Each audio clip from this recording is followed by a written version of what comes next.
Welcome to the ESL Challenger League, where we are deep into the playoffs at this point. We have pared down the bracket to come to this particular juncture. Only one game a day from here on out, and only 4 teams remaining. It's PARIVISION versus Betera in that lower bracket final. I'm Darth Mike. This is Mr. Alan Hender. Alan, how are you feeling today?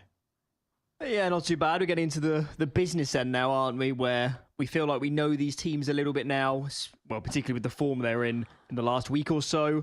We know who the big teams are, who the likely victors at this point might be. So I feel like we're learning these teams, and of course we can build on those narratives today and see which of the young guns, I guess, are going to continue their trajectory forwards. Yeah, it's a big question to ask. I mean, Some the young guns. on PARIVISION. I was gonna say over on the Betera side, PARIVISION, one young gun. How Maybe young 2. are these guns? I don't know if you count. Belchinok's still young. How old's Nota? Nota's 18. Nota's the youngest gun here. But yes, absolutely going to be a matchup, I'd say, of experience versus some of that youth as well over on the Betera side. We've seen some explosive play coming through from Betera. I mean, particularly we watched that Navi Junior game where they looked to be the better team, but at times a little bit straightforward and simplistic in the strats. And what better squad to punish them than PARIVISION with Kickert and Jane behind them, Dastan in the coaching role. We know this is a team that likes their twists and turns. True, but actually thinking back to the first series we had here in playoffs of PARIVISION Navi Junior, we might even leveled the same criticisms at PARIVISION, saying they're playing a bit basic during that series, but maybe that's more indicative of Navi Junior, and that you kind of, if you let them fall over the hurdles, you can win games against them. For sure. Indeed, we're in the playoffs. Group stages, all that stuff is already done. So, yes, nice and simple from here, Mike. 3 games to go. And nobody can lose. Yeah. Losers go home every time. But they can. Yeah, they can lose. The problem is what happens if they do. Unfortunately. One of them has to lose, even, if we're talking about that. We've got the prize pool there. Obviously, the money matters a ton, but also included in those numbers, wrapped up in it, VRS. VRS points are huge, and especially in stage 1 with those $500 per win bonuses, the VRS implications of each of those matchups is super interesting. So we won't have the total impact of this VRS calculation done until the event is over. That was an adjustment made to the VRS by Valve to account for leagues like Challenger League. So as we come up on the wrap-up, expect to see some shift in those rankings based on what we've seen here in Challenger League. Absolutely, and not to mention for the team that is our victor in the end and gets through to Pro League, that in terms of a VRS opportunity is second only potentially to a major. It's really on that level of how much it can make you swing in the VRS. So that's what these teams are really playing for. And if you're Jame, if you're Kicker, if your name's like this, you somewhat expect to be in the Pro Leagues of the world, I think, don't you? Irrespective of where your team is and what you need to build, I think players that tenured expect to be winning a Challenger League and getting into a Pro League. Yeah, absolutely. I mean, it's kind of been the long way around, definitely for Kickert, coming back in action here with PARIVISION, and then for Jame as well, opting to reunite with Dastan over on this project, opting to step back from the IGL role as well. It's kind of been a process, a journey of redefinition for these teams, and making their way back into S-tier tournaments a la an ESL Pro League would be the next step in that journey to getting back to a top-end roster. I mean, these are major winners, right? Like, these are players who have achieved the highest highs in our game of Counter-Strike. The question is just, how do you get back to that point? And I think they haven't shied away from putting in the work in the lower divisions, in the messy matches like an ESL Challenger League, to try and get back to that point. We have our veto here. Dust to Mirage Ancient. Now, this is interesting because both these teams matched up against Navi Junior. This is actually the exact 2 first maps, if I'm not mistaken, that PARIVISION played against them. Mirage and Ancient was the map that Betera played as well. So we've gotten a recent sample size for all 3 of these maps from these teams. Yeah, I'm just looking through the veto. The The Mirage pick for me stands out here of all of them. I mean, Ancient, they both play a lot of it. Dust 2, PARIVISION looks quite competent throughout this playoff so far. They clearly like that map. The standout here is Mirage because the other option, well, they could have picked an Ancient, but Train is the obvious where they've won it 5 times in a row. It's the map they beat Bait on, Mike, 13-6 in the their upper bracket game a little bit earlier in this playoffs. So I'm a little bit confused. It's not like it's the best map for PARIVISION. Maybe it's something to do with preparation, but I think a lot of us expected a Train pick, and I need to see why they didn't go into that. Yeah, the only thing I can think of is that they knew that PARIVISION would likely anticipate the Train pick, and so they figured there would be a pretty set out game plan, and they wanted to go for a little bit more of a Joker. But if you're going to go for a little bit more of a Joker, taking it to Mirage, yeah, okay, maybe the team hasn't put together a whole pamphlet of prep on this particular matchup, but it's Mirage. They've got a lot of reps on it, 23 in the last 3 months. So even if they weren't specifically prepping for this map pick, you know they've got the setups, the protocols, the backups, the defaults. It's not exactly going to catch them with their pants down. So I agree with you. I do wonder if Betera just feel like they need to pull out a little bit of a Joker pick, being the underdogs in this matchup, but it just doesn't feel like Mirage is that necessarily. I think the most plausible explanation is that they came into today, presumably. They did some maybe demo reviews or something of the sort, and they decided our options are Train or Mirage.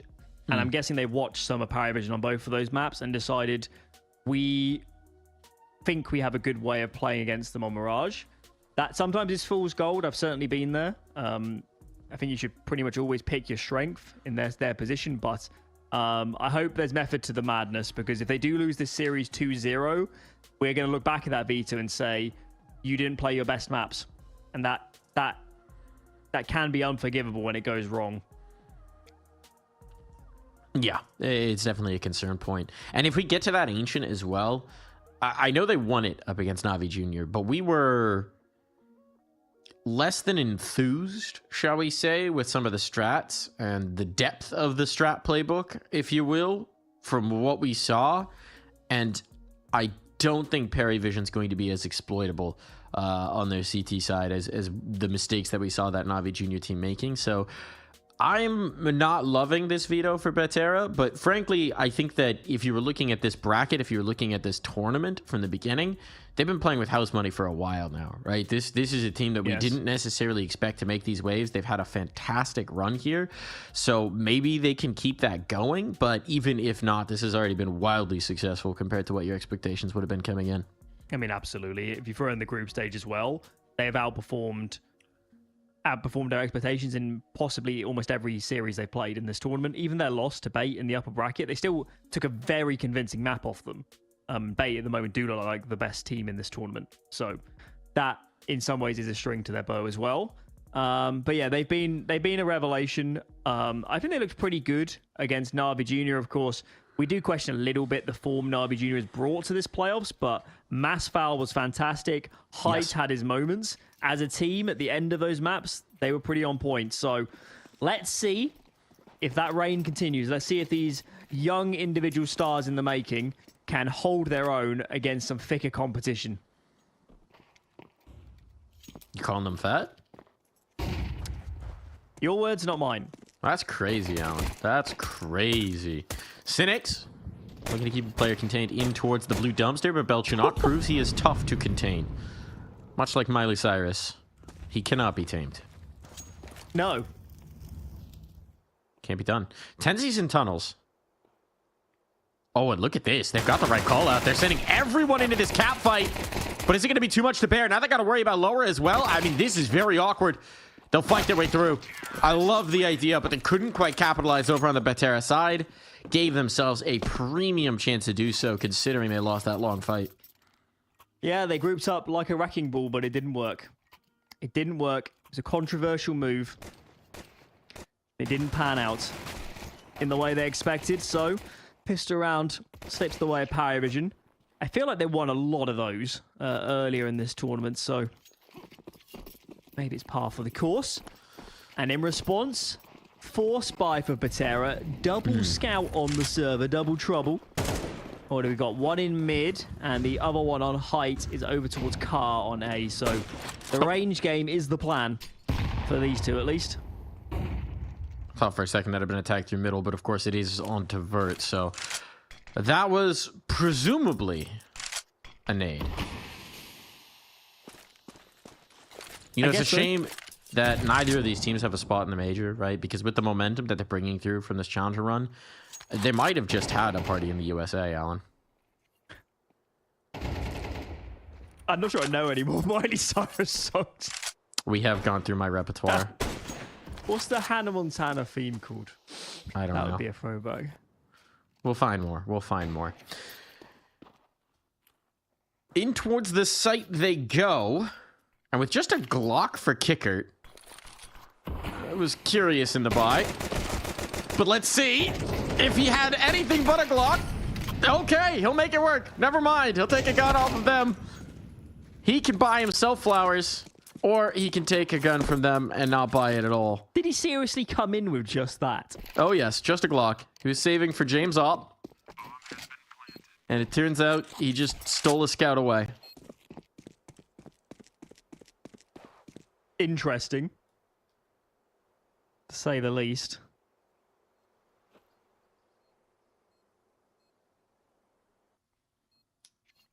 I guess the logic is that it's Dust 2 and second round forces are quite unlikely. I think his logic was that he was going to die on the hop over and create space for his teammates off of Catwalk. I don't think he intended to survive. It's like a chicken and the egg. Was that the plan once they realized we have a player with a Glock on the server, or from spawn did he decide this is my job? That kind of insane math accounting is just a PARIVISION classic, right? I mean, the DNA of as much as you want this to be a different team and Kickert's calling and all these different things, at the end of the day, it's the brain trust of Dastan, James, and Kickert.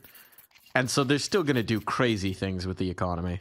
It's just, they were built to be like essentially, you know, the mad stockbrokers of Counter-Strike. If we could create subprime mortgages in CS, this team would have found a way to do it. Tenzi will not be selling much of anything in this round. Went for a yeet play up middle. And it is straight into death. We're not expecting much. It's just pistols. Vert's the only one with armor and an MP9, to be fair. But the percentage here should be slim. So Photon falls off just as this long push comes in, so they're out of information, but still turns around and finds the two-piece. All right. What can you do?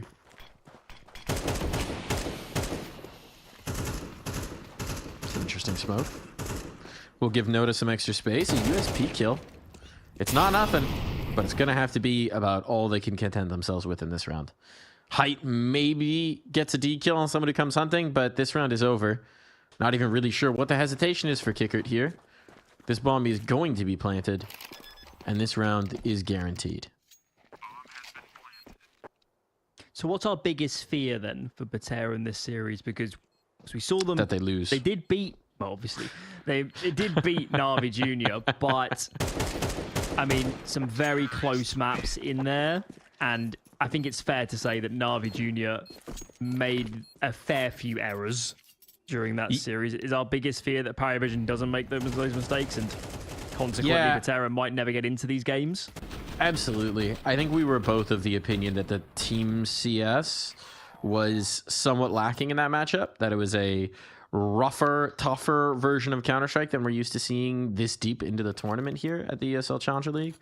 And that Na'Vi Jr. in particular, even when they were running what seemed to be the better setups, the advantage setups, they would then get themselves overextended. They would overplay man advantage situations, or they'd lose one man and then every individual would push something. And it left big gaps for Betera to exploit. And if there is one thing that we should expect from this PARIVISION squad, it is discipline. James having some trouble staying in the server, it seems. We'll give him a moment. Is this like the fit check? Is this cam? You know the like 3D cam they do on the red carpet to see people's fits? Kind of. I'm not sure this is that equivalent. I think this is that, but for skins. Yeah, we got the nod from the free camming. That's what we're doing here. We're doing the 3D fit check, but for skins. If I knew more about skins, I'm sure these would be very impressive. I don't know anything about fashion, so I don't have a baseline. I know more about fashion than I do about skins, and that doesn't say a lot. I did discover something very interesting last night, which is that an old AUG of mine from an old operation is worth $600. So anyways, that's been listed. Who's the stockbroker now? If anyone would like to buy a Flame Jormungandr AUG, it's on the Steam Marketplace right now. Daddy needs a Steam Deck. There you go. My entire fashion knowledge boils down to The Devil Wears Prada. So, never seen the movie. Film. I should watch that. I recommend. It's got the Allen seal of approval. I've got to check it out. It does.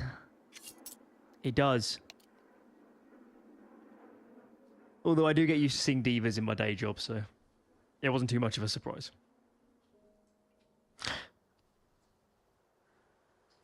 All right, come on, James. Where are you? Where are you? Seems like this might take a little while to sort, so I'm going to try an old trick here, folks. It's how you fix the internet, which is that you toss to a break, and then when we start the break music, the issues will magically resolve. So let's go ahead and give it a try.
We are back. Thanks for bearing with us there, folks. Jane had to go into the basement, fire up the furnace, restart the steam engine that powers his internet, turn some flaps, start a gerbil running in a cage. It's a complicated process. A bit of an alchemist out there. Belchinok is a bit of a fragger. He doesn't even need to see his opponents through the smoke, through the flashbang. Doesn't matter what you throw. Belchinok is going to kill you out long. It's not just that he sprayed him, it's that... I mean, normally if you're going to spray, you'd spray the corner if someone's running towards pit. And he kills the player running not towards pit, the player running by the crate. I mean, maybe he heard him and was like, oh, he's trying to get dumpster. But that's still an insane I would have thought there was way too much hit. Noise going on to hear him. I mean, I could be wrong, expect. but there's a lot happening. Here's your reaction, though. A mid-crunch from the CT side. 2-for-2 trade, which frankly isn't good enough. And information. Let's see if Kickert realizes that B is undefended. Travis needs to win this duel, and he doesn't. And now this gets very awkward. Bomb gets dropped. James nowhere near. This is a quintessential Jame play, though. This is a quintessential Jame play where it looks rather foolish, but you realize that if it had gone to plan, he'd be in the brilliant master position now. The question is, can he capitalize? Yes, is the answer. Oh my goodness, Jame. That is the Jame round of all time. Yes. I mean, he's in the one position that doesn't make any sense. The only error there, side. the only error there is I think he tried to swap to a T-Molly at the end and fumbled the nade. So, actually no longer the most Jame round because he did waste money. Mastermind. Mastermind. Chess piece. Full control. How dare I doubt him? Look, they lost the round, but I will say they succeeded on one thing. They finally killed Belchinok. For a while there, I wasn't sure that was possible. Now, this one's going to start out very nice, as Vert has been dropped quite low. Indeed. Right off the rip. Belchinok has now died 2 rounds in a row. The magic spell is broken. You just have to break the spell once, Alan, and then suddenly he's mortal. Yeah. The reason he pushes long is because he thinks Betera have more players than they do aggressing tunnels. They knew one more player was there. Kickert dies in the open. Cynics tucked. It's very much a one-and-done position. Does he get checked? No, he does not. Finds his first man. Is there a flashbang or something to help? Teammates are now on location. This doesn't look brilliant for PARIVISION up until now. Jame finds his man. There's a minute 6 remaining. They don't actually have to commit to B, and they do not. They pull the plug and say, let's go back to spawn, and now they're gonna go work back from there. The gears are turning in their head right now. Man, I know James not calling on this team, but golly, does it look like old VP sometimes. Where just every round they're going to stretch out. You're going to think you have an advantage until suddenly you don't. These are the rounds, though, where we like that. It's how many of the younger squads would get ahead of themselves, Mike, in these sort of moments and just rush onto B and, you know, leave open the potential of a 2-man spray down instead. We're going to really take our time. There was a Bomb gap. crosses now. If we can get this down, especially with a pit plant, that'd be fabulous. PARIVISION, they were a little bit scared that Hyde Here's could be interesting. nearby. The fact that they swapped to James as the bomb carrier, the nade's going to come through now. He's a little late on it. Bomb's going to go down. Even if it finds a kill, it does. It brings in the clutch. But with the C4 now ticking away, Nota can be anywhere. It doesn't have to commit towards the site. That's something Height's going to realize. But as he's trying to clear positions, Nota swings first. Ob can be retrieved. Round is 1. It's still a half buy where they killed 4 players. So in that sense, it's still a good result for Betera. At least they've dented this economy a lot. The saving grace here for PARIVISION is their T side. It's cheaper to invest. They've already racked up plenty of rounds. So Betera needs to make good on keeping this economy honest. So now a very default spread on that CT side. Clear long like normal. Now regress into fairly standard stuff. There's nobody looking towards mid, though. They're playing 2 committed on B itself. Now Masval starts rooting in towards that CT position. Maybe they do go in for a mid clear, because Tenzi's come close as well. Utility to chase out Height. He ticks. He falls. Doesn't want to get caught in transition, so gonna need to reposition now. They've lost catwalk.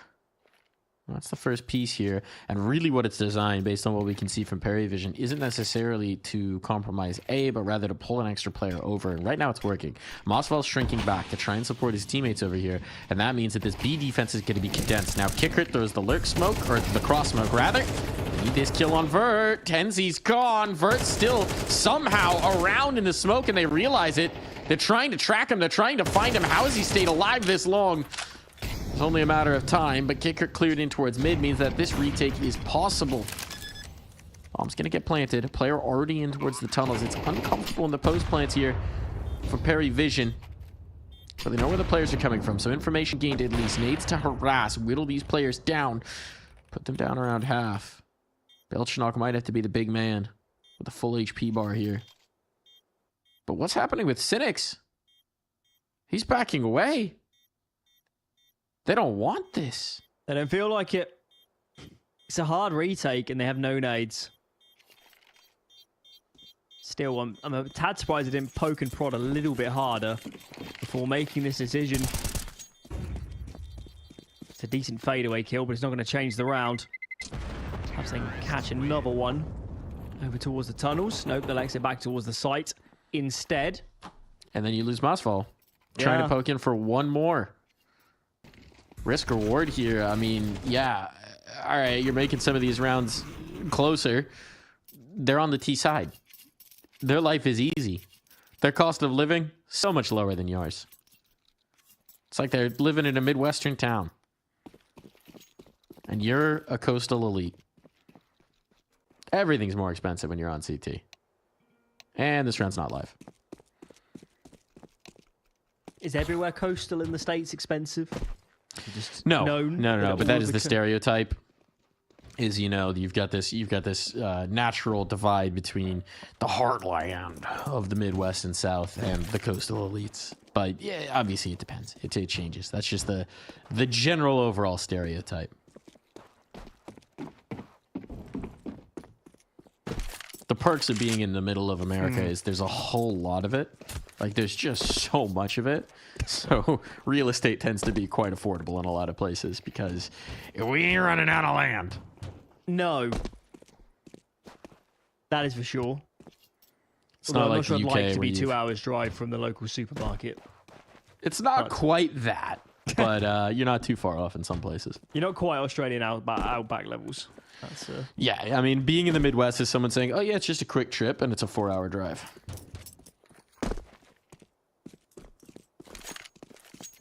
But when Cole was casting Mike, he was explaining that he's looking for him and his partner, I think, of where they're going to move next.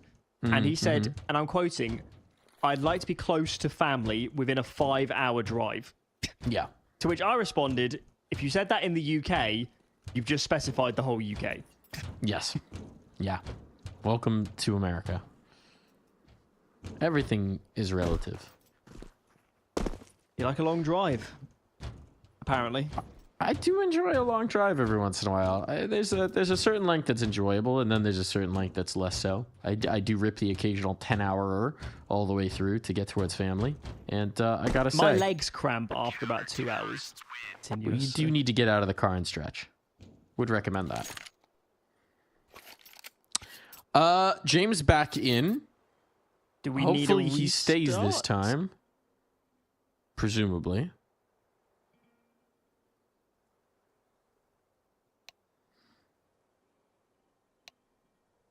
Quick pause. Quick pause. Get this sorted. They will be running out of tech time soon. You ready for Dastan's player arc? That would be quite the arc. Dastan champions his team to Pro League. Can see the headlines now. I guess he'd be AWPing as well. If Jane was gone. I suspect they'd delegate somebody else to AWP for a little bit. Although, who knows? Maybe he is that guy, Dastan. I don't know that I've ever seen him actually play. If they double AWP? I'm not sure we've seen it. I mean, Kicker? that was quintessential VP as well. They never double AWP'd. for being a team that prioritized having the op constantly, they never double opt. They had one of the lowest tier 1 percentages of rocking that setup, if I'm not mistaken, in James' time with the team. So I seem to have a vague memory that towards the end of your Kindar's time on the team, he's sometimes a double AWP, and we all looked on thinking, this doesn't make any sense. Yeah. Why is this happening? Used to break that on Liquid sometimes, too.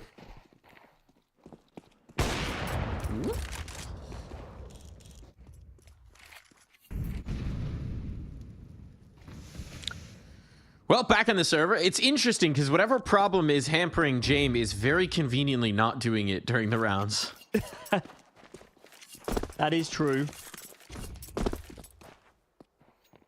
I think the other curious thing about this map so far is that Betera have ran very similar and standard round openings every round. And if it happens too many times, and they continue losing rounds, we will have to cite the definition of insanity. I mean, it is kind of what we've observed with Betera, which is that they just don't really seem to have that much complexity in a lot of their playbook. It's pretty straightforward Counter-Strike that they've been showing us, and very reliant on the individuals to pop and make it work.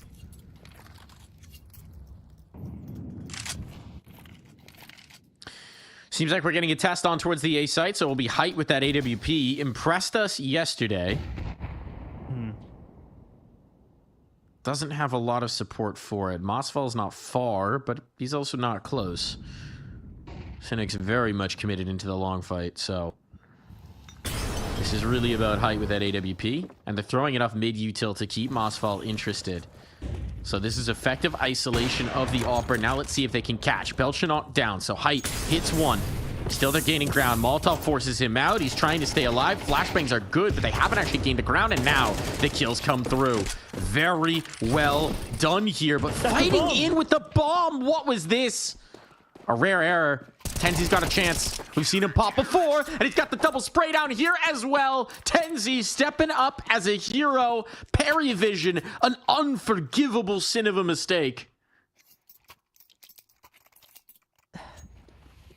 I need to watch this again. So the bomb... Okay, so the bomb carrier is killed early on the execute. The bomb drops to down catwalk, and they didn't have a lot of time.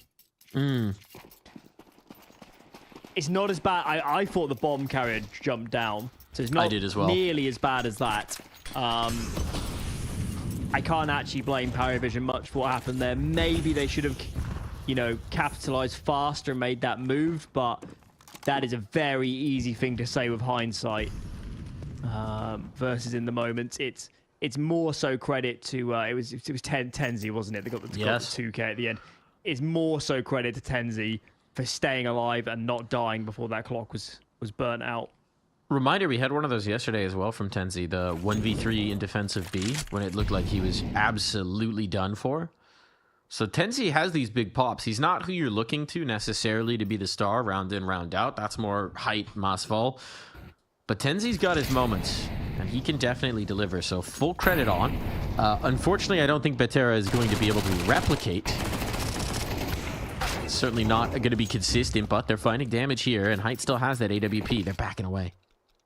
The kill up top mid, knowing that players are committed here. Jane gonna hold.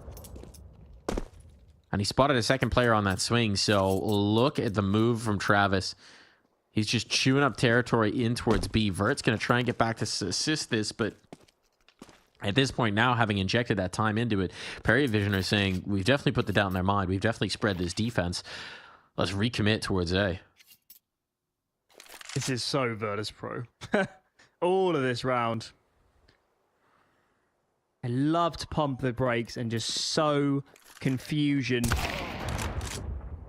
Height finds his man and gets into short critically, but Kickert, a vicious trade. And now this looks very good for PARIVISION. Just need to play together, really.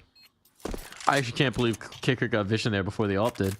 He might have pre-fired. What have you got, Vert? What have you got? It's a tough fight there. Easy kit down on ramp. But yeah, he doesn't want it. He doesn't want it, doesn't fancy it. The ops retrievable, that can be saved through, considering they finally went around and then get the reset here. Yeah.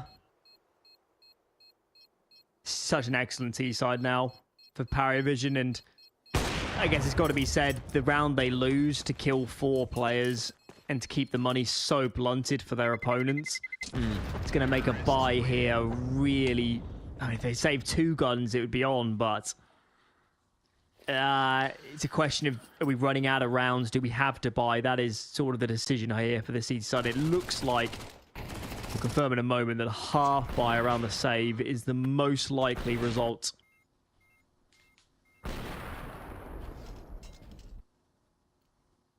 Nope. They're going in. All in. They're going in. I mean, it makes sense. Well, now. That's interesting. That's quite the soundtrack.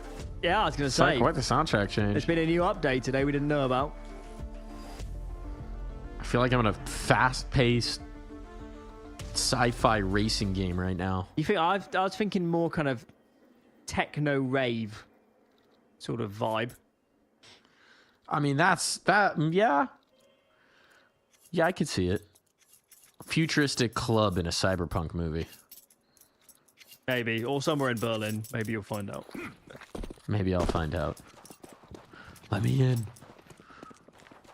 Let me in. James is saying let me in to long. Ooh, splits the goalpost there. Through the uprights. It's not a field goal, though. Yeah, this bounces at that party, and he's not allowed in. Wrong shoes. Wrong shoes. You got a pair of dancing shoes, Alan? No. Oh, I did do salsa for a while, but I never owned the shoes. Yeah, they're not going to let him do it twice. But Tenzi, though, back at the site, is doing a whole lot of work. Until he's not. So, site lost, compromised. Kicker could get caught here from the lower player. And actually, there's one back platform as well. So, Kicker is going to get shot in the back. Now he needs to get around. He knows there's players here. So, you might as well fight into the op. But eventually, the kill comes through. That was an unusual exchange.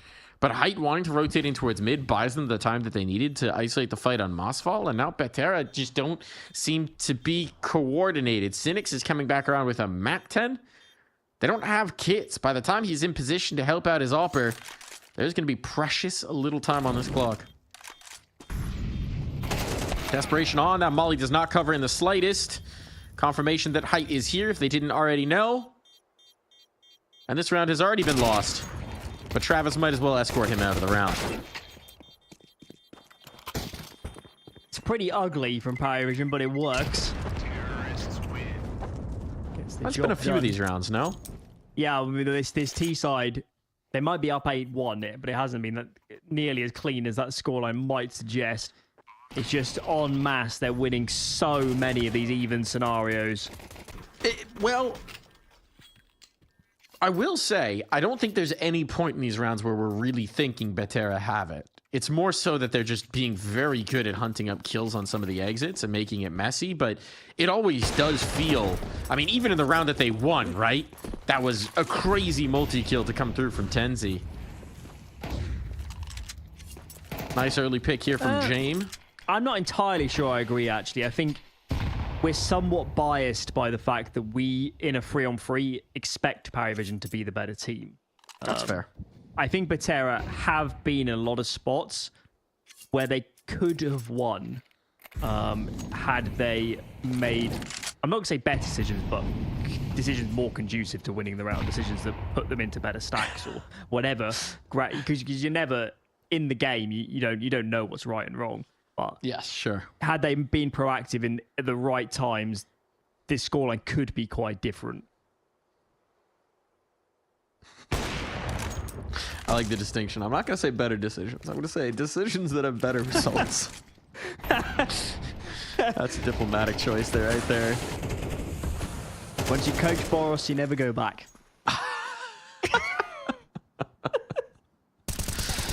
Oh, Travis does get caught, so that's something from Tenzi. He's been the spark plug to give us something here from Betera. But pushing towards the tunnels, provided they keep his smoke up on middle. Don't fancy his chances against everybody. Belchenok's a little disjointed from the rest of the team. Got to be careful not to lose the bomb in towards mid on the back of Jame. Tenzi sticking his foot in the flames. At this point, the tunnel player comes out, and it is going to be Belchenok to put him down as soon as that bomb's through the doors. I mean, look, Vert has to save, but he's saving one gun where 9-1. This map is effectively over. Mm-hmm. And let's not forget the veto. We're a little bit suspicious, let's say, of their map pick, Mirage. We're not sure Betera necessarily going to be the most comfortable on that map, so to lose this in a pretty dominating fashion is not going to feel great. They've also, by virtue of the way they've invested in this half, had very few rounds with full util kits. They might have even wanted to double AWP a few rounds, but that clearly hasn't been an option on the table. It's been a half where they have completely struggled to get traction.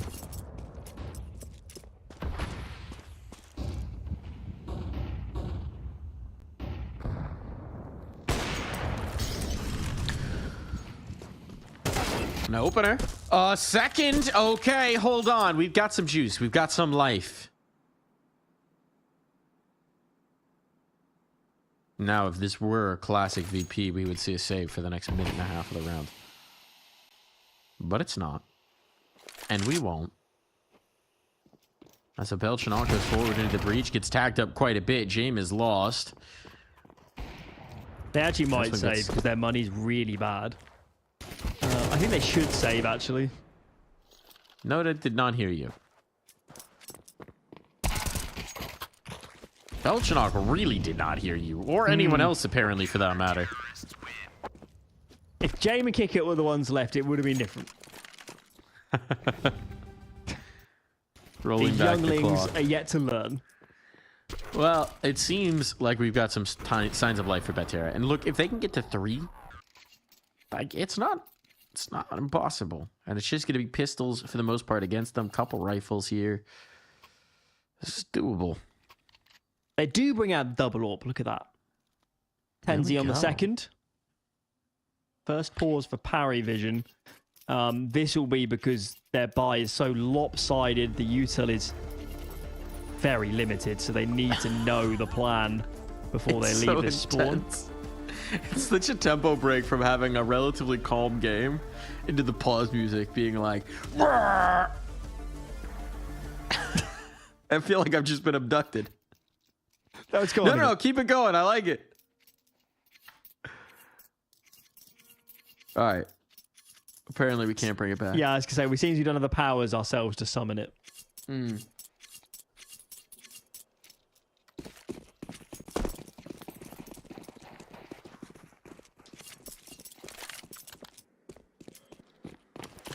Fast play in towards B.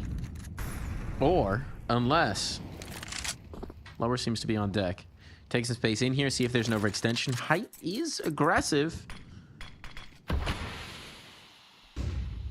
How much does he want to duel up against the pistols here? No reason to take risks. It's a double push in the tunnel. Speaking of risks, here we go. Here's the activation, but they're out of there. They are out of there. Tenzi's even sticking around for one more. Brother, you have an AWP. You don't have a shotgun. Maybe get away from that door frame. Might not matter whatsoever, though. He doesn't know Belchenok's in the corner. Does he go for another push? He's a dead man if Belchenok goes wide. If he peeks first as opposed to Jame.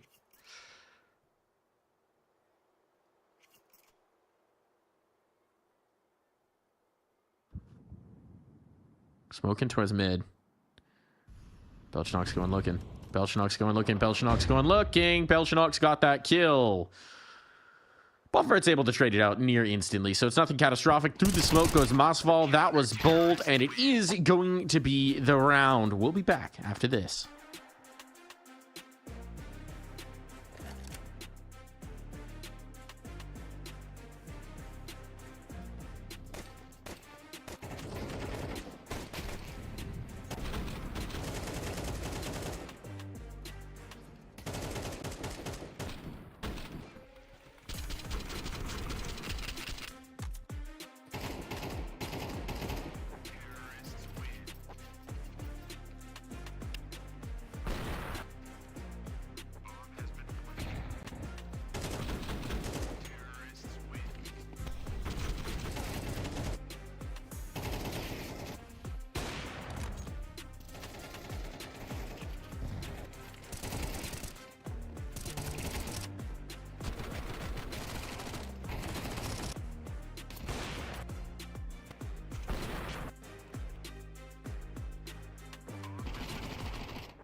We're back in. Back in for the second half. 9-3 a lead here for PARIVISION, but Betera getting a couple of rounds right at the tail end means that they've got a chance. It was looking dire. It was looking abysmal. But they don't say quit.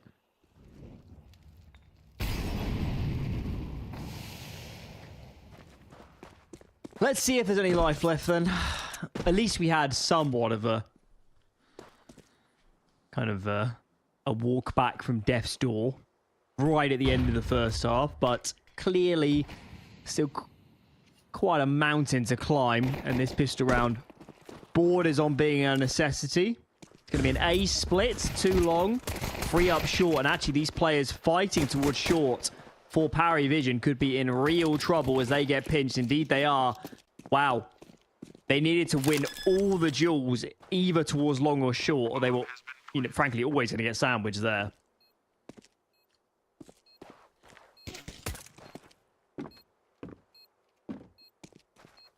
Now there's no one to sandwich with on the retake, but maybe Noda just needs some toast. Trying to do the one-sided panini press here, but he's rapidly running out of time, just hoping that they'll peek on in at this point. Just going to save the armor and the flash. It's something, at least. Very little, but something. Still wants to play for the exits. Made the choice to save. commit to it. And indeed he will. So fourth for Betera.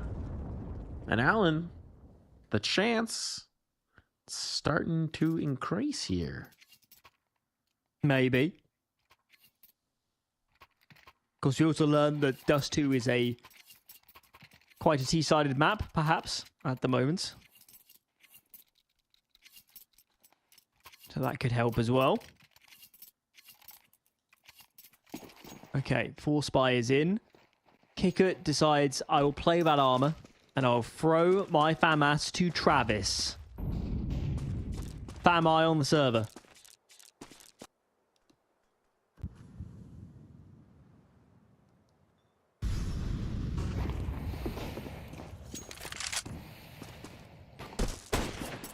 I think you need more than one for it to be FAMI.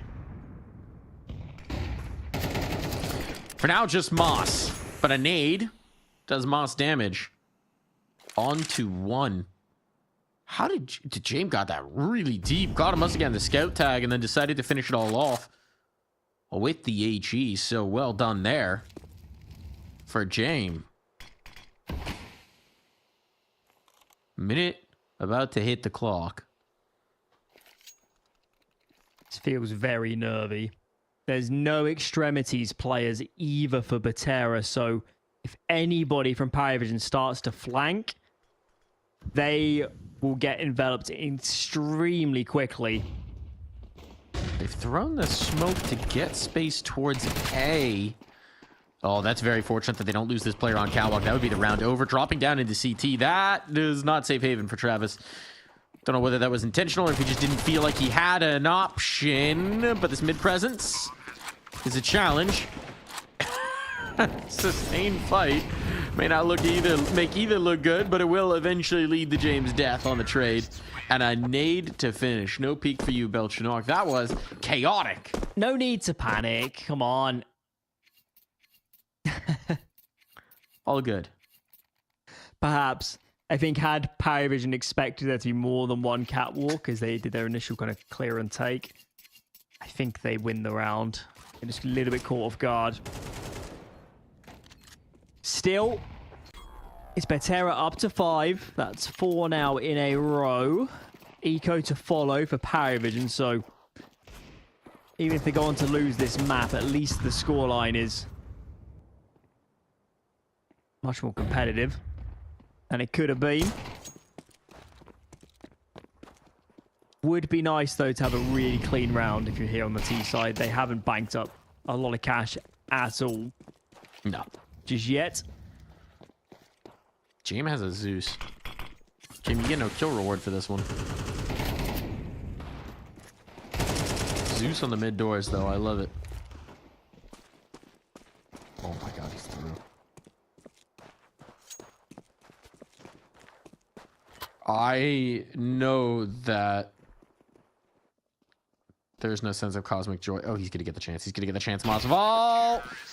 Realize. Well, that was underwhelming. I was really hoping a player would try the Xbox jump. That's what he was hoping for as well. Never pulls the trigger. Well done from Masval. There's your clean round. There's your clean round. There's money made for Betera. We're approaching the game on territory. Perhaps this gun round will be enough to convince us. And the opposite job for PARIVISION is they just need to stabilize. They haven't had many buy rounds in this run from Betera. First proper buy here on the defense. And James gets caught. It is rare you see James being the player caught sleeping. He is gone. Take a try to get that smoke down. Tenzi is going to risk it. Knows that the player was caught in the corner. Didn't want to let him get away. Well done from Tenzi to seize the moment. He's having a really strong map here. Started with that multi-kill. The clutch round to give them their first. And hasn't stopped. Travis, fortunate that that smoke pop didn't fully reveal him, but it only delays the inevitable. His death is nigh. Question for Noda now is, can I get back to that op, or should I hold on to what I got? We've got a match on our hands. We've got a match. PARIVISION definitely need to start using more of these pauses.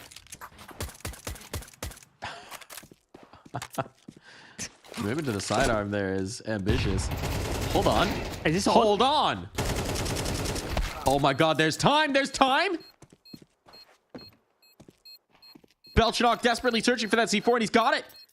He's got it. How on earth? This is a 2v4. They were out the door. They were ready for the save, but sticking around. The path back in was granted. And out of nothing comes a round win. I'm speechless. We need to see that. The moment where they start hunting for Belchenok and Pit. I mean, the way they're fighting there from a site is not like it's an active retake. It's like the round's already done and we're trying to kill players looking to save. Oh my gosh. That's a gut punch. Yeah, absolutely. Look. If they lose this map, which is pretty likely to be honest, that is going to sting a lot. The fact that came down to a clutch, well, it may not matter if Travis just kills everybody. 2 players out long now. Now it's tipping firmly for PARIVISION. The fact that came down to just a clutch means that if Betera had been able to rally and answer here, the economy still would have been in a tough spot. We still would have been having the exact same conversation. But now in a 3v5, where they have been stumped on their initial idea, where we saw a very lackadaisical approach to getting out that long smoke, now this is where we expect PARIVISION to take command. I mean, let's not forget, very young team. This, Mike, it probably is the biggest game they've ever played. Or in that territory. Collecting yourself after making a mistake like they did in the previous round, they really needed to pause and just relax and realize what you're saying, that the money is a disaster for PARIVISION, but it will all be for naught if they can't turn this round back. Kick it. He's just waiting. Should have waited a little longer, but it's fine. Not one for the highlight reel. Got there to make sure. Look, he's an IGL now. He doesn't have to get them in the highlight reel. Every round is his highlight reel. At least the ones where it doesn't come down to a 1v1 nutty clutch. T-side save. 11 rounds on the board for PARIVISION. Money in absolute turmoil now for Betera without the bomb plant here. This is turning diabolical. Certainly is. What are they going to do? Are they going to... Presumably they're going to force around these guns. Here's that long take, and as you're saying, the util isn't fantastic. I'm not quite sure where they thought the CTs were, but clearly they were not correct. And indeed, a force up then around the saved guns. This simply has to work. And util's a bit limited too, so they need to make the most of the util they do have. Here goes James. No AWP to contend with this time. And perhaps he knows that because he is playing a very confident advanced position on Catwalk. He's relying on Nota to do his job, and Nota does not. Wow, the aggression completely rumbled. Now they got to capitalize. We can't see another one of these advantage rounds slip away from them. Certainly at this point, it would be map point on deck, so... Got to get this done. They've been given a gift.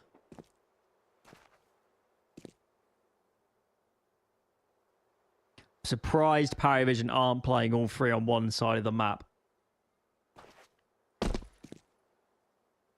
Feels like they should already be consigning themselves to the fate that they probably need to save these guns. Kicker can drop one if he survives. James has money to buy for himself if they save all of these rifles, and they've just realized it. Get out, fight another day. This round was lost in the first 20 seconds with that mid-aggression.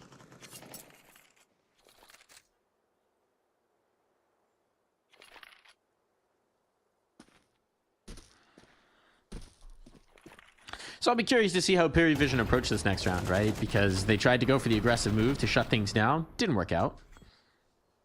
Do they now play a little bit further back on their haunches, play a little conservative? They keep trying to rain down body blows, because the quintessential VP of yore would have been to play every one of these rounds absolutely safe until you get some kind of an advantage. String out the economy as long as possible until someone gets a multi-kill and then try and put it away. But going for the killing blow a little earlier on here, this is more the kicker playbook, trying to maybe be a bit more dynamic in seeking out that map close. Curious to see if they stick to it.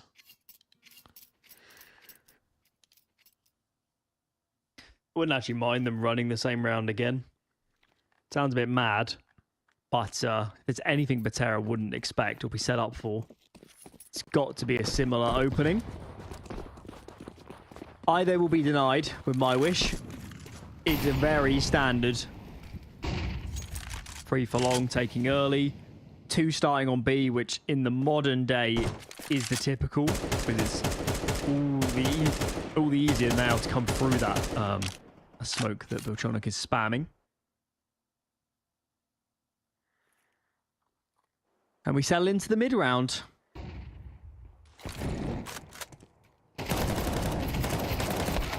Kicker, only able to get the one, but damage on the Tenzi as well. The nade chases, and that is beautiful utility usage from Jame. Just comes looping up to chase down that kill. Travis gonna hold on towards long. They are allowing the path to the bomb plant here. Jay wanted to take space in towards middle, and look at this from Jame. He's got an op.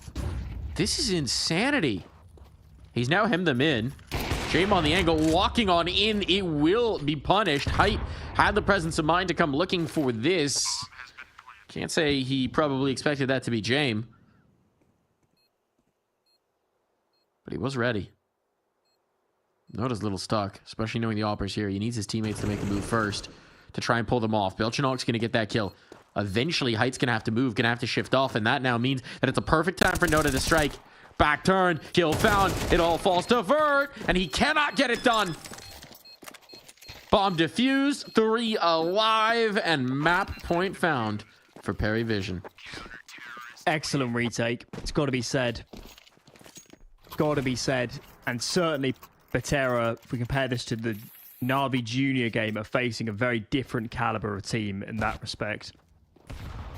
Very poised. Jame goes for the hero play. Doesn't work, but he was very close to finding a huge gap in the offense. And better late than never. We're up to 12, 5 map points. You certainly wouldn't bet against PARIVISION from here. And they're going back to some aggressive posturing towards mid. This time a boost on Catwalk as Jame holds the lowers. Boom.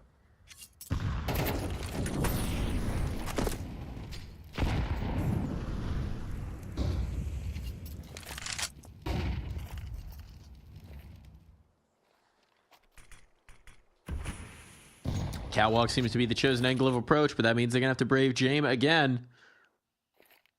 He is posted. He's not going to give up this territory willingly. Utility to make sure he's not on the further angle. Or closer, rather. The opposite. And having gained that ground, having put the doubt in the minds of PARIVISION, having committed Kickert into Goose, they're going to shift up. I like this. I like the idea. Right now, this very committed setup from PARIVISION means that no rotation will be quick, which means the B-site defenders have to hold strong. But Nota and Belchinok have done a lot of exactly that. Strong has been the watchword, so here comes the hit. Molly's on, not going to affect the players. Belchinok risks a dip on in, and now he's alone. Nota lost, but Belchinok might just be a one-man army. Who needs teammates? Well, you do now, because it's all on Vert. 1v3. He's got defense of the site. He's got that bomb planted down. But a player coming tunnels is going to be a big problem here for Vert, so we'll commit into the big box.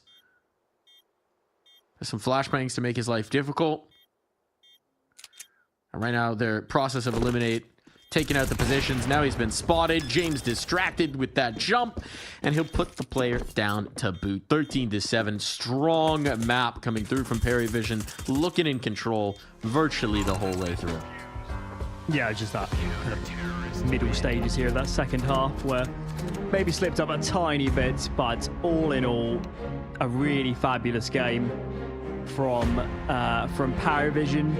We know the veto. We know this could be troublesome for Betera from here, and I think for PARIVISION, I like the way Kicker called a lot of that T side. I think individually they look in really fine form at the moment. They're very comfortable with slowing down these rounds. That one was a great example of the shenanigans. I like what they're presenting here, PARIVISION. They to me look like the second best team in this playoffs.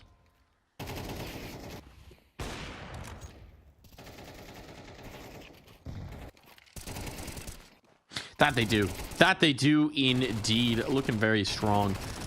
But we'll see. We'll see if they can put this away. We're headed on to Mirage. We had some questions about that in the veto. We were a little bit curious that that's where they elected to take it. And now we have to see if Betera can prove to us that they knew what they were doing in this one. We'll be right back with Mirage after this short break.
Think you've seen it all? With Faceit Watch's Point of View Selector, you can experience the game from any pro's perspective. Use the multi-view feature and customize the stream with up to 4 angles. Control what points you see while earning rewards. Drops are activated and lucky winners will receive Faceit points. And if you ever miss a match, VODs are now available. Get instant access to demos with multiple POVs and commentary. Watch it, control it, Faceit.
Back in for map number 2 here in the ESL Challenger League playoffs. It is the lower bracket final, and PARIVISION are up a map looking strong. There were some wobbles there. Betera got a chance to show us what they could do, but what they could do wasn't enough on Dust 2. Is it going to change here on Mirage, Alan? No, I don't think it will, unfortunately. I'd love to say the opposite, but Mirage doesn't strike me as a map where this team is going to be comfortable. They didn't look comfortable. They played it recently in this tournament. They've lost their last 3 games on Mirage. I respect that PARIVISION, for them, it's equally not a brilliant map, but I need to see a high level from Betera to believe they can be competitive in this sort of matchup, because based on what I've seen so far, PARIVISION have, frankly, too many ways to win. Individually, tactically, team play, after plants. I think if we're playing top trumps, they win on all counts. Yeah, honestly, this feels harsh, but it feels like the only player who is consistently a difference maker was Tinzy, which we're going to need more consistent output from the likes of Height and Mossval if they're going to play this kind of putting all the responsibility on the individuals type of CS. They had moments, but far from enough to sustain. And again, when you're up against PARIVISION, they can certainly shoot back. When you look at the likes of Jame, of Belchinok, if you're going to stack the individuals, I just don't know that you're loving your odds. Noda had a really nice map of Dust 2 as well, has been a strong contributor for them in this playoff run. So it just doesn't feel like an easy path through. And again, every time one of those rounds came down to the decision making, to the late round, to turning things back around, I mean, our eyes are drawn back to that 2v4, that unforgivable 2v4 loss. But that was encapsulated some of our feelings about the whole map. Yeah, I do think, though, it is worth putting this run as a whole in context for Betera. Placing 4th in Challenger League for a team as inexperienced as they are is already enormous. I mean, that is well beyond what anybody would really have predicted for this team. It just feels like, Mike, they've just reached, they played similar level teams the whole way up. They lose to Bait in the upper bracket, and now they're playing a PARIVISION that's playing themselves into better form, frankly, every game. So, I don't know. Have they just reached their ceiling? That's kind of what it feels like here. They've just met a team that's beyond the level Betera can currently produce. I would say that's a fair assessment. It definitely feels that way. The proof will be in the pudding, of course, but I mean, the teams they beat, there's some good names. It's certainly going to send them catapulting up the rankings, so I think they are already going to be quite content. I'm curious to see, because right now, HLTV ranking, they're 95, but VRS, they're 279th. So you'd imagine they will rocket up.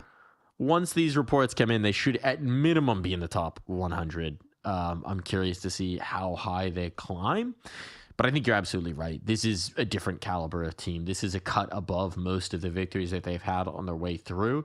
They've had a loss to Bait. They've had a loss to now a map to PARIVISION. They lost to 500 earlier on in the tournament. It does feel like there's a gulf right now.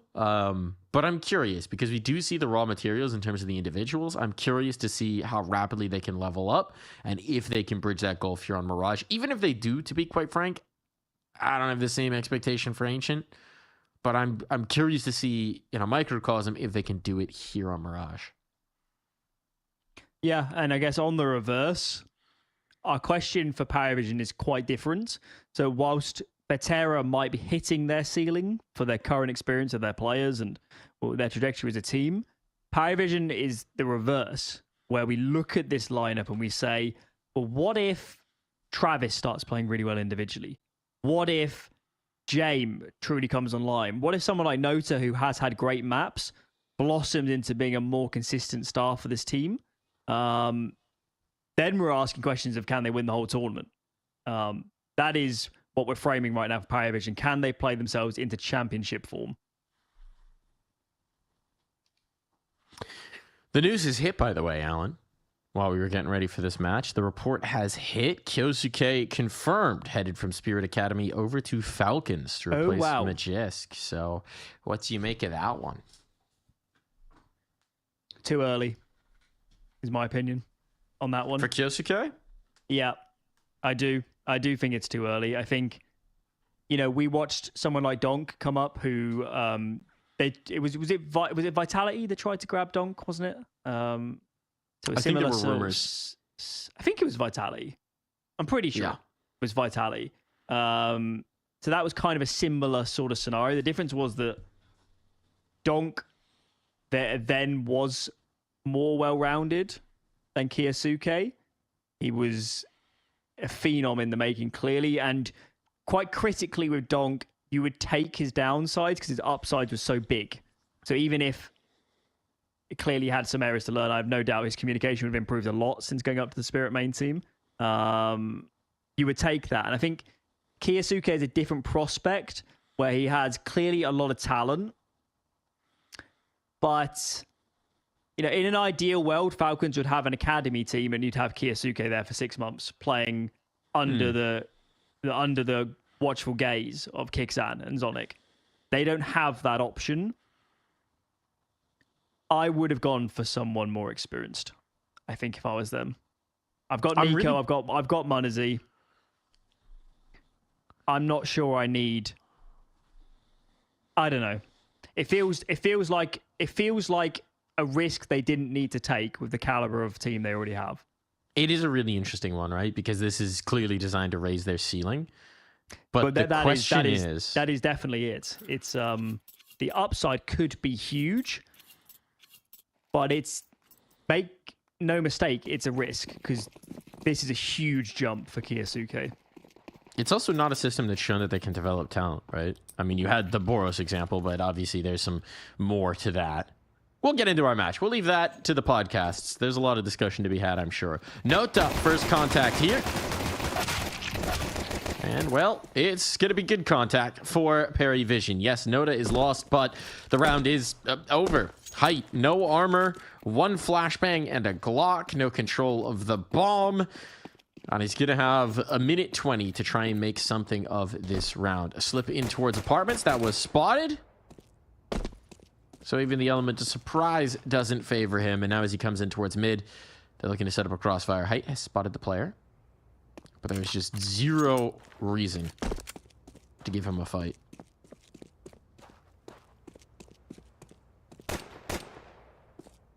Douche and Belchanok's out of there. There's actually no reason to be playing this aggressively. I'm quite surprised to see PARIVISION doing it. Like, why are they so faced up in towards mid? They got 3 players looking at mid. There's only 1 guy. You letting him get the bomb? Okay. They'll let him out onto the C4. I wouldn't worry. He's not planning. No chance. He's still got 40 seconds. Now he's left. Now they're so focused in on towards ramp. He's starting to find that space. They're going to have to go for the rotation over towards B. Travis is starting to backpedal to do so. James, does he win this foot race? It's just going to be James. If he wins the isolated fight with James, that's a bomb plant. But the question is, does he clear out the pillars? Time is low. 12 seconds. Might just try and stick this, race it on in. He's going to do exactly that here in empty.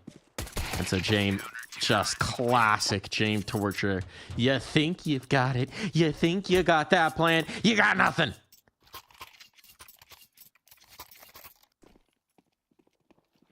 Would it be rude to admit that I'm still thinking about the Kyosuke move? No, I think everybody will be. It's a really interesting one.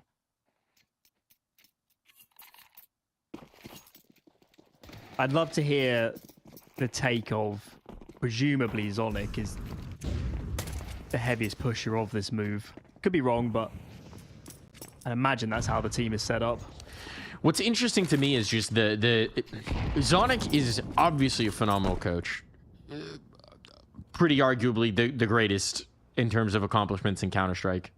Obviously that title is being challenged, but still has built multiple champion rosters at this point, taking him to the highest levels, but he's never shown the ability to develop. Right? He came into a team with a lot of very experienced players in that Astralis project, took them to glory, and Vitality was all about I will argue high caliber players. Mike, that you might be neglecting his playing career. Sure. That's a long time ago.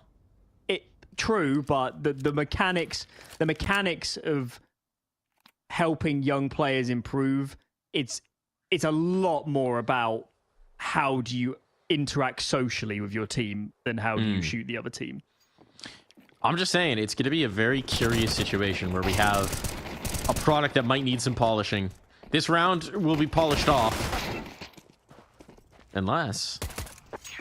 No. Surely not.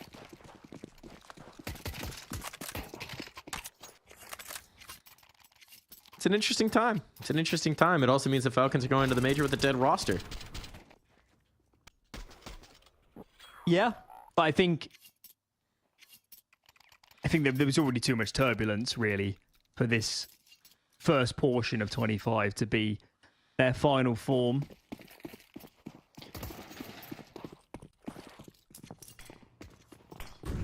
We'll have to see how that develops. Here and now, we're focused on Mirage. Good spawns for mid, and used by the T side, crossing very fast. James potentially wasn't expecting players to be out so quickly. He is felled. And now an immediate call to split A. Very quick. PARIVISION need to make a fast decision about where they fight. They decided to go into connector. And they get chewed up. That was a very fast round. That's the style that Betera are going to want to play here. Hit and commit. Trying to avoid the chances for PARIVISION to spread you out and pick you off. The op's been reclaimed. Kicker trying to save this. Might have an issue with Vert coming through spawn to challenge. But if he gets that kill, it should be an all but guaranteed save.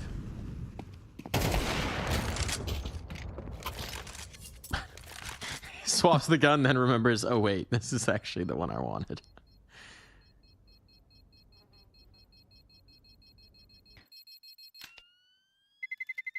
So op save through. I'd imagine we're going to see a force buy around this. Could be dropped over. Seems the remaining likely. players are all above 3K.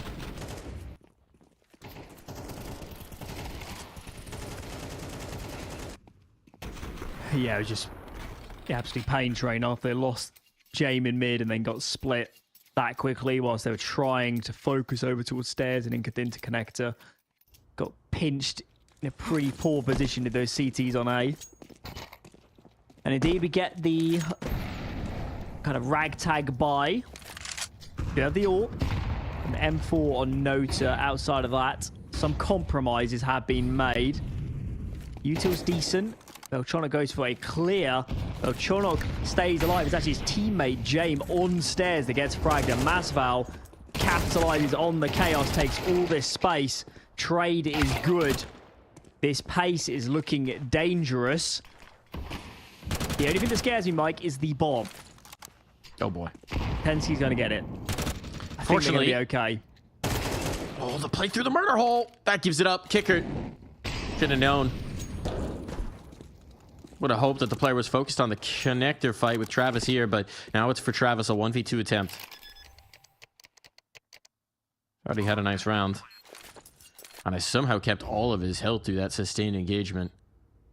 So you want to pick up the AK here at his feet? Doesn't want to give up the audio cue. Risk getting caught with a weapon swap. Op on. Didn't quite have the angle. Nice preemptive move there from Tenzi to avoid the risk of the Molotov. But now he knows. Now he knows where the last is. Now he's going to go forward as well.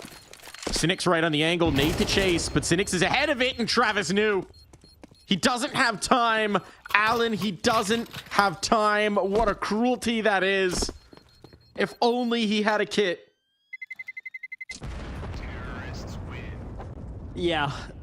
Got to give Travis the plaudits, though. It's still a fabulous spree of kills. As we rewind in the round, we see that principal difference maker was still that pace. Opening kills from Betera, particularly in towards mid. Great kill from ramp as well onto James. Electrifies the round. And the money is broken. PARIVISION decides to swallow their pride. They'll eco one, solo AWP on James, and I don't need to point out how dangerous that can be. Neat trick, but nobody around.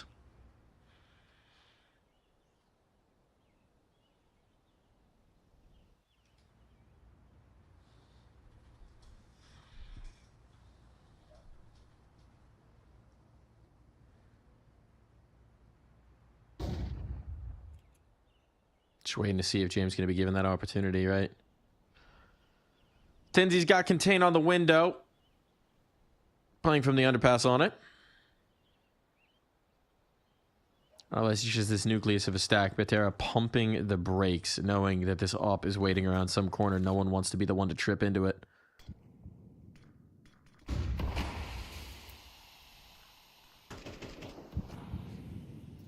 Smoke deployed. I wonder almost if they go through it. Just USPs to risk, so there's not a ton. But at the end of the day, if nothing presents itself, Jane will be all too happy to just keep this big green headed into the next.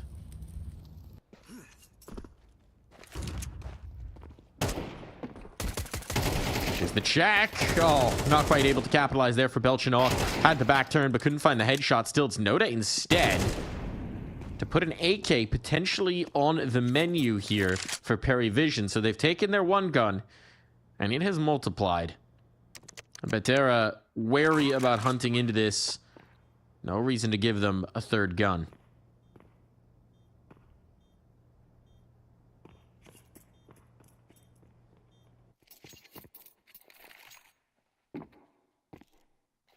Eyes on PARIVISION then as we get into this next gun round. 2 gun rounds in a row where James has given up fairly early frags to his opponents. So we'll certainly be looking to change that.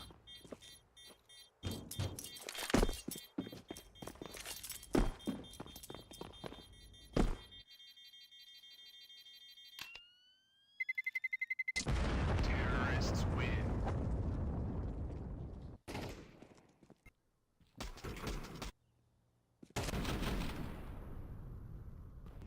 Okay. Let's see what they have in store for us. Buy is pretty good for the defense. Let's buy a kit, somebody, please. Please. Belchonok, my man. I mean, he's got money. Travis has got money. Well, not anymore. Probably be worth getting 2. James needs to keep that money for future ops.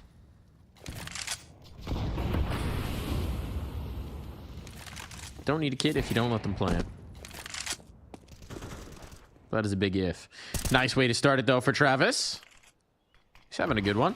He's a little quieter in the D2 campaign, but they didn't really require him. And starting out strong here on Mirage. Certainly looked like Cynics just pushed the smoke there. I wonder what the impetus was. Noise Q, perhaps.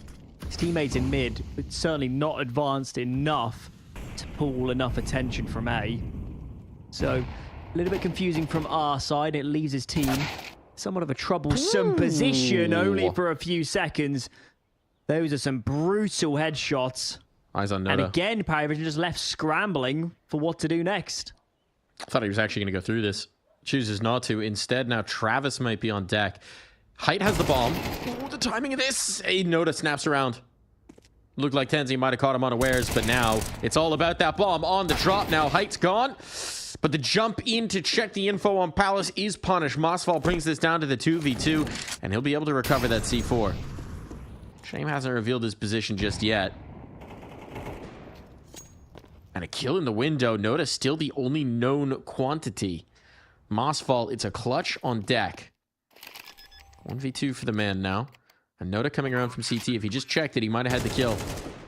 But he will just a little bit late. Allow the bomb plant, pick up the kit, and cruise to a tied scoreline. Betera will be disappointed not to win that round. They're in a really excellent position after they found the kills here in and around Connector. Oh, a little bit early in the round with Matt. Still, Nota, fabulous round. He, for me, has actually been probably the biggest positive surprise of watching this team. As I really believed it would be Travis and James and maybe Belchonok third, leading the pack. But Nota, especially on Mirage, where he plays Connector, he's played some fabulous games from what we've seen so far on this map. in particular. He's a great find and someone that I really wouldn't have had on my radar before playing for this team. Well, to be fair, he is 18, so he would have literally been a child before playing on this team. But you're absolutely right. He's starting to make a name for himself in this roster. Belchanok out after one, but the bomb's dropped, so they got some information on this. Kicker's just trying to buy time for his teammates to come in to support. That is Travis coming through. And Cynics has split the difference between them. Can Cynics find a beachhead for his teammates to play around? They're looking at the players coming out of apps right now, and Cynics is hoping to create a little bit more space. Oh, can't quite kill the player behind the bench, but Vert can come in to finish it. They don't realize Kicker's still close. And Kicker, no chance for the reload. He's just trying to buy space and eventually drop down. Height finds it on the off. James been playing the angle this whole time. Patient. As always, he baited the hook. Cynics needs to risk the cross again to get this bomb, but he'll be able to do so. Not going to try it a third time. He will plant.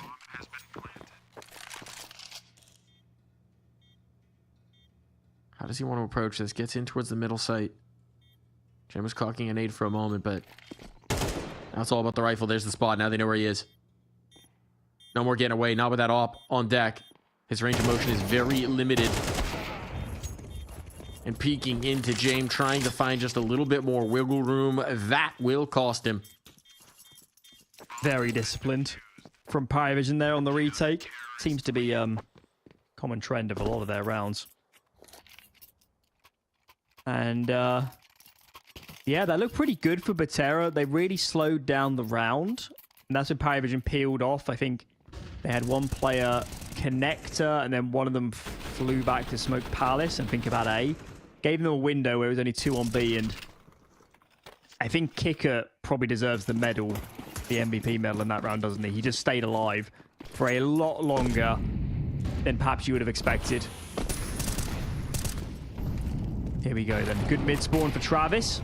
Takes an early duel. Thinks better of it. Gives that ground. At the very least, that is information for PARIVISION. They know the mid is seeded, and consequently, I don't expect them to leave any big windows, no pun intended, of openings. And Beltron got away with that. Yeah. And then some. Maybe should have been punished for it. But as it is, a little frisky on some of these faces. James. Uncharacteristically risky. Now they've got an op. Cynics could put some work in. The question is, can they get the bomb out of Sandwich? And the answer is no, is distinctly no. This is going to be a 2-man spray down. Nice patience from Kicker. Great discipline. That keeps this from getting at all out of hand.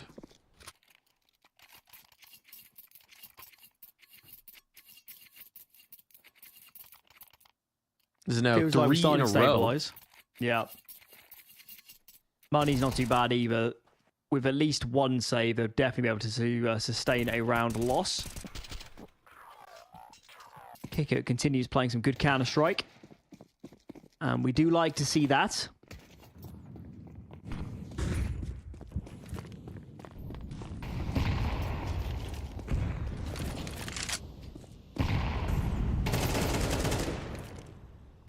That's a nice start. Noda in mid. Laying down the law, taking out Tenzi. James around as well. They're gaining space, so they're not cowed by that. And James will realize that the hard way. In the ladder, though, Noda. That looked like a tough fight, but manages to get the best of Vert. Means that the numbers are still in their favor. He's putting in work in this round. And he might have some more opportunities here. Damage done. Not the kills this time. Kicker knows that player's dropped, but he's found the kill. Flashbang lost track of himself there. Cynics is able to get this into a 2-on-2. These rounds, they're getting close. It's reminiscent of Dust 2. They need to get that bomb planted. That's a huge oversight from Travis. Didn't realize that Cynics could have gained the E-box. But a peek back in for the window fight. Belchanok is ready for that. To get out of this. A jump! Madman that he is. He's brought him low. Height v Belchanok, and Height will have it. Just being the operative word. These are getting very hectic, these rounds. I thought Nota had done enough here to cause tremendous problems. is locking down a catwalk. Kicker almost finds 2. Gets that moment from Travis, not expecting a player to have aggressed. The real moment where the round falls apart. Something I would like to see, Mike. Hate to harp on him, but Betera really need to take the bomb with them. There would have been 2 players running up catwalk together there. The bomb was more advanced. One of them had to peel off to grab it. So let's take that from the start of the round. It will punish them at some point.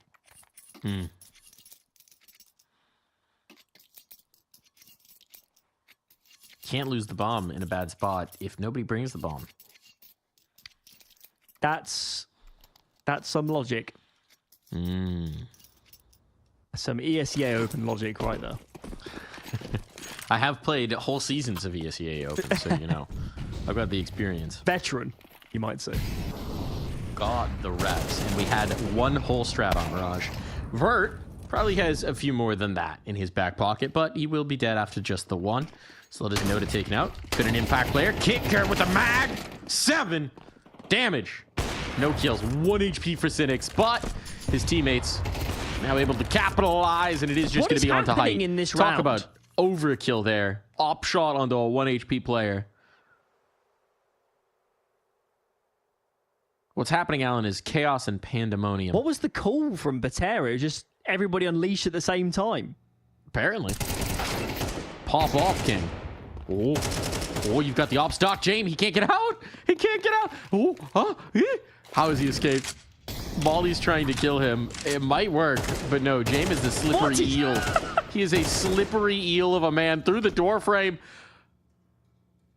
Height denied.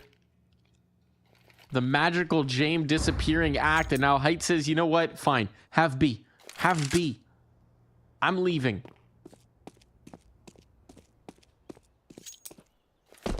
I think James is happy for that reset. I can't believe James has the confidence there to actually clear. That's incredible game sense to recognize it's probably A. And Height goes Palace. They have a smoke. They don't have a kit, though. They do. The lack of a kit is a biggie. This could still be very winnable. Smoke dropped in. Tap to force him to go through it. Oh, smoke the bomb instead. They're not confident in his position. So he's going to be the stick, but there's no health to spare. There is a kill, though. That helps. Not a lot of health on both these players, but they both do survive. Time enough for the defuse, if only just. And PARIVISION will keep on chugging. That was a messy round from Betera. I'm kind of intrigued to watch some of these highlights back because in very awkward engagement there. There's no kills for the Mag 7, but the damage is tremendous. And it's kind of like once they get out and onto B, they're so flummoxed that there's no coordination, and James potentially gets easier fights than maybe he should have. And somehow stays alive. I mean, that was unbelievable.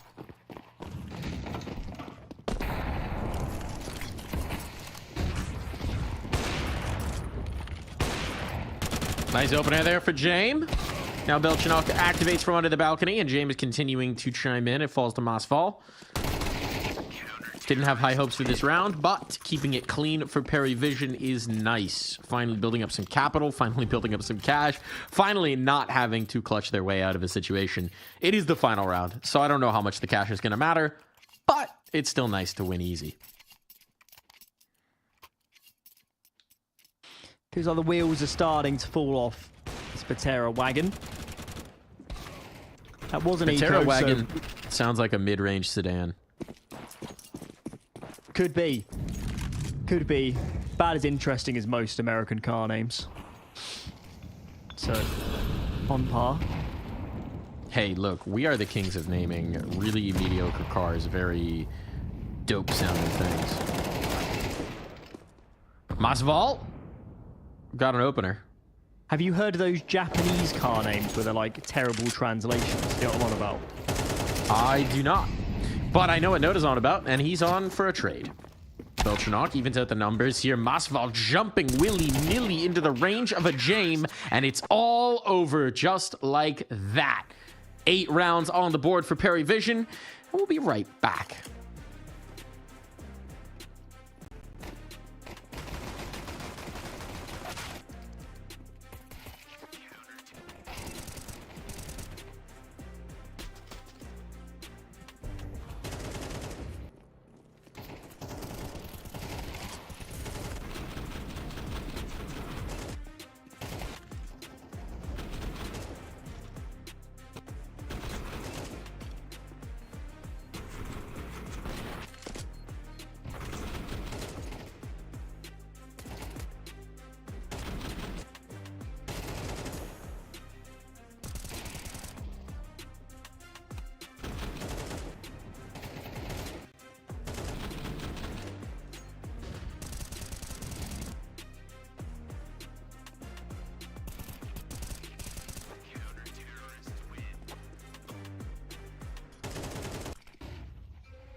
Back in for what could be our final half of play. Unless Betera can find an explosive second gear, they need to go quick here into getting some rounds. Pistol going to be indicative of this one.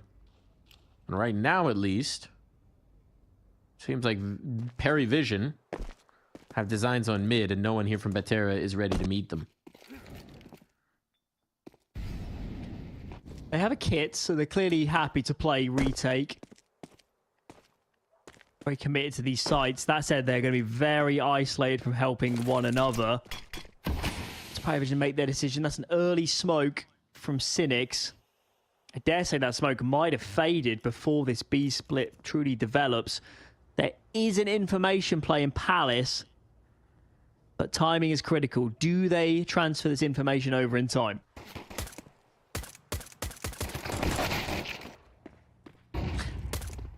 Well, they don't transfer the kills over in time, that's for sure. Vert now trying to hold him at bay. He's got that kit. But a late flank from James catches a bullet in the back of the head of Tenzi, and now Vert cannot feel comfortable about going for this retake. He is pretty stuck and backing away rapidly from this engagement. Boswell doesn't appear to have gotten the memo. But one man will not a round win make. Just gonna try to ninja with a full 10-second defuse. Surely not. An exit might be on deck. He doesn't have time. He's gonna knife him. That's money. That's money in the bank. Why not? Okay. What a way to snatch something out of a rather hopeless round. Would you like to hear some very silly Japanese car names? Hit me with it. I'll give you some good ones.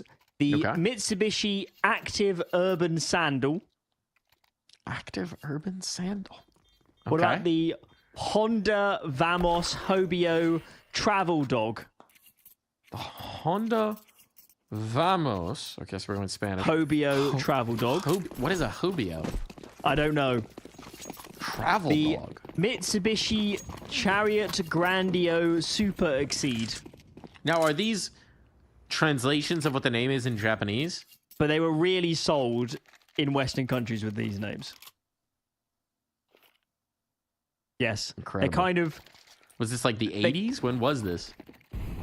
Predominantly 80s, 90s, early 2000s. It went on longer than you'd like to think. Look at this, though. Masval, he got that one A1S as a result of the knife kill, and he's put it to great effect. They spray down players coming out of apartments. They're not going to deny the bomb plant.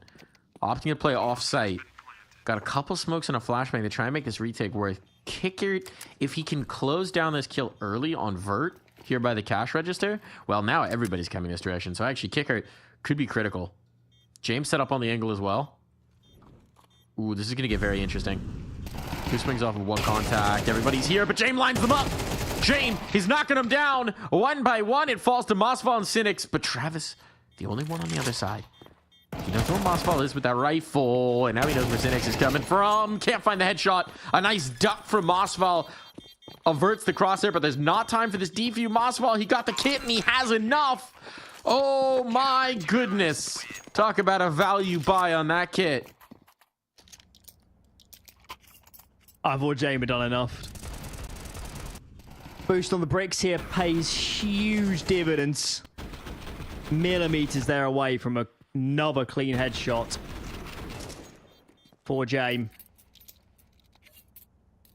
Okay, Betera just about still alive. Life support might be connected, but they're staggering along for now. It's not over yet. But they've got to convert this. It's a haphazard, very weak buy for PARIVISION. One AK, one Galil, pistols to round it out. Util is pretty much non-existent.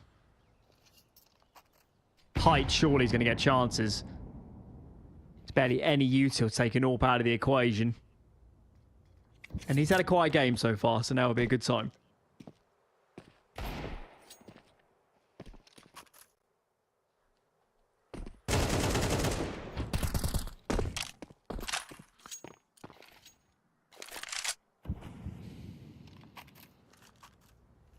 Unable to capitalize on that first peak. A little bit of damage exchange, but nothing conclusive here. No conclusive information either. PARIVISION now having taken some space in towards mid. They're thinking about that bomb, but the peak is well timed. There's a trade, but a 2-for-1 does not favor PARIVISION. Betera going to be very happy with that. And Travis going, looking, better get that gun out. Not prepared for the lower peak. That's curious. Lackadaisical lack of preparation here. The op pops up. Height taken out of play. Beltranol, can he do this? He's got 30 seconds to work with. But quickly answered by Cynics, making sure that this round doesn't get away from them. Somewhat surprised Cynics there was prepared to peak because that felt like it was going to be a heater. PARIVISION losing steam. There's a couple rounds in a row. They don't really get engaged in these rounds. Granted, that one was a much lesser buy, but still.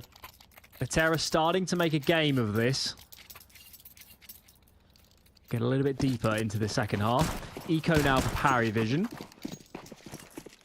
Betera could desperately do with some economy. So they'll be looking to keep this clean. He's had a good game so far then. James tops it off, leading the pack. Nota, Beltranov doing well. On the reverse, it's Cynics mounting the best defense. Certainly not Furt in this round. My goodness, what a shot from Beltranov. Looking for more, but a Tetris a little too exposed, perhaps. Tenzi can put that down, but he got the information as well, right? Only really saw Tenzi here, so you can see the nucleus of players is coming back this direction. Oh, He might Palace be able to smoke. swing into support, but... Palace just got smoked from Catwalk. Mm. That's how it's done. That's teamwork. Well, that's not a brilliant smoke. Fortunately, nobody's around to swing through it. Need to work on your lineup, Masval. Now that Height's here, that's a lot more helpful. They're just desperately trying to find a new road. Nothing doing. Nothing doing, Travis. 30 seconds. Go to your death. Save us all some time. And swing into the crosshair. I think we might have a game on our hands. We said that on Dust 2, though, so I'm not trusting it. I think this is a bit different. I mean, Betera, with that round, have some economy behind them. I'm a little bit more of a believer. I'll come along for the ride if this round is won by Betera, not in a 1v1 clutch. Then I'll sign on.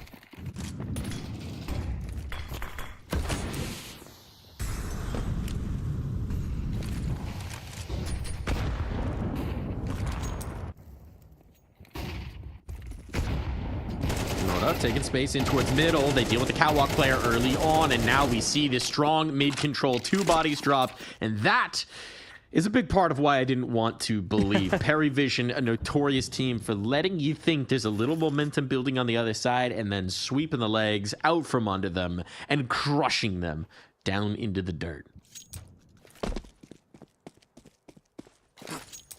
Betera committed so many resources to that mid fight. Sort of stunned they didn't get anything more out of it. Ooh, what have we got? Yeah, it's just Height here as well. His teammates are in a completely different postcode. Height has to do a lot of heavy lifting on players already dropped to make it 2. Second kill found. Oh, almost the third. It's a very worthy effort and leaves his team in an even scenario. Put in the work. Player out to E-Box already and distracting from the mid pillars. Good spam damage there from Nota. Playing the line through the window. That's going to send Vert saving. Well, Not sure it was, actually. I think he wanted to jump up catwalk and give it a go, but he's burning precious time. Better off now, just saving. It's too far ticked. Surely. Surely. Oh, one more kill. Travis might be a little stuck here. Does he get far enough away from the bomb? Should do.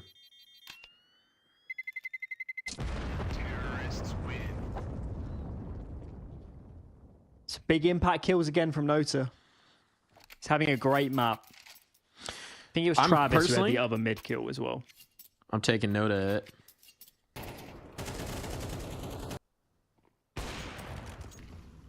Not going to dignify that with a response. Understandable. It was so dreadful that I couldn't acknowledge it. They can't all be winners, which is what Betera might be telling themselves after this map.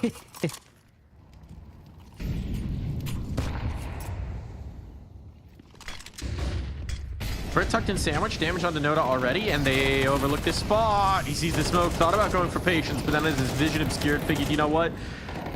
Why not just take what I got? They're not totally sure if they killed the player in sandwich. A few more spams.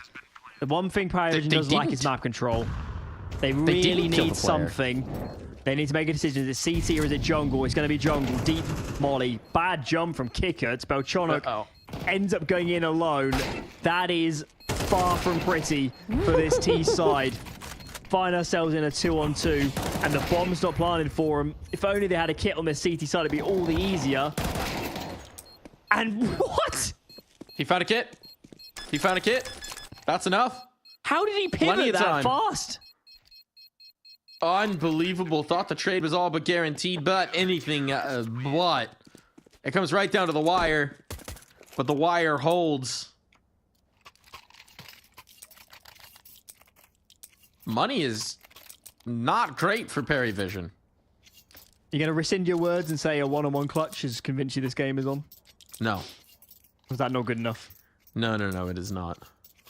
It's a one-on-one clutch they probably should have lost. I'm not convinced. But I will say I am increasingly convinced we're going to go to 24 rounds. Yes. It's going to be one of those games where you never quite believe it, but they sort of stumble their way to overtime. Still more work to do.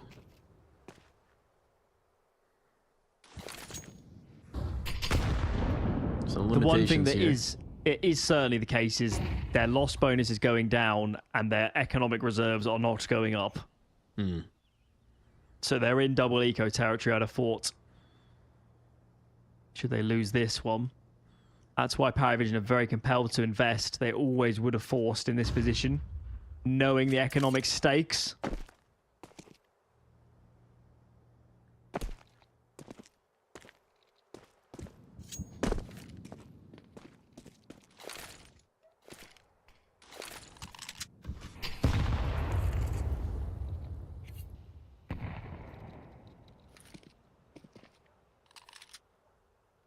This could get really awkward if Nota comes off catwalk.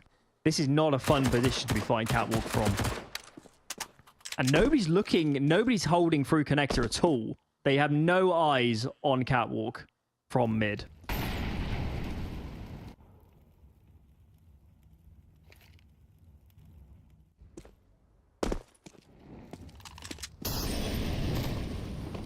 Where does he go? Mossfall on the platform. He's been overlooked. Nope, he's checked. Now they're in a lot of trouble. Cynics 1 is not enough.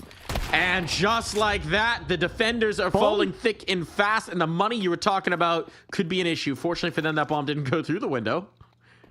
Could have been worse. Gets tossed over. Does give a chance, though, for height.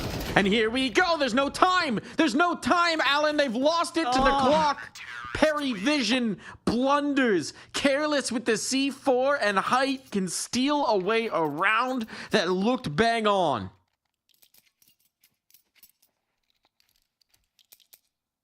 Much like in Who Wants to Be a Millionaire, where they set the safety net, I'm going to ask you the same question every round.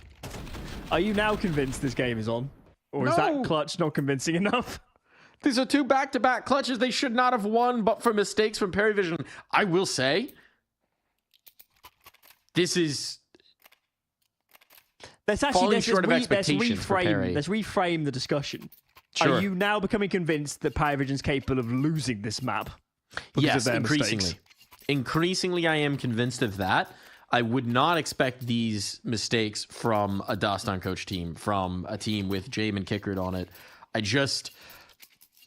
This is a team that likes to play with the margins, that likes to play with the last second, and you can't be careless with the bomb in those last phases, because if they get the bomb planted in the 3v2, it's a save. Height backs off. It is, and again, the money was so bad for this CT side. And check out PARIVISION.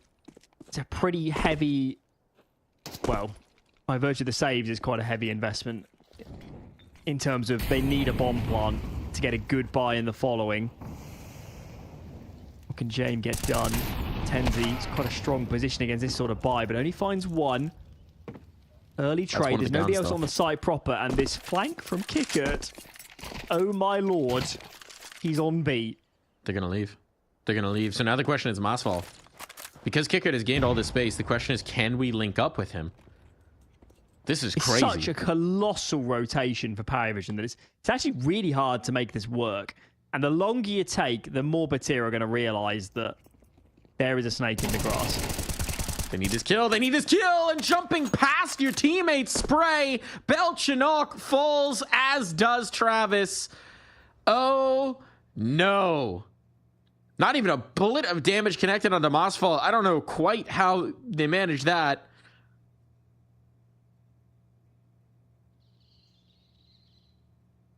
Look, there will be an opportunity for James to link up. He needs to kill the catwalk player. That's Masval, who's come back to it. I don't think they'll expect Masval on the site proper. They're starting to wonder about it, is the other thing. He's thinking, why haven't we seen contact? There's only 18 seconds. He's going to hear James running. And that is the round. All your work, Kicker. It's for naught. Masval put the pieces together. And he has wiped the whole board. Mm-hmm. Yeah, and without that plant, I believe they're by in a bad spot. I'm in, Alan. I'm in. You're in.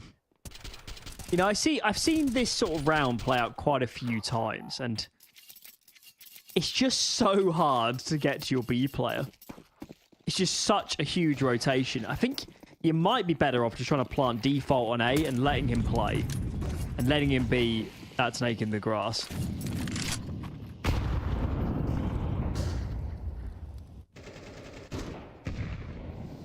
They are chasing these force buys all the way down our PARIVISION. Never gonna have a complete one, but it might just be enough. Need one more. Need one more kill here to allow the plant to come through, but that player deep on catwalk makes it tough.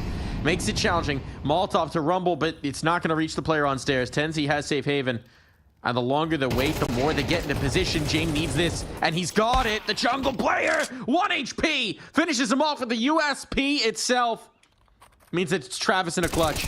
He's had some big rounds, some big moments, but this time trying to whittle down the numbers will cost him a team ace for Betera. Puts them through, puts them into the lead. They've been chasing the backs of PARIVISION for so long, but now the finish line is in sight, and it will carry them through to Ancient if they can just win 2 more rounds. So this was 9-4 for PARIVISION after they won second half pistol. This game has taken quite a turn, and the buys are relentless. Another investment, another less than perfect investment, and this is one where they didn't come in with much util, and they've already burnt all of it with this planned B split. I'm not sure they can cancel. As much as they might want to, they need to commit, but there's only going to be one prong of attack now, especially with a player in underpass. I think we might be on a third map real soon at the rate we're going.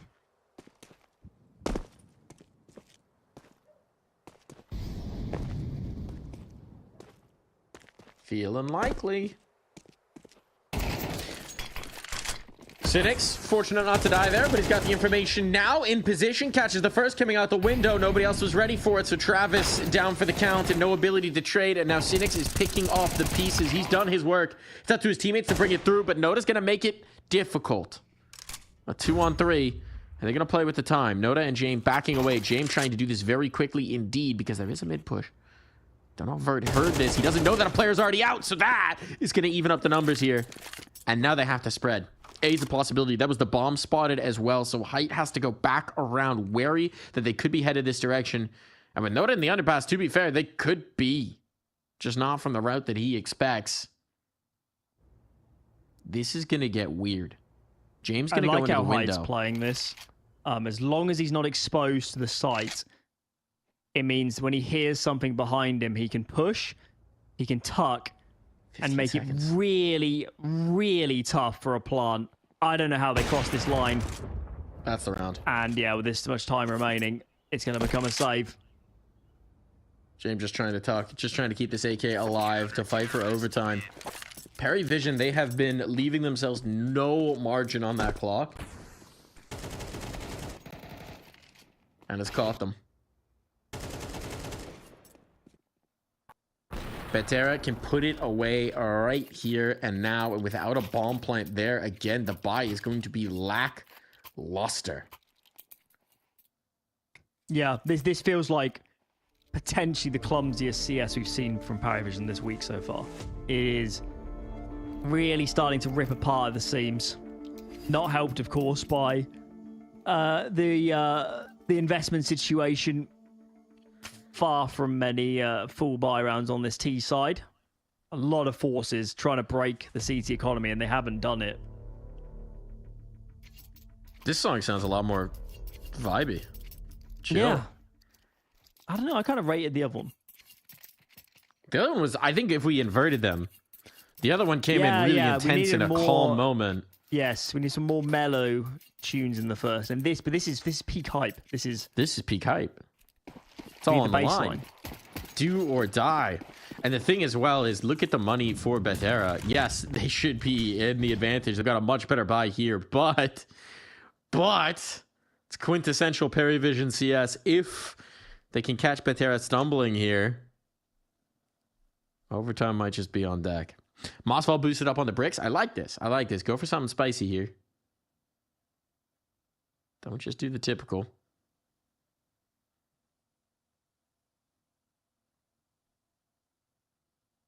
And here comes the motion. A little bit of spam headed the way of the con player just to put them on notice. Smokes up. Trying to take this space. It's going to be Mossfall on that bricks boost, who can have a first influence. Can't quite get the kill. Now he's revealed. Has to give it up. Damage, though.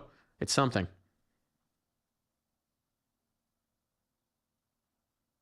They're moving a lot around here, Betera. I don't think they've got any sort of read on what's happening, though. They don't. Tensi never stood a chance. It's going to be a really tough pill to swallow, Mike, but I think they need to call this save really fast. They can't afford to lose these guns. What did I tell you? Quintessential. You can take the Jame out of VP, but then you just put him in a different roster. And classic Dream Ball Counter-Strike. It persists. It's been a very bizarre map. Very, very bizarre. That's not even over. We're looking at the replays.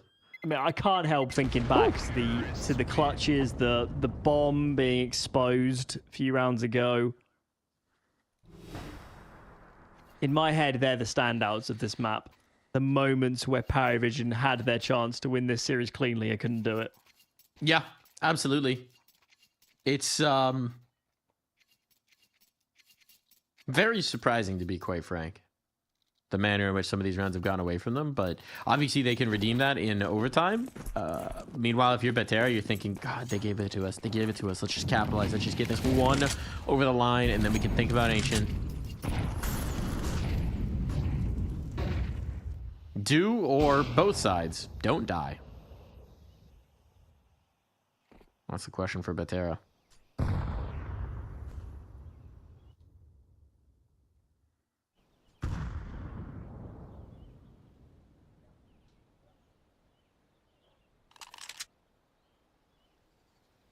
Okay, so second bout of mid smokes. And his Jame... I'm not sure what smoke that was meant to be. Probably top connector, but it's missed. That could cause real problems for that prong of this split, as they have no protection from short. Still, somehow we're trading into an even scenario. They don't actually have to commit here. It's a 2v2. But Beltronic is so low. Jame, critical kill, plants default. And he needs some help with Beltronic. They're in completely different areas right now. They need to play together. Beltronok's just going to play the bomb. This is two isolated 1v1s, but it's all about the timing here from Mossfall, and James swings ahead of that timing. We are going to OT. PARIVISION will not let this slip. They will not let this go. A massive James map has dragged them into overtime. There were mistakes, there were error, there were uncharacteristic play, but at the end of the day, they bring us to extra time. And that might be all that matters here, Alan. More rounds. We are right back into it. And you know what OT means? No more need for the economy management. We are in there. It's been ugly from PARIVISION.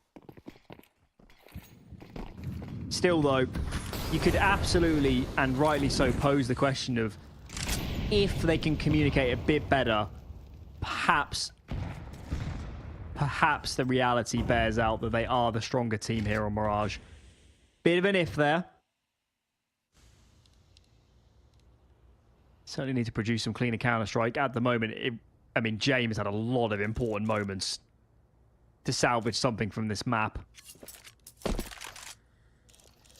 Still, though, work to do. We're old school now, first to 16. Or more overtimes will be produced.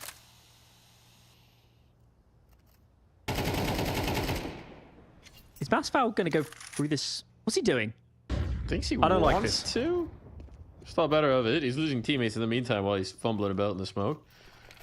And as it fades, he could be in trouble. He's looking away from Kicker here. Wants to go through another smoke. This time, he'll be able to. But it will not save him from the wrath of Travis. They might not realize Vert's alive. Okay, they do. Never mind. I was looking at the molly, thinking that like there's a chance they overlook it, and then just instantly.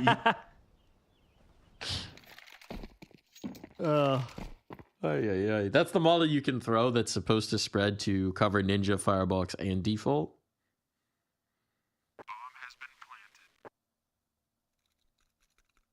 But it seems Does it hit Ninja? It does, yeah. Didn't know that. It lands is like on top of, you throw it from Tetris, it lands on top of the box there and covers all 3 spots. Which is nice. But I guess it does leave that corner exposed. You're just obviously less protected from a peek. Don't think you could have done that in Go. Pretty sure. You used to be able to I know you used to be able to molly Default and Firebox with one molly from Connector. Yeah. Or the bottom of stairs. And very few teams threw it in retakes. I'm not actually sure it was super well known. Even that players were lazy and just lobbed it off the wall. Yeah. This one's a recent subject of a NART clip, so you know it'll be spreading.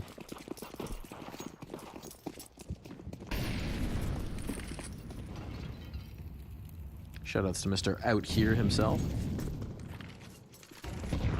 PARIVISION changing the pace. They ran so many regulation rounds of slow defaults, and they got picked apart. This is a very different breed of Counter-Strike. I respect the change of pace, but clearly in this round, they've been quite handily rebuffed. This is going nowhere, this train. Derailed. Jim had the right idea to look for the flank, but got to focus on the site itself, and that means that Tenzi is going to be the insurance policy here. Even if his teammates in an already advantaged defense can't get it done. Well, Tenzi's about to. Goodbye, James. Good luck, Belchinok. It's a swift response. 4 AKs for the defense. You take that.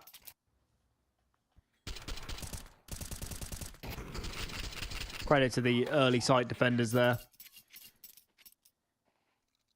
Did a great job of rebuffing, falling back, waiting for their teammates.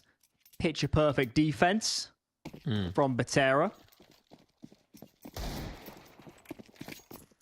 And we go on. Round 27. PARIVISION's last chance in this first battle of overtime to get more terrace rounds on the board. What is going on with Tenzi here? Completely unexpected. Kicker had no idea. Nota snapped out of the server. Where is Tenzi? Did not have a good regulation. Where has this play come from? He's the pop-off prince. Just doing it on Dust 2. Got these moments, these flashes of absolute brilliance. Cynic's forced out by the molly, but there is no one ramp to actually punish. He's still able to get his kill. If he had fallen, the window would open. But now they'll actually just try and go through the window. And it is firmly shut. Losing a lot of players this round, just walking through smokes into ready and waiting arms. There you have it. 14 for Betera. They look a lot calmer than they did earlier in this series. I think that is Just a fact at this point. And a slim lead. We go for round 2.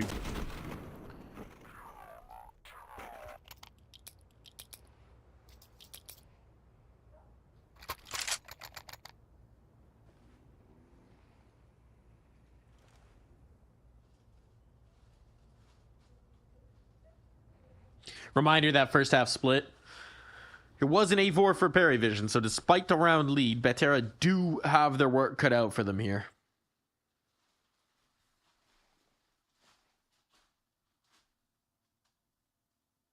This first round will do a lot to set the tone.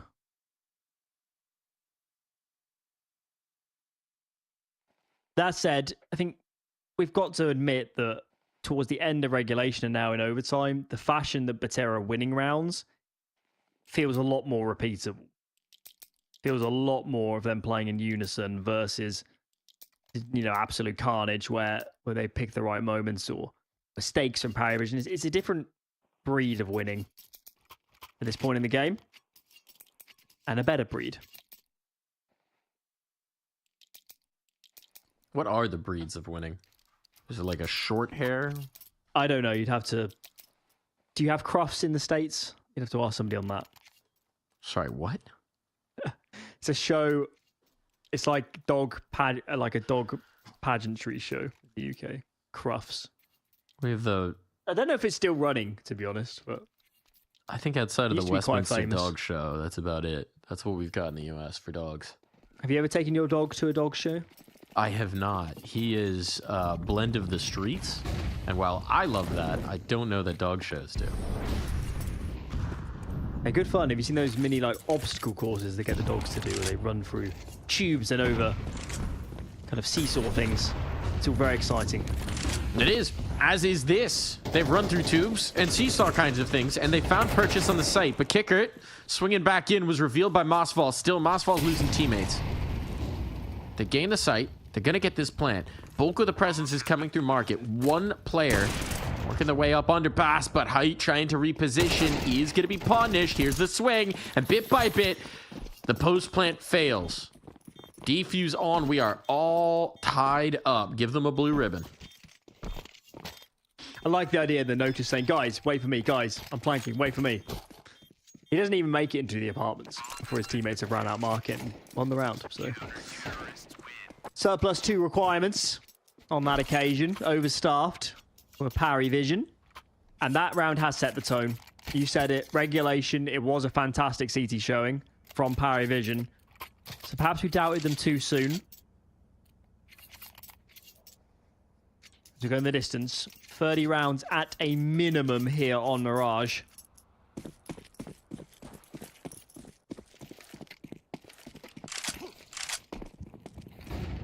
And the change up from PARIVISION. Fended off around towards B, and they've said, it's not going to be B again, guys. We're just going to leave Kickert over there for the start. Now James comes over. His presence elsewhere has not really developed. What's the next move? We're going to get James aggressive in towards apartments. That would be a nice information play if they can pull it off. Certainly feels like that is the plan. He's taking the line. They'd love to get him on a deeper angle, and then Kickert can be more confident leaning elsewhere. It's interesting to see middle in this round seems to be radioactive for both teams. No one wants to set foot inside it. Oh, and now they're headed towards B. So this is going to be the Jame opportunity. Yes, it's just Jame. He doesn't have support, but look at this from Betera. Eventually, these A players are going to start to give it a look, and right now taking late mid control, where Noda's going to see right before that smoke hits that nobody was here. Nobody whatsoever was here. This is not It's easy Jame for on the Jame. line. He could very quickly get overwhelmed. He needs to hit the first man, and then you use the util he has to buy time for a rotation. It's a long way off. Jame. There's that first man. And they, of course, have no idea that he's alone. So they're thinking who's going to be the next one into his crosshair. That shot doesn't hit. Flashbangs are good. Now there's support coming in. Nota trying to do so. Belchanot, though, punished elsewhere. And Jame looking down. He's gone. He's gone. And just like that, it was looking like such a good setup for PARIVISION. Melted. Was James trying to dodge a flash? I don't know what he was looking at. Trying to get a rifle, maybe, but there shouldn't have been one dropped. He must have been. It must have heard a pin or something. I'm a bit confused. But that was... I know it's scary to run into Jane with the orb, but it still was the highest percentage move to hit B. And Jane did his job. He lost a teammate some... it was into his connector on the rotation. They were really far out, PARIVISION. And Jane wasn't on a deep line. He was on quite a passive angle, so he didn't have that much of an early warning. It was a gamble. It was a gamble from PARIVISION, and they got it wrong. And now, at best, they're playing for 2 goes in overtime. And that's assuming they win this one.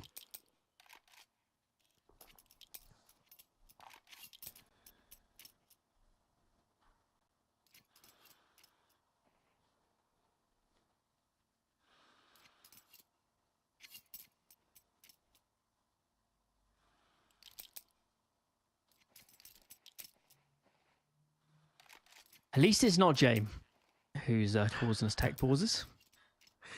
No, he's still connected on. Don't know what the issue is this time. Let's Unknown, see. I'm hearing from the higher powers. We've had a lot of unknown issues this time. Me personally, I would like to know. Which individual has impressed you the most on Betera? It's got to be Tenzi. I know he doesn't have the scoreline this time, but across the series that we've watched, I'll couch that statement. I think overall, in every round, it's been Masval. It has been Masval. He's had the most explosive, consistent play, and especially on the T side, I think he's their most explosive player. But the Tenzi has the most magic moments, where maybe he doesn't get kills in bulk, but when he pops off for a multi-frag to win a round, you can just feel how impactful he can be. I see that. I'll take Masval. I think on some over the series we've seen, he's had a lot of important moments. Did great work up against Navi Jr. as well. And now we see another kind of interesting call from PARIVISION. Look at this. They've got nobody on the A side proper. They're quite primed to fight mid. That, of course, comes at the expense of A, should it be attacked. Not necessarily very easy to play from the position they're in either. Especially if players get out Palace on towards default. I wonder how long they're going to stick in this setup. Maybe they're going to fight into mid at some point. That might be... if they can clear mid and not be scared of it and make the job of this jungle and stairs player a lot easier.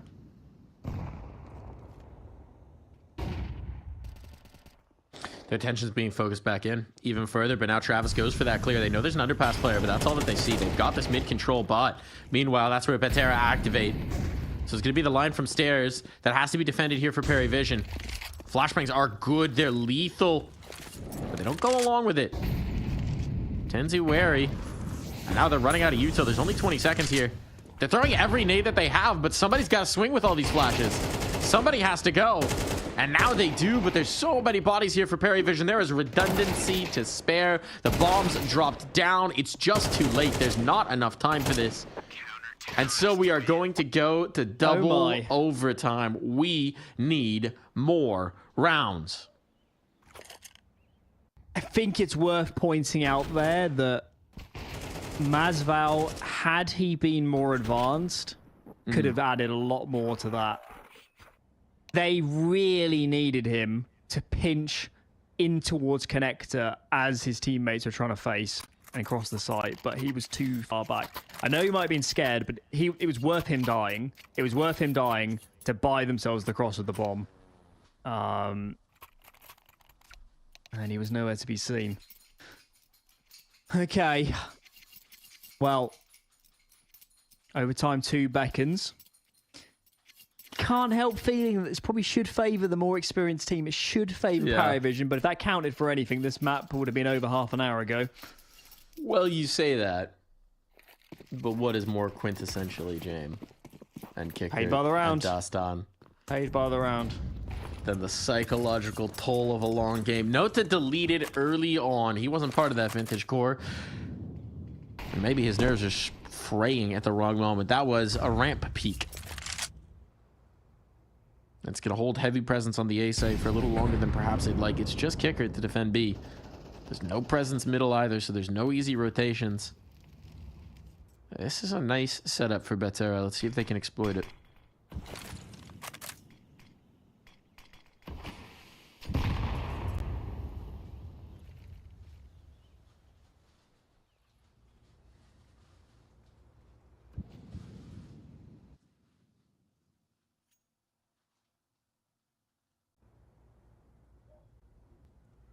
Two players into the window. Travis has his hands full.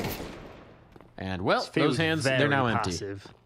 I'm surprised PARIVISION haven't made a more aggressive move.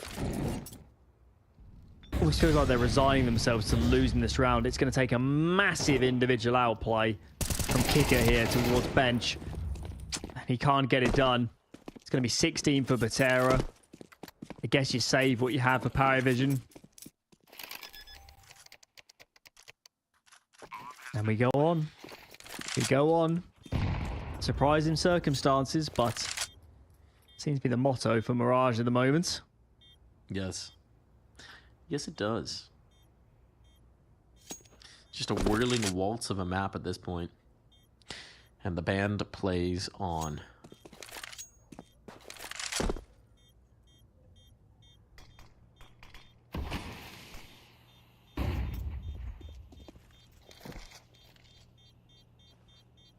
Nice to get these rounds on T, though.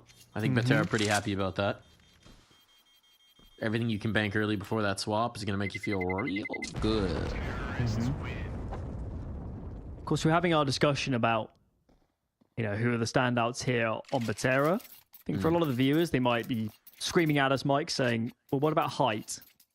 And I think the criticism I lobby at height is that he does seem more inconsistent than maybe someone like Masval. Be a great game here, but wasn't necessarily the case all of this series.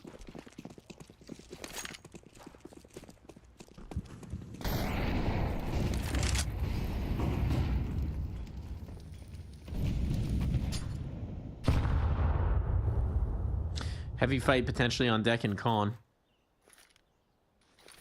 Meanwhile, James peering into ramp. Gonna need those smokes to stay up in Palace. And once again, they've allowed them purchased in towards the window. And look at this. Tenzi's just gone through.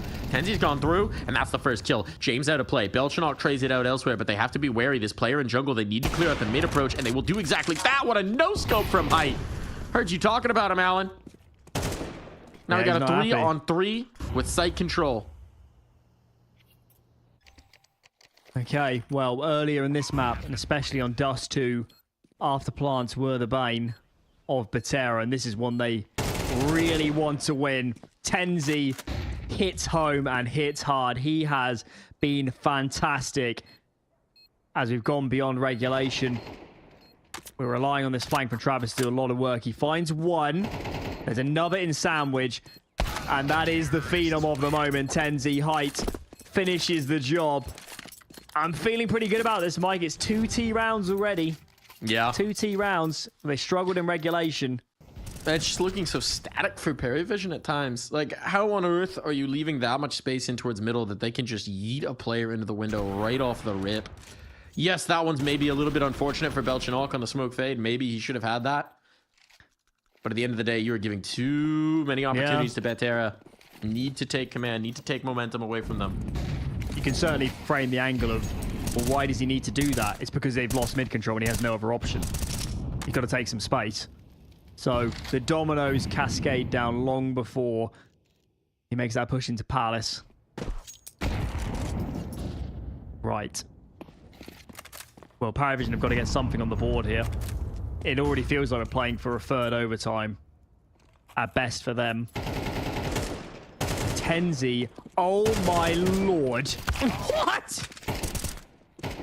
He's here to play, Mike. He wants a third. He's ready for it. Queued up. On deck. Kicker. There's just no chance. There's just no way. They know where he is. They're flashing. They're nading. Feels like there's a target painted on his back. Yeah, maybe there's a window while they try and negotiate the bomb on through. But all this is just to distract from Cynics coming through the shutter. And now they've got a flank. And they don't even need it. Map point. 3 of them established. Flawless here on the T side. PARIVISION. Surely this one is too much to recover. I can't believe how good Tenzi's looked in overtime. Where was this earlier in this series?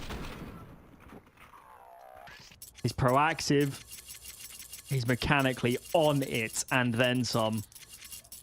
And as you said, a trifecta of chances now to put us onto Ancient, a map we didn't think we were going to be reaching when the halves are swapped.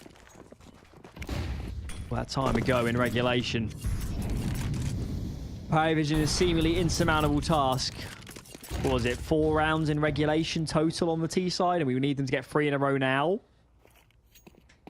Doesn't feel likely.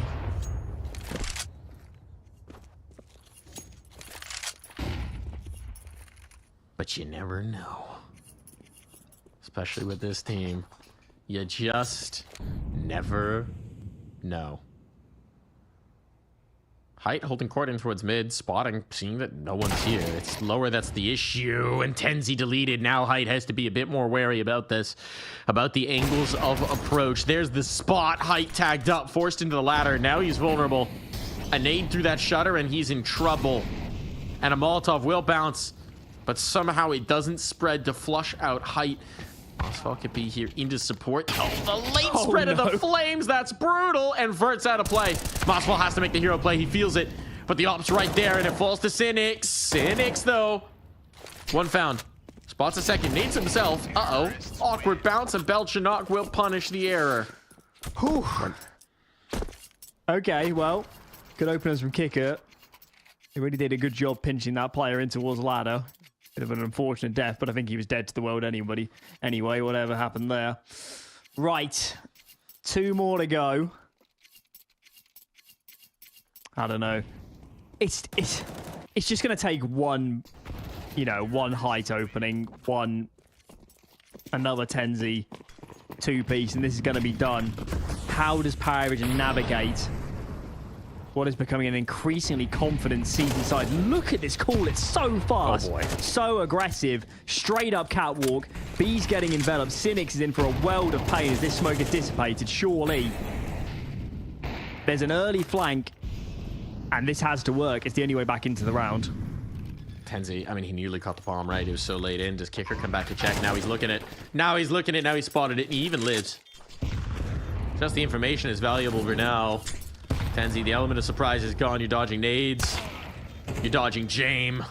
And Jame is not missing. No, sirree. They're backing off. We might just be going to a third. How dare we say this game is done? It's not done until James says it's done. Yeah. My God. They both teams will have a pause. Oh, he just collided them. That's nice. You can unscope Height. You killed them both. Betera should pause. Catch their breath. Yeah, it's just decaying too quickly, isn't it? They just need to breathe. Been very different rounds they've lost to here, so I'm not sure it needs to be a huge game plan change, but they can't afford to lose these precious opportunities because PARIVISION are not going to let opportunities slip. If they get the chance, it will be done. And Betera will be out.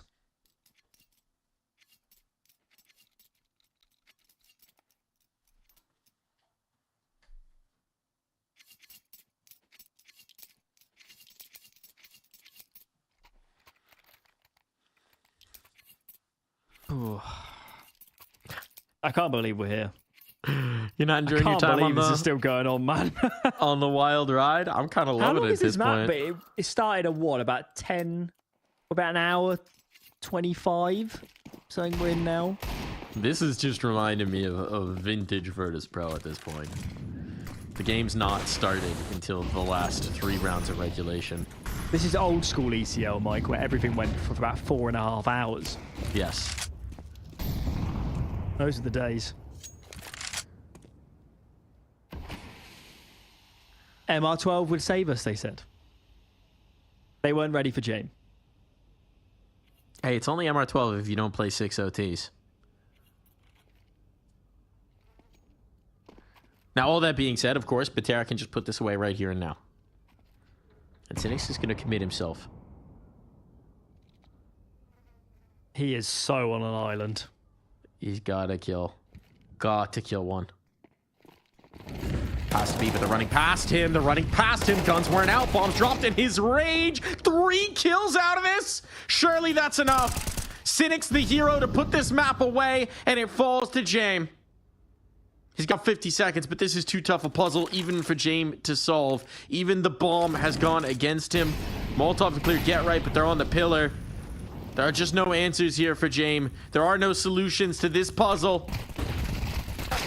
Whittled down, eliminated, and Betera, they will close. Cynics, he puts the team on his back, and he carries them over the line, and we are going to Ancient. We are getting all 3. I'm trying to figure words to summarize that map. Madness? Certainly tenacity is one that comes to mind for Betera. More experienced teams than Betera have crumbled faced against this kind of a map out of Jame.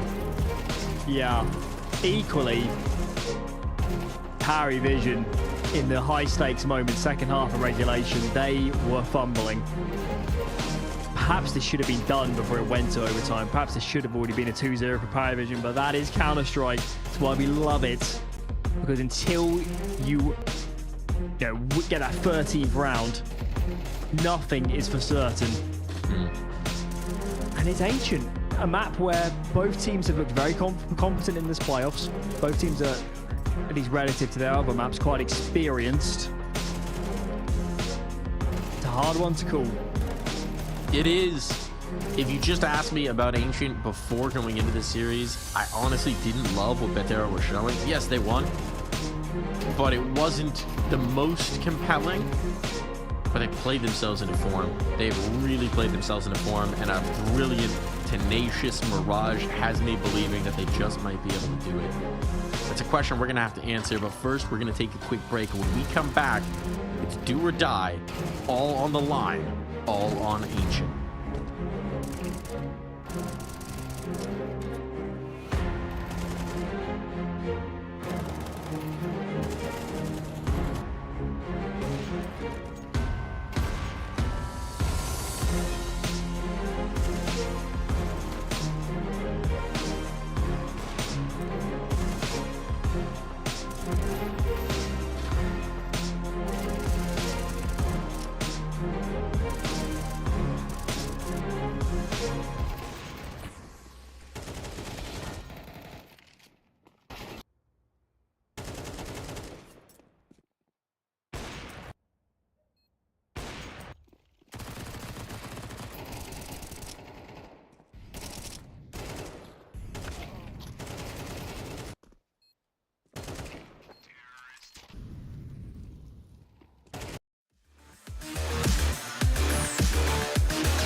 And we're live with map 3 here.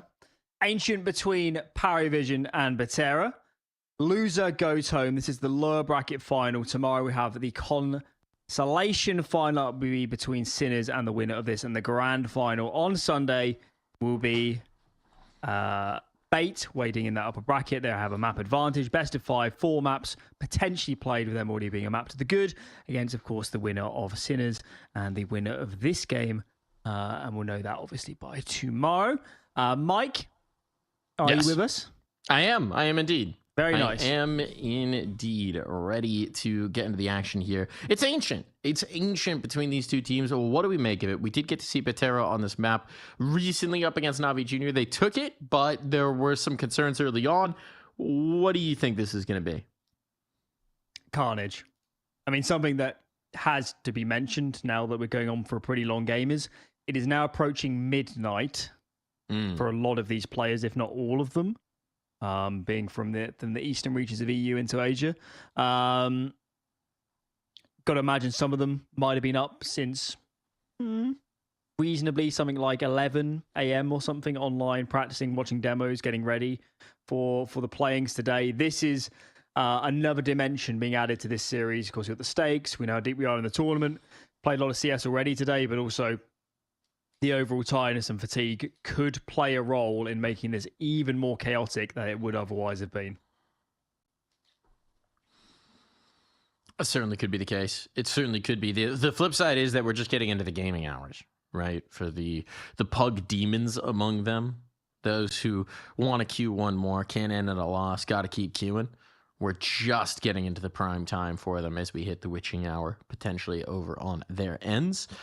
So keep that in mind. That's the flip side of it. I don't know which way this is going to slice. Frankly, I'm very surprised at the manner in which PARIVISION let Mirage slip. It's shaken a lot of the confidence I think I had in them, because some of those rounds, once you get into overtime, right, it's a different story. But some of those rounds to allow the map to get away from them were uncharacteristic, were man advantages that were sloppy, undisciplined, giving up situations, running out of time, losing track of the bomb, putting it in the clutch of your opponents. Just very silly ways to lose rounds.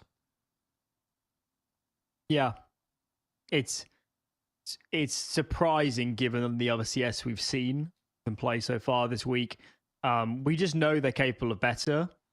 And certainly coming into this series, and we did see on map 1, if you expect one of these teams to be making slip-ups, it's the young guns, it's the inexperienced squad, the squad that is potentially playing one of the biggest games of their entire careers. And obviously, on the reverse, for everyone minus Nota, on PARIVISION, they've been in this position and well beyond many a time. They shouldn't be phased at all by the game they find themselves in. So, I don't know. The way I'd frame it is PARIVISION are still the favourites. They're the better team. They should be winning this series. They have the tools to win this series. We saw them on map 1 look very dominant, in fact. So everything points to, on paper, there should be a win for PARIVISION, and maybe even a clean win.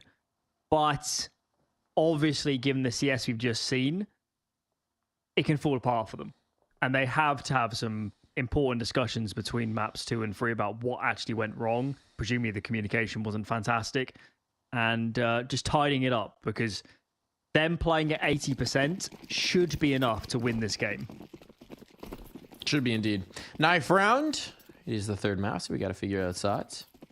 Not sure how much that's going to tilt it, but of course both these sides would likely rather start on the CT.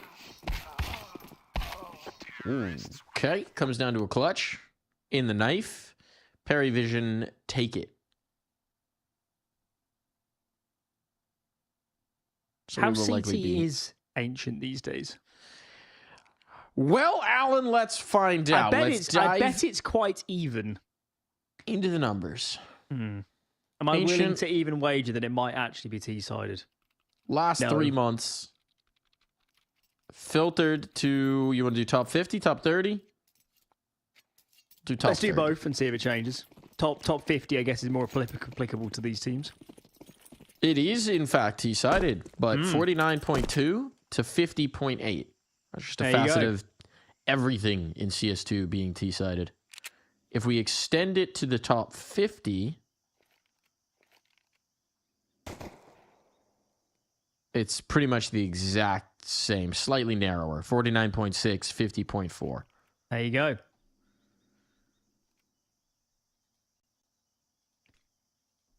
It is somewhat skewed in those statistics in that, I mean, it's not the case here, but often if a team is first picking it, they're going to start on T side.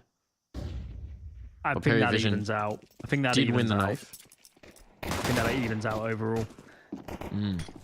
My fault. Statistically insignificant, I suspect. Yeah, fair enough. Trying to chew these players up is eventually going to be able to take out the ramp player, and there's a bookend coming in. There's a Team flank kill? here. A team kill somehow in the chaos, in the melee, and James is left with 4 to find with the bomb drop down with no real possibility of converting this round. He's going to play a patient game. We know that of him. See if he can't pluck a player or two away, maybe lure them into his grasp. But all they need is to wait for him to make the move, and they will bring the pistol round through. You wouldn't believe, looking at it now, that PARIVISION got the opening kill.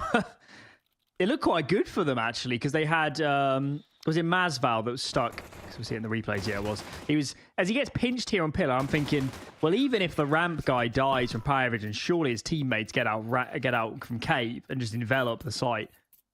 But they didn't. A little bit stalled. The flank came in.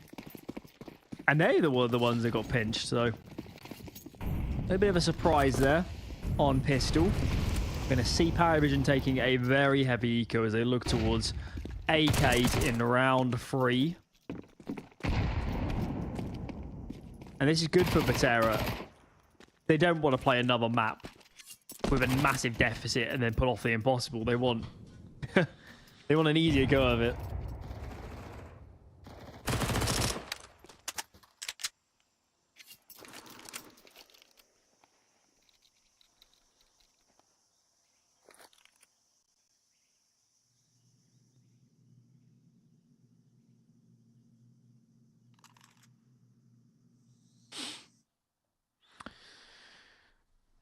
Glocks into a blender of MP9s is what it looks like here.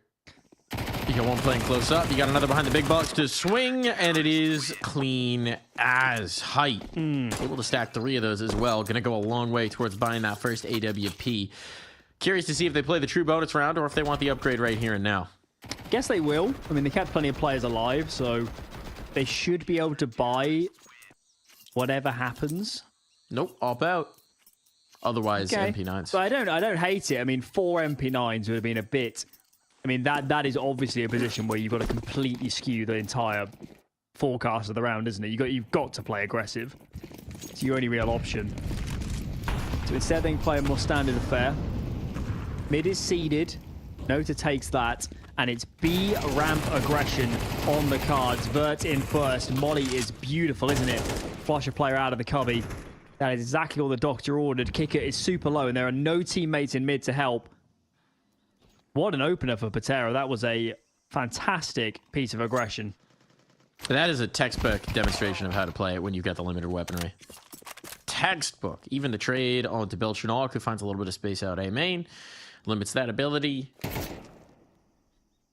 Now you've got Kicker here in Cave. Vert doesn't even throw the molly or the smoke. Confident that there's nothing happening here, and the swing back in. They retake the space.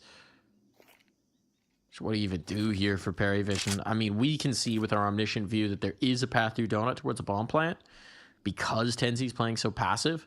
But they don't know. They've only seen one player here towards B, and they've just killed him. So that's likely going to funnel them in towards the site. If Travis goes down in the face, Masval is posted. Smoke blocks him, but a player's still in the cubby. Tucked on in, and this has been overlooked. That's the bomb committed. Kicker, no chance at this one. Guess he'll just save the AK. Feels like the best option. Of course, the round is really won, isn't it? In those first 15 seconds, 15, 20 seconds of the aggression. It's a nice set piece. Clearly, PARIVISION didn't have the numbers or maybe the awareness to deal with it. Yeah. They really were not able at all to play off the back of each other and lend hands. we can see it in the replays a little bit. I'd like to see what util PARIVISION had down. I don't think so. Some teams, Michael, molly up the ramp early to prevent early aggression. I don't think PARIVISION threw one. They might not have had because they're buying third round. They might not have had a lot of mollies. That could have been a factor as well. Limitations to it. Certainly limitations in this round. You need some snappy shooting out from Kickert. Or some success off the Deegs. There's that snappy shooting. Hello, Kickert. That's a gun that's going to be retrieved. But Beltronic and James have armor, so if they can recover that rifle, I mean, it's pretty fair to say, actually, that this is an even round if they can get that gun off the ground and with their man advantage. This is a really interesting chess game right now, Mike, because both teams know that gun is so valuable that this A tunnels has somewhat become a position of contention. PARIVISION have said, we don't want to risk going in there now. And actually, it kind of feels like the right decision, doesn't it? Because B, one man here, could definitely get overwhelmed. Can they get in position to flash for James? Here it goes. They're setting up for it. Smoke's faded. James out. They don't can throw the flash just yet. Now James found a player. But it's cost him his life. And that disjointedness between the pack and James is going the limit. Vert's in position, trying to shut this down, doing exactly that. Beautiful response. Coming through from Vert. And what started off so very well for PARIVISION fizzles to nothing. I keep almost saying PARIVISION. I don't know why. That'd be a great serial name. It would. It would. Or bats for PARIVISION. They've started selling, Mike, a kind of, it's even the way to describe it, a kind of a limp version of Fruit Loops in the UK, where they remove all the E numbers. Just released it. They were illegal before then. You couldn't sell them. Too dangerous.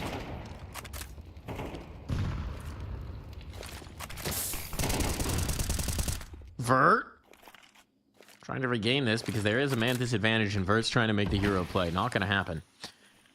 There's still lots of time in this round. And look at this move from Cynics. Knows they have to do something. The info is so good. If he can clear out mid, then Vert can focus back in on that ramp fight. Oh, and he's done exactly that. It's going to leave them pretty confident that there's no one coming through CT on them.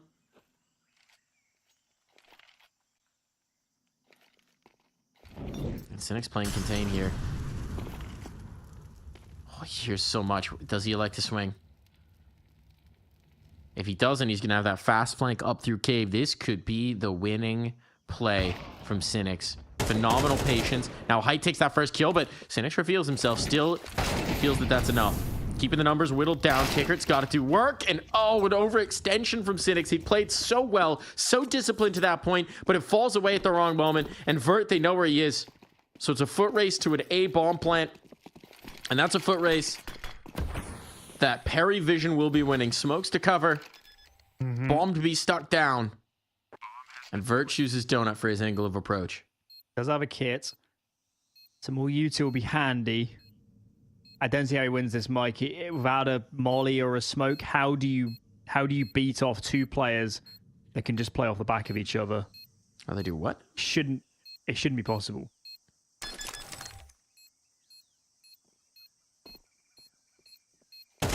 They've spotted. He's not on.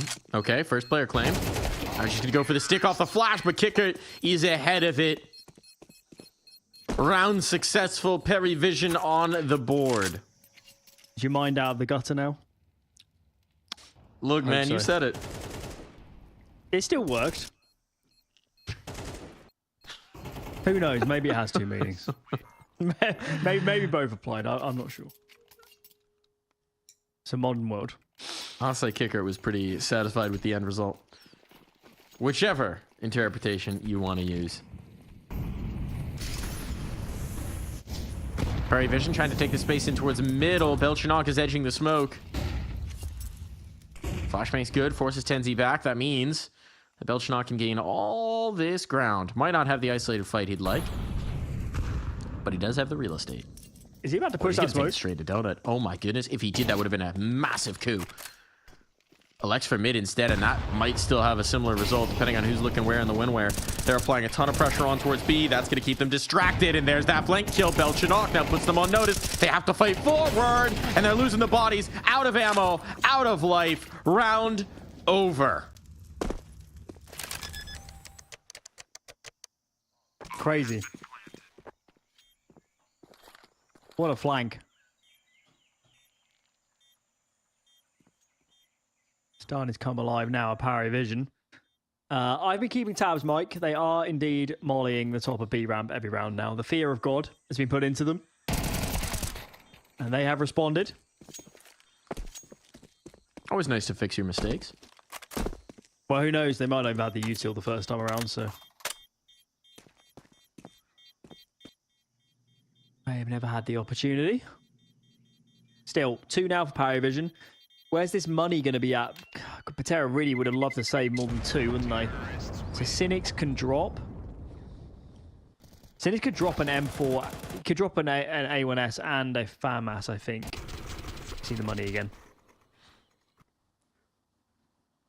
What are they feeling?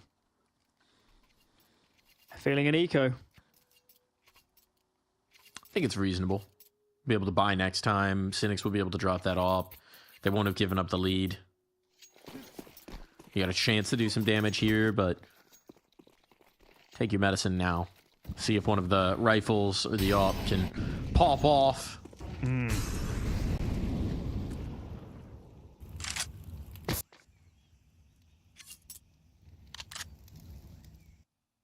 They're getting a lot of real estate in mid, aren't they? I mean, I understand this round is obviously not a full investment, but it has been a trend of the full buy rounds too. Day split comes in. That was the only way out for Vert, and he does indeed win it. Now it's a saving game. Surprised he isn't falling even further back. And maybe to his detriment, that gun would have been very valuable.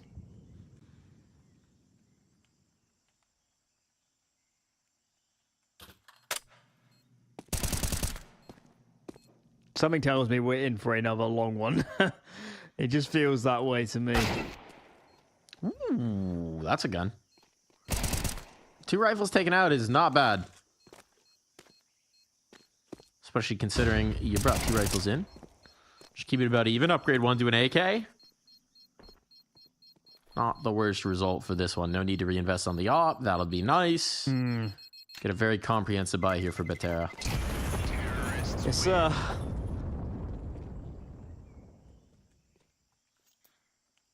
I think your instincts might be correct about the length of this one.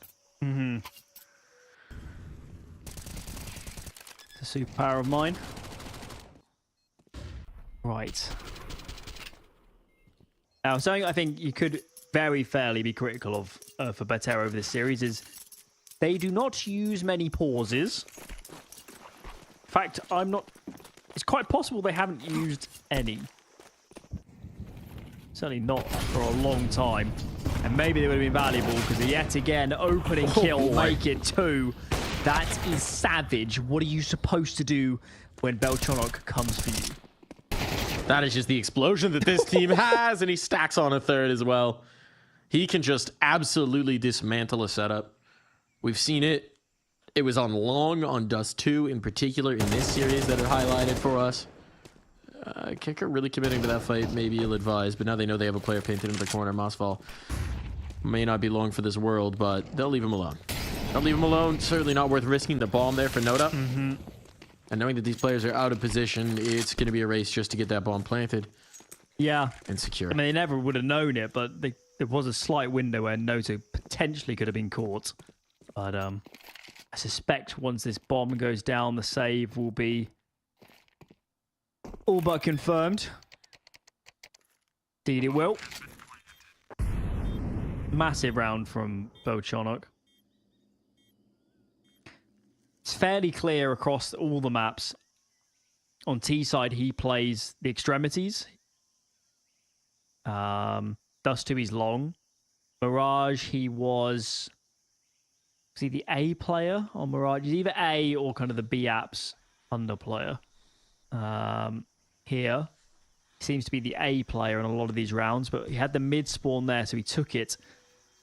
I feel like on his other teams, Beltronic has been more of a middle of the map player. I could be wrong, but my point is you don't always see him in that sort of position where he can take aggressive duels, but my God, he's shown he is capable.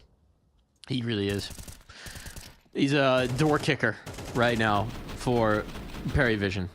Frightening. You point him at a choke point, he kicks in the door, he takes a few scalps, and he gives you so much space on this map. A terrifying version of Santa. That is some naughty list stuff. Okay. James got 1 kill.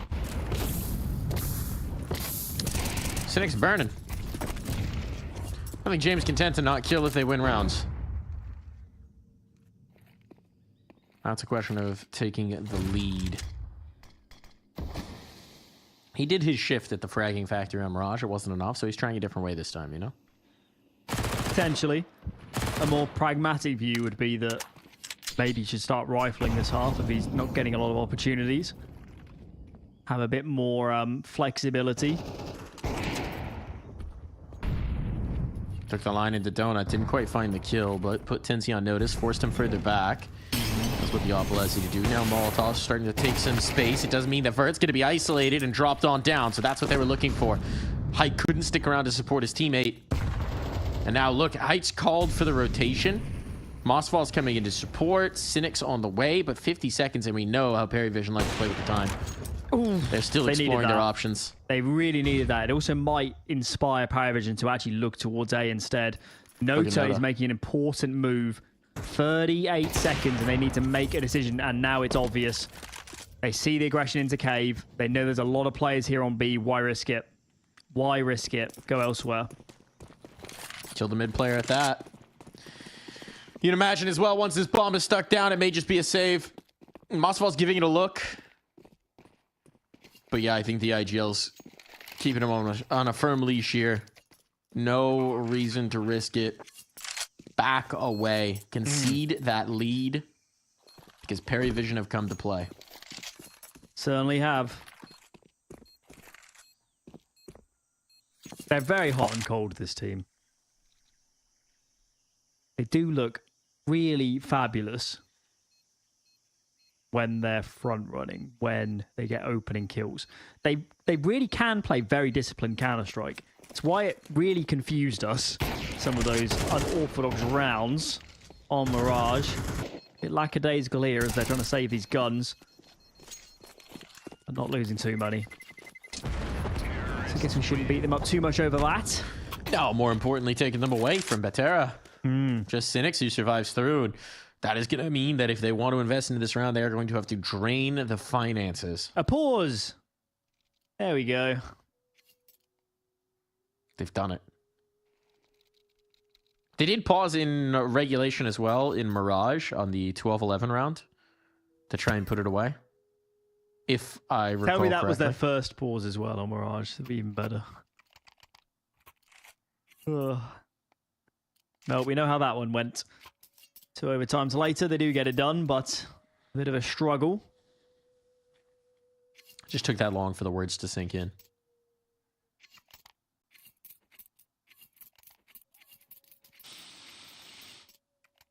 Kickert doesn't need to play on a Mac 10. But he's chosen to. We're about to have a really aggressive move from him. He has been loving the Mackie. He's been playing it a lot, especially for the cave fight. Seems to be what he's thinking about again. Smokes just to dissolve a molly. Prevent the window peak, but this time Belchanaut can't get out of that choke point. He's been giving them so much in terms of space. But this time it might be Nota. Nota can just walk long on this. They see so much room. Oh no, Mossfall. Tensi's coming into support, but it's too little too late. And indeed, he's gone as well. Nota has just won this round effectively. Molotov to contain the cave player. They know there's another one coming this way, but just beaming Util through to keep Cynics out of it. And Betera, they're gone. That's got to be so frustrating.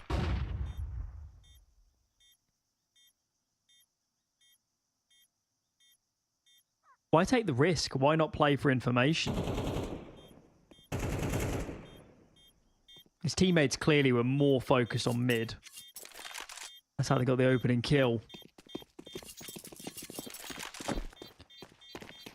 What a gap to leave. What an inspired push from Nota. Incredible timing. Wow, that's going to sting. It's going to sting just as Betera needed to get a foothold back in this game. It is slipping so fast for the mic. Look at the money for PARIVISION. They have won so many clean rounds. At this point, they don't need to think about the money again. They have more money than they will spend. It's overtime money, basically, at this point. Buy pistols as well, it doesn't matter. Leave extra nades in spawn if you want to as well.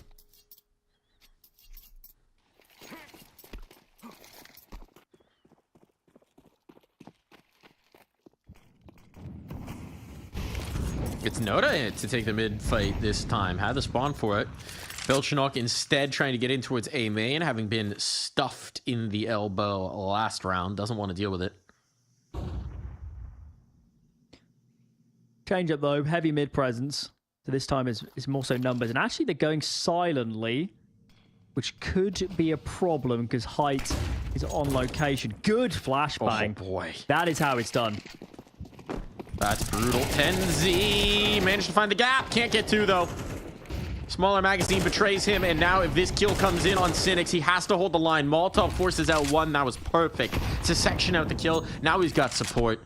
And Travis knows he can't drop the bomb, so he has to back right out. Oh, height. Another opportunity. This one missed. Fortunately, the nade doesn't do much damage, but that could have been the round. PARIVISION get another go at it. Mm-hmm. They're going to be really scared of a push through from B ramp in towards T spawn. James has been here the entire round, hasn't seen anybody up towards the ledge. And now it's Betera trying to be too smart, isn't it? They've just cleared mid. They're saying we've seen nothing here. It's got to be B, but they would be wrong. PARIVISION mid-round antics yet again. What a gap to find.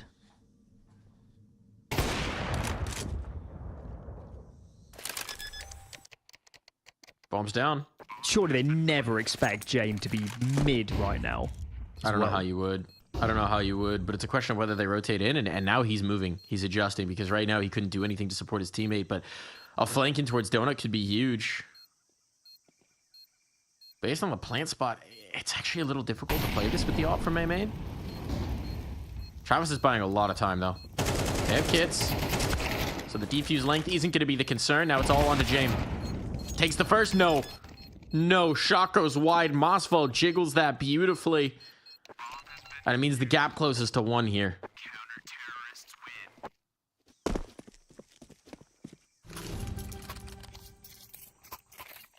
It's becoming quite the marathon series.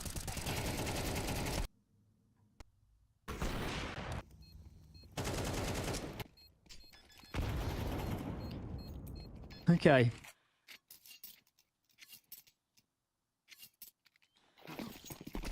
All bells and whistles for both teams. Is James really going to find 1 kill in the whole half? Been a very low fragging half for PARIVISION. Surprising. There must have been a lot of kind of free-man saves and stuff from Betera to have lost 6 rounds and only 15, 18, 25, 26 deaths total. We've seen them do a good job of nursing this economy. Oh boy. That was almost a kill. Kicker's thanking his lucky stars right now. Hold mouse 1 just a little bit longer next time, Bert. Have that thing on lock. Nice swing from Belchinok. Explosive play in mid was what got them this bevy of rounds, and now look at B. There's not a lot of defense. Nota's expecting that flank. Belchinok can't quite get the second, but damage on the Mossfall. Now that flank comes through, but the defenders, they're gone. They know where these 2 remaining players are. They've got all the information. Do PARIVISION. James posted up, can't quite find that shot. Actually, somehow puts it through the leg of Travis. Jumping past his crosshair, but Travis himself will get the kill. James wide, but the molly is too much for Cynics to overcome. A lead for PARIVISION. We'll be right back. James will kills in this half.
One more half of play between these two teams, but based on how Mirage is going, I don't know if that's going to be enough here, Alan.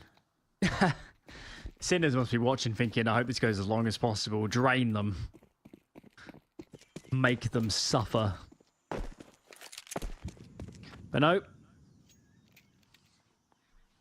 Could all be done and dusted soon. Loser goes home, guys. Winner faces Sinners tomorrow in the consolidation final. All to play for. Pro League spot for the winner of the tournament. And after tonight, there'll be 3 teams remaining.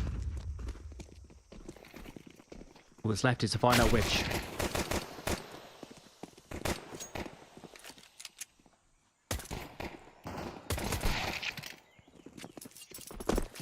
Quite a nice overwhelm here on the B side. Bomb's going to be down, and knowing PARIVISION, I'm not even sure they're going to give this a look in. Have to retake a couple kits of armor. Not the worst thing in the world to save.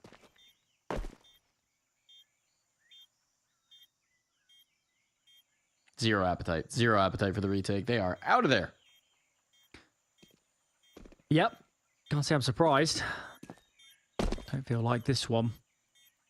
Nice little round from Betera. Like the aggressive posturing. Fast moves. Spicy headshots as well. Always comes in handy. Is that a 6 for Betera? And we're pretty much on an even game now. Pistol slipping in their direction. Terrorists win. Very nice. Okay.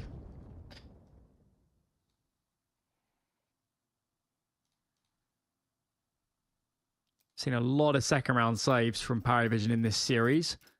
So I would expect this one to follow suit.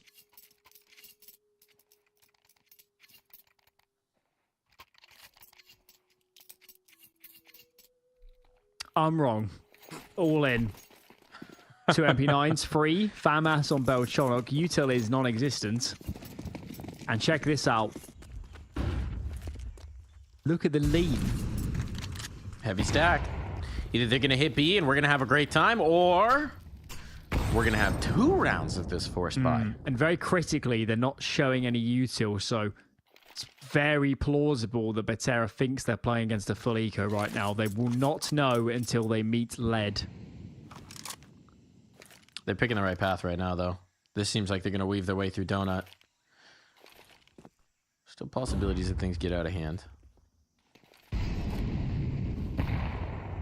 By no means committed yet to either side, but certainly Tenzi getting all the space could compel them. I just wonder when the Cave now contact's is going to being come in. cleared. Finally, they get a sight of a smoke. Still not confirmation. This is what you like to talk about, though, Alan, in terms of inviting them in when you've established a stack. That one smoke sections them off, and now another. Might just send them back. A second flash. They're showing a little bit of presence. They've gone for the push out B main. Haven't seen anything. This could get ugly if the fights in mid go towards PARIVISION. Kickert's come off of it, though. Notice just spotted one. Looking for more. Cynic's trying to run him down. The Molotov will finish. Noda was hoping to just catch, but the flashbang's good. And the kill is better. And now things get very interesting indeed. The bomb will be planted. That much is confirmed at the very least, but they've got guns. They've got armor. They don't have util to get through these choke points. Time is not their friend. They need to go. 3 players through the temple.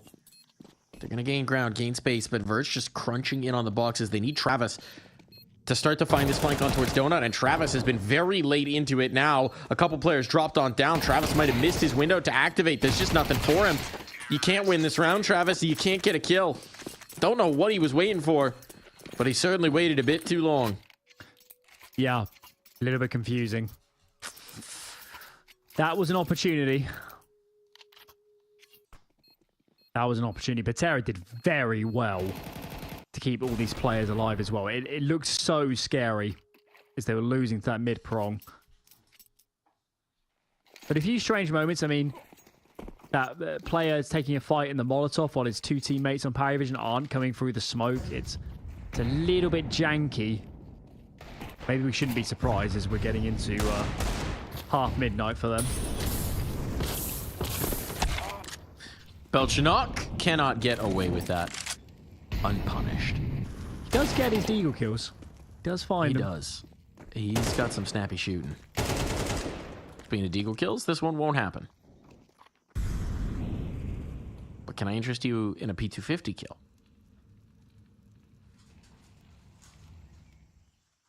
As a treat.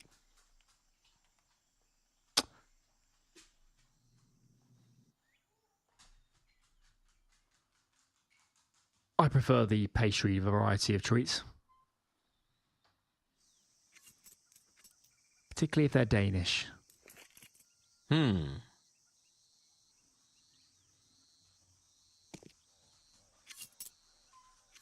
Well, this round's over. Betera's cleared B. Call the troops over. Bomb will go down soon. Already start really looking here towards the following round. Should be a full investment. James could glass cannon in the following round, but I'm not sure that's the move on Ancient. Bit too chaotic, especially if you end up in an after plant, so it's probably more likely he goes for the rifle.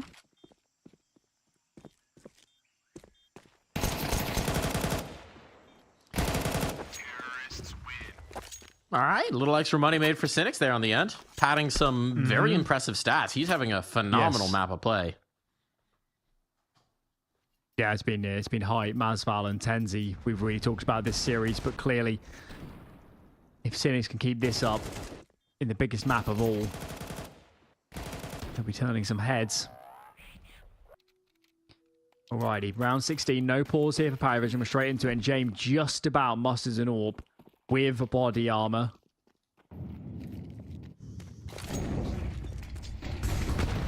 Let's get into this one. Default nades down for Betera.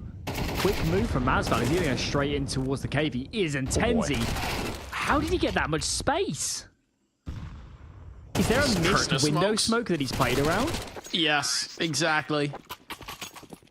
I can't imagine it was intentional, but it fell shallow, and he's taking great advantage of it. With the smoke up in towards Donut, he phased through, found the perfect timing, and that's just been beautiful. Wow, I thought that was a CT smoke at first, but when I looked at the mini-map, curtain dropped, and I understood the scenario much better. That is a scary round for PARIVISION to lose. No surprise to see their pause being burnt now. Yeah, I mean, they need to figure this out quickly. They're in big jeopardy. Cushion's gone. Money is built for Betera. Momentum's in their favor. They're snappy on the shooting. They are with it on the fights. They're playing with momentum. They're playing with speed. Sometimes it's a little straightforward for Betera, but that's fine if you're winning your fights, if you're winning your duels. Yeah.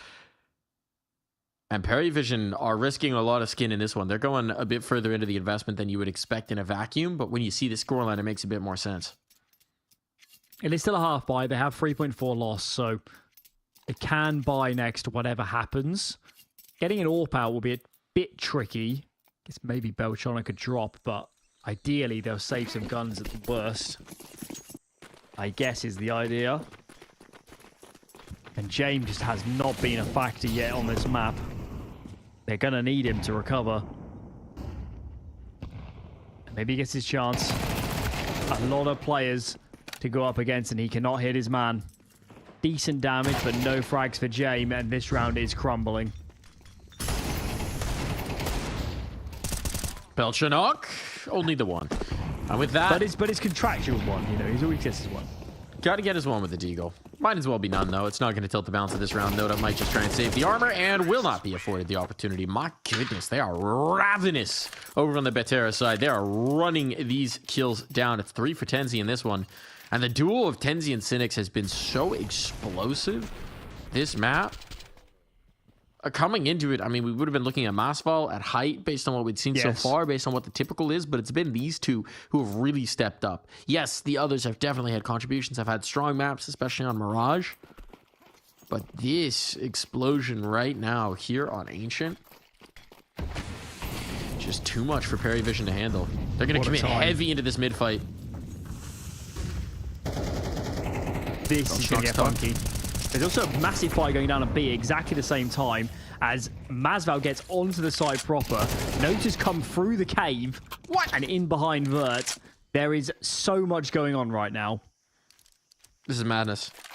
And Nota's going to take it all the way through the doors as well. T spawn? Yeah, he's starting a flank. The problem with Ancient is it takes so long for these flanks to go through. So if he committed to it immediately, maybe this would work.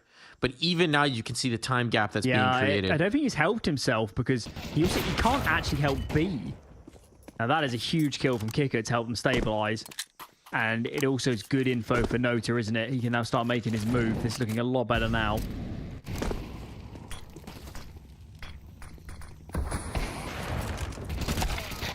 Now the crossfire. James had Kicker torn away, but facing into James, he's not going to flinch. It has been a whisper quiet map for James. He has had almost no impact. 2 kills in the first half, and now he finds his first 2 to crack into the second. But they come at a critical juncture. They come at a critical time, and if he can come online, he could be the difference maker to put PARIVISION back into contention here. Yeah, he's got to be the factor. There's no doubt about it. He was, I think he led the way on map 1 and 2 for PARIVISION in the series. Definitely did on Mirage. I've got a feeling he did as well on map 1. And they need him. Beltronic again plays up close and personal. This time does a little bit better. Gets his man and gets out. Nota, similar story. So PARIVISION decide to fight fire with fire. They're not going to let Betera get all that space for free. and this looks a lot better for them.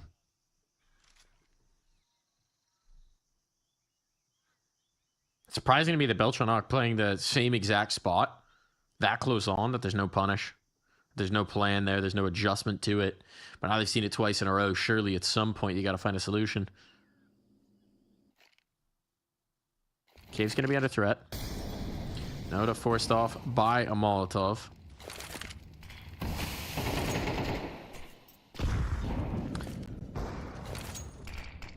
Disappointing, Nate. Frankly, felt like he should have done more. But a kill in towards mid and a second for James. He's heating up. He's heating up. Might regret affording him the opportunity. Vert dueling off. But there is no escape. James collects his third kill of the round, shrinks this gap to just one. Still money. Will be an investment for Betera. I wonder if they're going to start using HEs for that spot. They could even come for and pre-fire it. A terrible option. But I'm not sure they're going to allow Beltranok to play that position again. They've seen it too many times. Second pause is burnt. So Betera being much more trigger happy with their pauses now that the stakes are ever so obvious. Just a few rounds separates both of these teams from elimination. And it would sting to go out after such a close series. Probably especially for PARIVISION, where there are many worlds where they get it done on Mirage. They're doing it the hard way. And it's not over yet. If they take this one to overtime, a bonus in their contract triggers. Not the same for us, unfortunately. It's all the same. We'll add that on for next season. I don't know, right? Maybe they better start fumbling the smoke more often. It worked out really well that one round.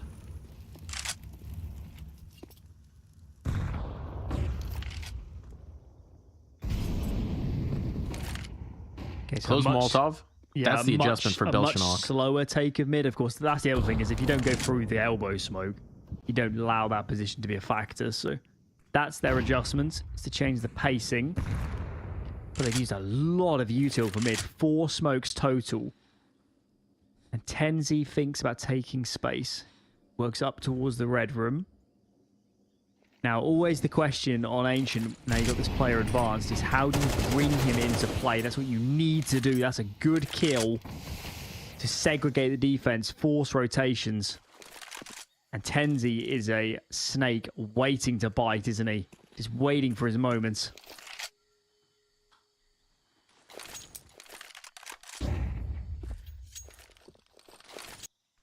It's just kicker here towards B. It's just kicker here to defend the bulk of this attack. They're taking space. Look at this. Judgment call from Noda. He's not even holding middle. They are full committing to the A defense. I'm not surprised. They feel like they have to take a risk, and this risk is enormous. It might be a kill for Kicker, but his teammates are still so far out of this. Now he's seen presence in towards Cave. This triggers the rotation. They're coming back in, and the 1-for-1 in mid, that's huge. Kicker holds the line, back into the cubby, and they're peeking him slow. They're peeking him divided. Now it's a crossfire, and how do you even get out of this height? If we looked at the macro, if we looked at the map, it looked so very good, and now we've got Kicker running through mollies, trying to run you down. How on earth did this get away from Betera? That's a disaster. That is a complete disaster, and their money is all over the place. What are they going to do? They're going to have to buy? They're not going to have good util. Let's rewatch some of these moments.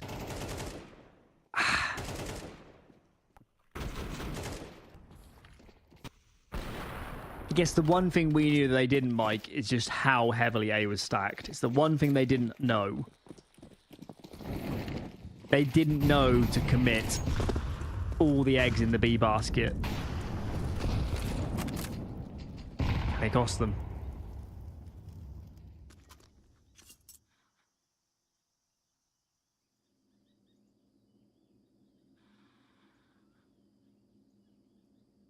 Okay. So they've chosen not to fully invest. Still going to leave their money out of balance in the following round, whatever happens. Minus a round win. And I guess you need to let Hype play. It's your best chance for an opener. James, though, is posted and ready. And what do we got here? Bit of a head stack. Slightly awkward angle for James to face. Here we go. Big kill. James Feld. We're going to keep working up. But no, they think better of it. In the meanwhile, Beltronic tries to flank from A, and he is felled by a Deagle. Not like this, PARIVISION. You cannot fall apart. Recovery from Noda, but it's only 2. Take out the big gun, and now playing together, Kickert and Travis maintain sanity. Holding up in the round that they that was needed. Still... That could have been the series, couldn't it? Yeah, the coach in you is not happy right now, Alan. No. But the pragmatist in me says a dub is a dub is a dub, and your money's okay. True.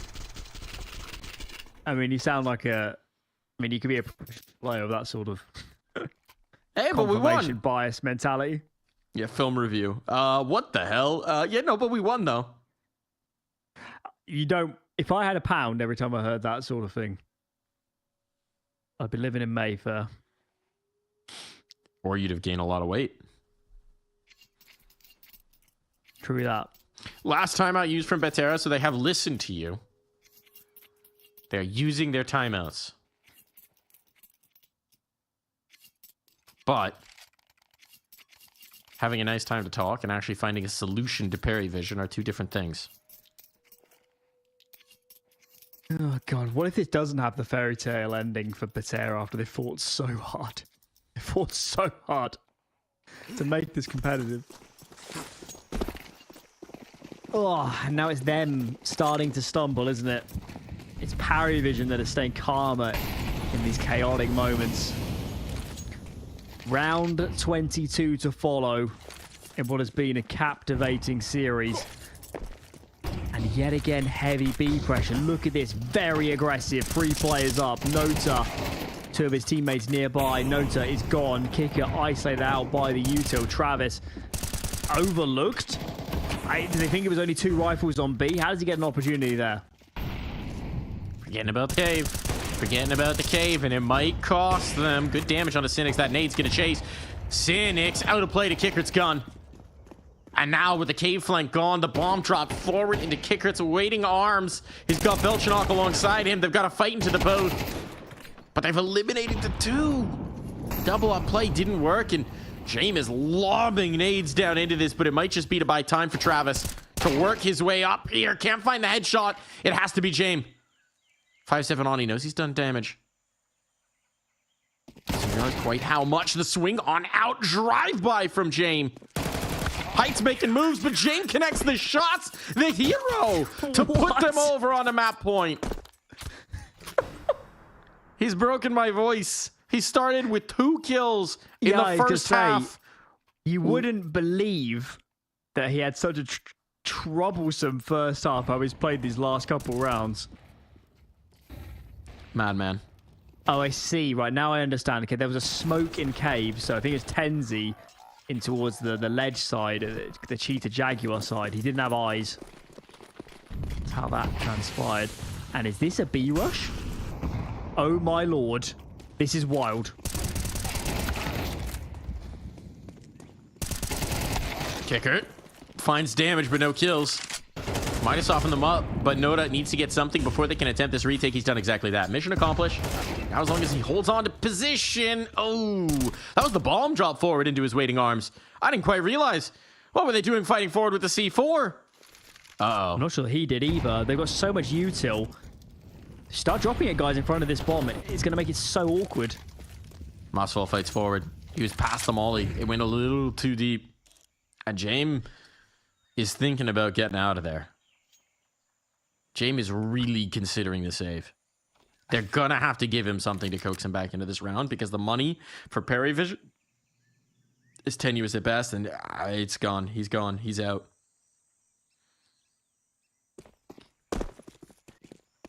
Of course we're going 24. Oh, if At only. a minimum.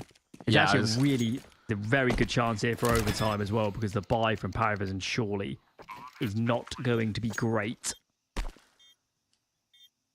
How have we ended up here? Well, Sin. It's bonkers. it's quintessential James. So that is true. That said, he hasn't been the biggest factor on this map outside of the previous.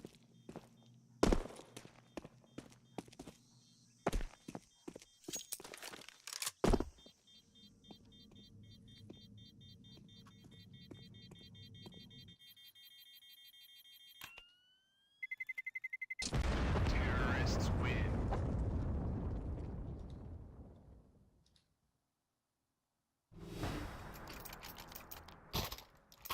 Okay. We Well, if are. they have a pause, I think they should use it. PARIVISION, because this buy is going to take some figuring out. What have we got? James drops a FAMAS. So now we'd most definitely have the FAMI out. This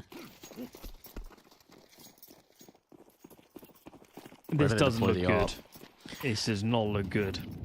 Where do they make it happen? Look at James. He's getting super aggressive in towards A main, but by that same token, Betera, we're thinking about just going for the aggressive B play. The If it has hesitated moment. nades, they need to block ramp right now. Trying to buy as much time as they can off of this. Smokes out Molotov, first player down, dropped on in. They're braving the molly to take this space, and it's a good decision. Tenzi's got the sight, he's got it all. Travis may have held on to K, but what? Masval fumbles a nade, takes himself out of play, and that is going to be a gift. But this position for Vert could be a problem, even if they're going to get stuck into this retake. They have to clear the cubby. James found one, but does he overlook this? Of course not. He's James. Belching up. Can't clear it out, though. And they're running out of time. They don't have the weaponry to deny this OT. Travis, it's just not happening. No kit. No chance. We're going to more rounds. This is certainly the longest series I've covered for a while. Absolute marathon now. We're approaching 1 in the morning for these players.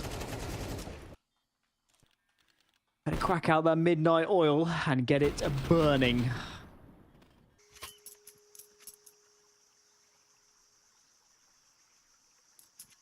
I'm not sure who it favours overtime this deep into the game. Who knows? It's a reset button to some degree. It feels like Betera Should be PARIVISION, should- I think, but Do you think that?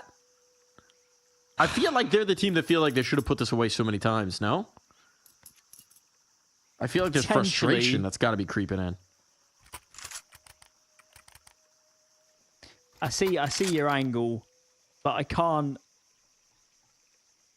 The deeper this goes, I just can't overlook the experience on that team. It should be the deciding factor here.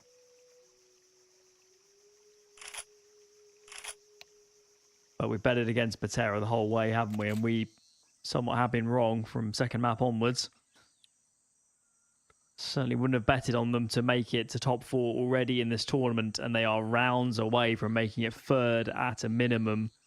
Sinners as well is a very winnable series for Betera.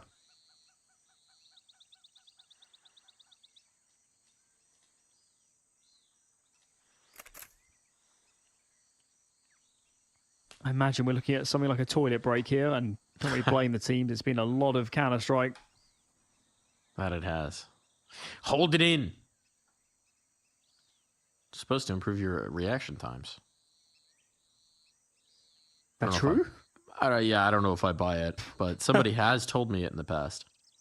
Some tech, unknown issue. Had a few of those this time.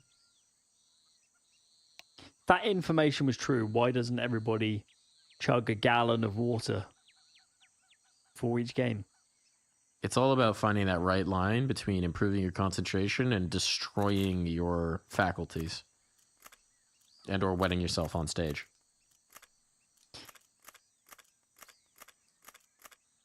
Fortune favors the brave. Fortune favors those with wet pants. That's the SAS alternate motto. So I am told. I've heard it. We really just want to set the record on ECL broadcast today. We are hitting hour 5 very shortly on this particular best of 3. Could be a it could be a CS2 record. Certainly. No. I mean, remember back in Surely Go, we not. started an hour earlier and we used to go this late. So. Alan, I cast a 71 round game of Counter-Strike. I guarantee we're not at risk of taking the record right now. I think I've covered one that long before.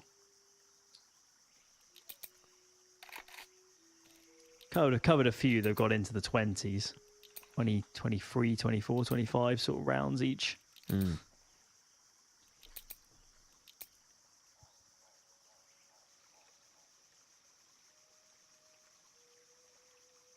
Got a way to go before that's a problem.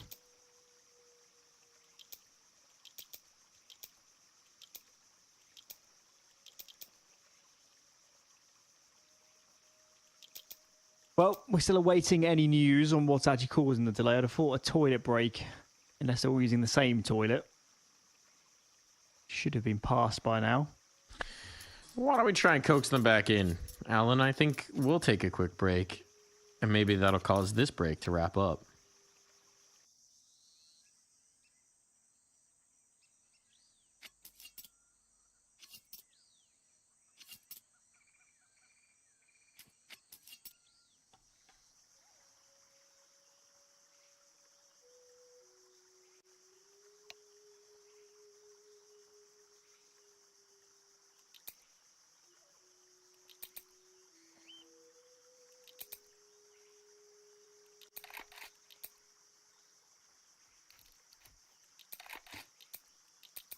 We pray.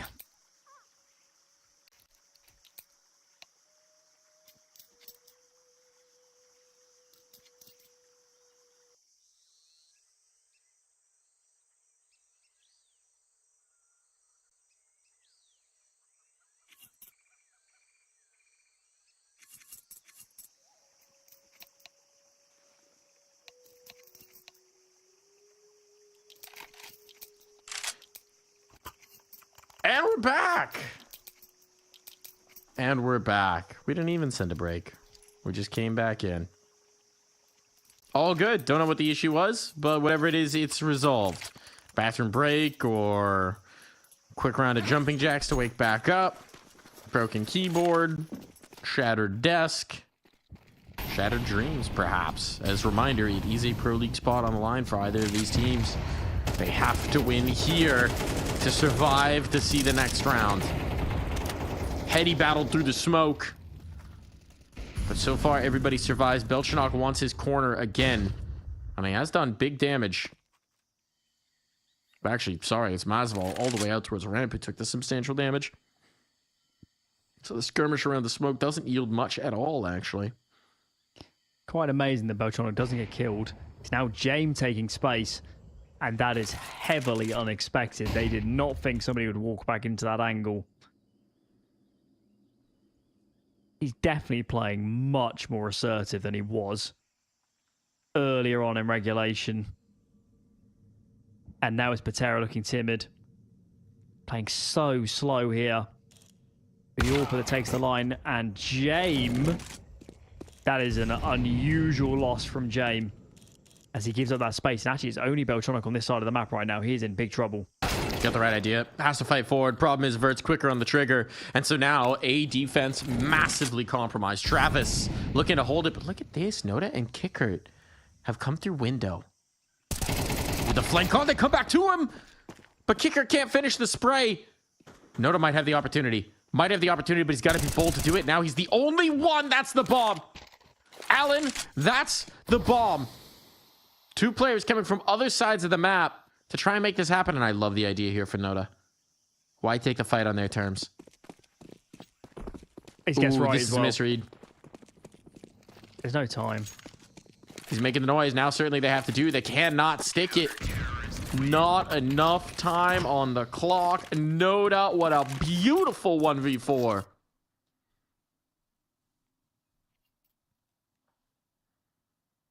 I'm a little bit speechless for Betera. This deep in the game. to lose a round like that. I don't know how you recover. And they don't pause, they go straight on.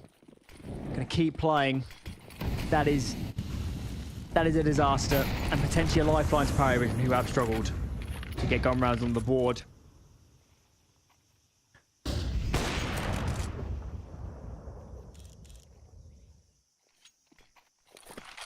Look at the A push. Where does this aggression come from PARIVISION? It's such a different brand of CS. It feels like it's all Jame. It's all Jame who's just inspired all of this aggression. We did see this at the end of regulation, right? The double push out A main. But it did come late. The bomb by the doors. This could be huge. Belchanok, he's going to have the bomb carrier. Gets that kill, drops him down now. The C4 is in his grasp. Whatever plan you had, Betera, cancel it. Because now you have to spend most of your remaining time just getting this bomb back.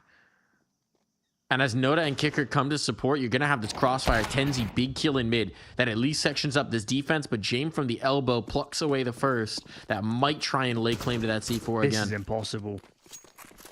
There's no way to win this as the T side. How on earth do you get through these doors? James holding the deep line. Your only chance is incredible flashes. Cynic comes from behind. He's going to need incredible timing to catch these players off guard. Smoke makes it even more annoying as this choke point is impossible to surpass for Massval. Cynics is here, but now his opponents can play together. 20 seconds. I'm not sure he even has time. No, they're just going to play contain. He has to take this towards B. They know it. Kicker holds the line with that AWP. And it is PARIVISION to move up 2 rounds. This must be so frustrating for Betera because they just haven't... They've lost these last 2 rounds in such different fashions, but 2 rounds where they feel like they're in complete control and they are not. For Belchonok just to find the bomb is incredible. And again, no pause from Betera. And they're just going to rush A straight in.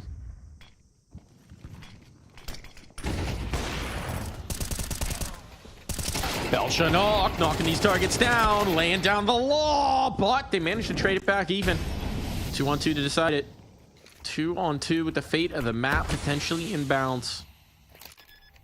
PARIVISION, this has been a slug, but if they can pull this off, they can secure 3 map and match points.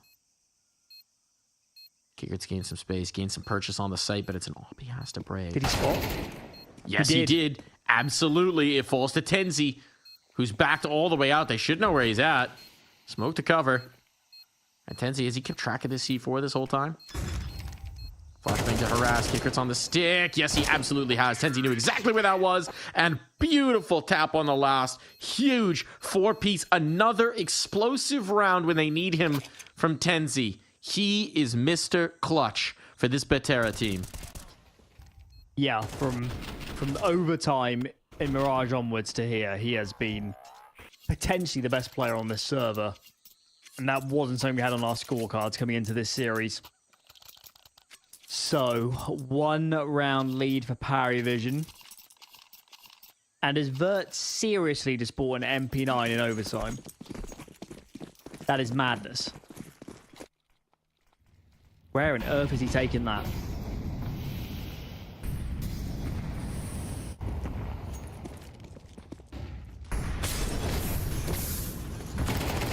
First out, still able to get the kill.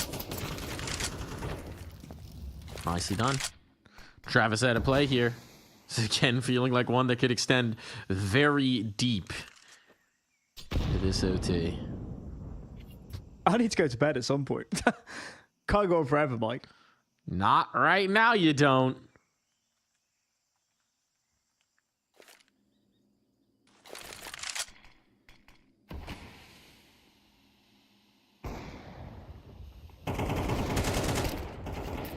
Exchange in middle. Damage done on Divert and Tenzi as well. So such a dangerous game. It's ambitious. Oh, Kickert's gone past. Kickert's gone past. Oh, he's got it. Absolute pandemonium. Is there going to be enough time for James to pull off this flank? There is. There's still plenty of time on the clock. They've totally seeded A. If Vert dies, and he does, but Jame is lost. Jame is lost. If he'd had that, they would have had such a premium chance to actually close this round. As it is now, Tenzi can stall. Drop a smoke. Would force Belchenok back, and the longer he stays here, Cynic's gone into cave. If he'd gone out window, this would already be over. But Mosfell might just do it himself, and he will. We are all tied up. Round 29 on deck, and neither of these teams can pull away. Guaranteed to hit 30.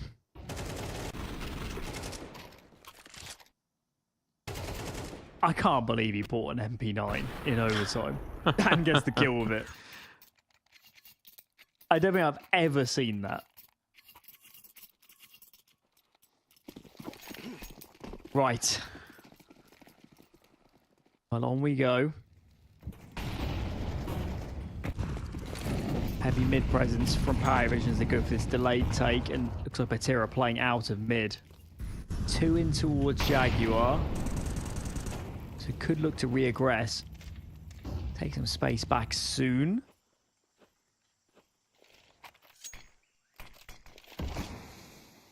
Let's see, it's very treacherous, certainly for Nota. All these players around.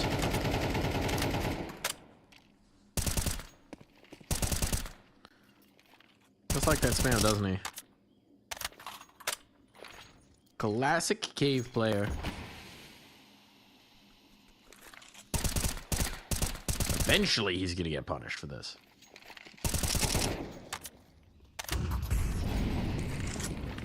Look at this double push in towards middle, though. They could go for the window peek. Everybody's here for PARIVISION. They're taking the space on towards B. Utility's good to give them a ground to try and get this plant on down. Nice flashbang. Gets Vert out by the pillar. That's a massive kill to set up Vert's ability to swing. Couple trades. Belchenok taking this round by the horns and wrestling it down. Look at this flank, though, from Cynics. Jame has no idea.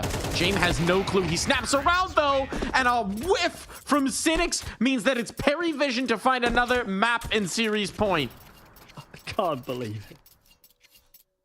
What is happening in this game? What have we descended into? Debauchery, I guess would be the word. And again, no pause from Betera. We're going straight in. Well, usually when you have 10 people participated in debauchery, they're all having a lot more fun than this. This is turning into torture. True. Well, for the winner, it could be pandemonium in a few moments. Part of me thinks Jame enjoys this sort of thing. I could see that. Oh my lord, Nota. That could be the game-winning kill. Could be indeed. Travis able to trade out one. They still got to deal with this player. Coming on through, it's Tenzi. Been the big-time player for them before, but this time he smoked up. Can't do anything about this. Instead, it's going to have to be Vert to try and open up access here in towards the donut. Oh, they want to swing him. That was a risk with the bomb. And Vert! How is he doing this? How can it be allowed? Jame and Travis to try and close. Jamie's had his moments, but he's had his struggles as well. If ever there was a time for him to be the big-time player, it's now. There's the spot. Travis is somehow unpunished on that face, but the double swing, he runs out of bullets, and it all falls to Jame.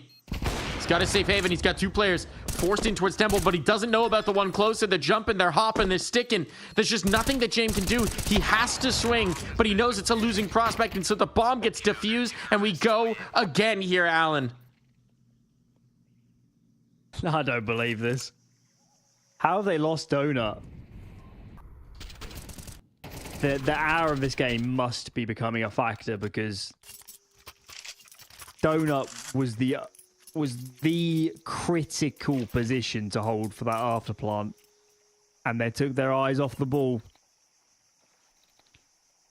And that earns Betera a second go, a second bout of overtime. First to 19 is the magic number.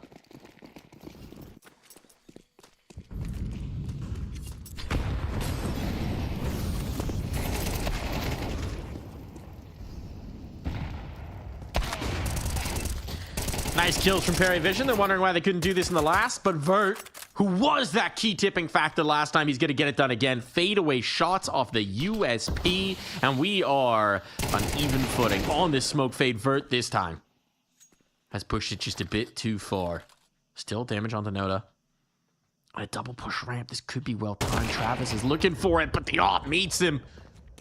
We're back to even Stevens, and he didn't see the second player. Most critically, they don't know about Masval. The bomb's coming his way. This smoke, oh, it's all to bait. It goes just a little bit too deep. Masval needs to find the edge of it. He swings on out. That's the bomb drop. Knife out for Kickert. A huge oversight here. He had plenty of time. There was no need to take that risk. And now Noda has to pull off a 1v2. 40 seconds. Can pick either site, but they're coming to meet him, and they're coming as a duo.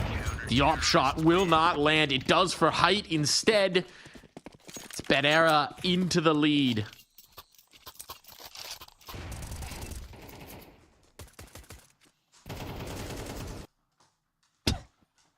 This is getting crazy. Absolute madness. It's interesting how every player now for Betera has had their heroic moments. Yeah.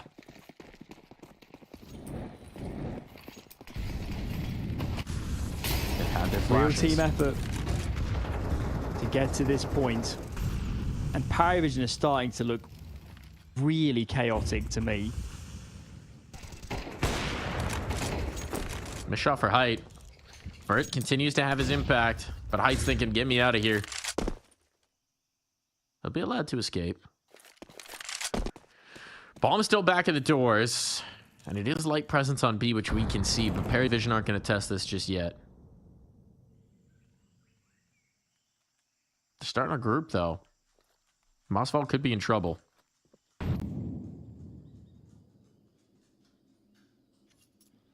If they molly this, he's in for a world of hurt.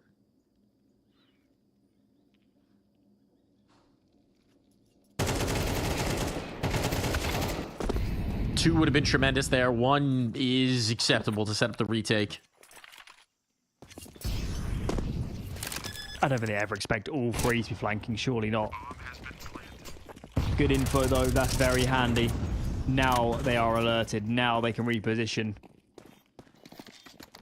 We're so confused, there's so much movement from this T side, and it is jumbled up. Look at that, they just can't establish good spots. They're all taking one-on-ones.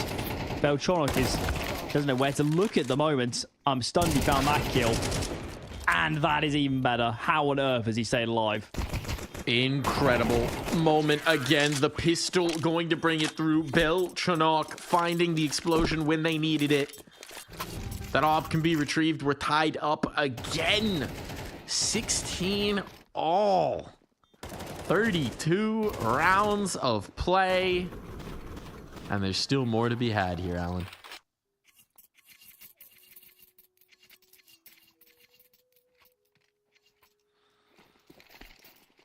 Hopefully we're building to a crescendo. It certainly feels like PARIVISION are having to win the craziest rounds at this point.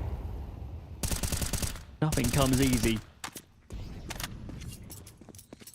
What do we got here? Mid is claimed by PARIVISION. In response, looks like Betera are going to be taking space towards B. Indeed, they do. Re-smoke from Vert. Tenzi here will be challenged soon as the smoke starts to fade. 1 for 1. T-side will take that, and they might just collapse here. It might go for this A hit, especially if Nota can come into play with that mid lurk. But the rotation from Betera, they don't have the info for this, Mike. This is a bit of a gamble. They don't know it's A yet.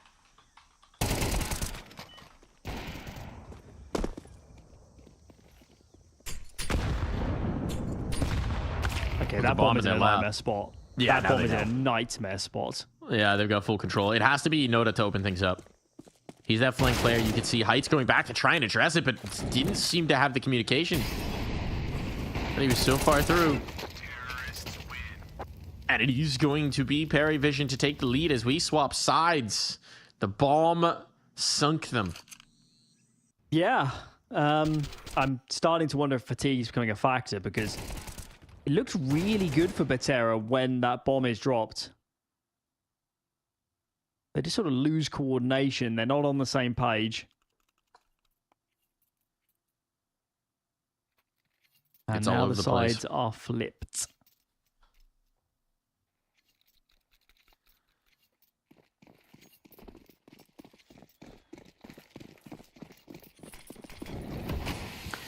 Well, a little chaos Counter-Strike never hurt nobody. PARIVISION maybe to find success out of the chaos. That's a massive find early.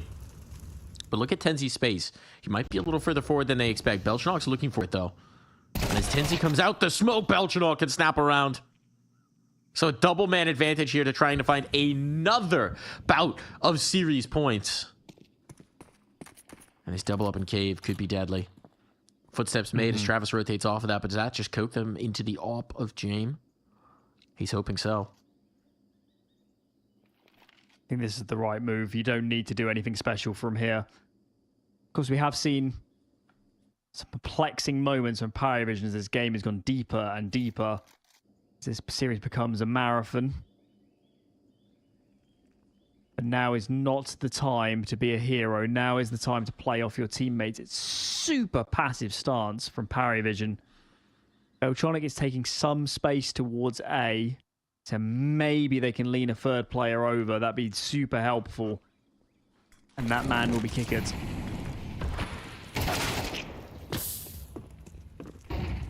Massive. Massive. Had to be done. It was the only way back into this, and he's done it. Height finds one. Trying to get up in towards window. Should be a bomb plant. And now even situation. This was a 5v3. And it has come off the hinges. How are they doing this? Again and again, we ask that question, Alan. And again, they find new ways. Looked like the door was going to be slammed in their face, but anything but. Travis desperately trying here, but as he swings, Mossville punishes the hero in this moment. It's everybody getting a turn to step up for the squad. It felt like PARIVISION had every piece to win this round. Two-man advantage, information from A. I mean, what more could you possibly ask for? That's about as good as it gets. Now the timeout comes in from Betera as they're starting to sniff maybe an opportunity, aren't they? If they can just get themselves onto a series point. It's so handy. You're right, everybody has chimed in from Betera. Very even kill distribution too. Tends to be a sign of a well-balanced team.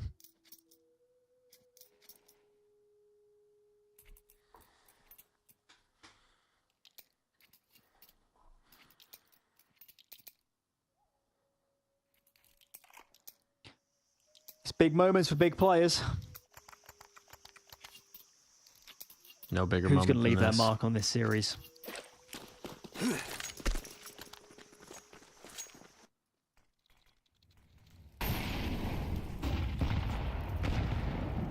Series just left its mark on my psyche. I'm sure the same In a can be good or a said for bad some way? of the players. Yes. Look at this. Tons of utility out on the A site. They got smokes galore. They're trying to take the space. They're trying to get the plant, but they don't have the bomb here. So it's all a bit of a ruse. Cynic's braving a Molotov, and that means he's served up for kicker. Look, they're doing something unorthodox to try and get this over the line, but maybe there's a reason you don't normally see teams Yes. brave their own mollies and I full was going to commit make that without point. the bomb. I mean, how is that supposed to work? They get through backlines of A and then the bomb goes B? I bet it sounded really cool when they drew it up and dry ran it. But Yeah, I mean, it's one of those rounds where the critical kind of phrases that the enemy gets to say. all right, hear me out. They're not just going to let you run into CT. I see how it would work. If they were playing one player aggro mid, one player in donut 3B, I think that would have been sick. Any other setup, I think it's meant not to be so an A good. split, but they couldn't get out mid. I think it's meant to be hit A, heavy emphasis from tunnels or the mid players walk. It's a bit like Mirage when you smoke jungle stairs and let the mid players walk out. I think that was the plan, but they certainly never got that far. They've assembled a And boost here here. we go again. Series point Oh boy. for PARIVISION, and yet again they lose the opener. Masval has just said, I'm doing this thing. I don't care about the rest of you. You could be boosting an elbow. Because, of course, that would be the boost to catch the window peak. I'm actually surprised they've still got it assembled, considering he's killed the cave player.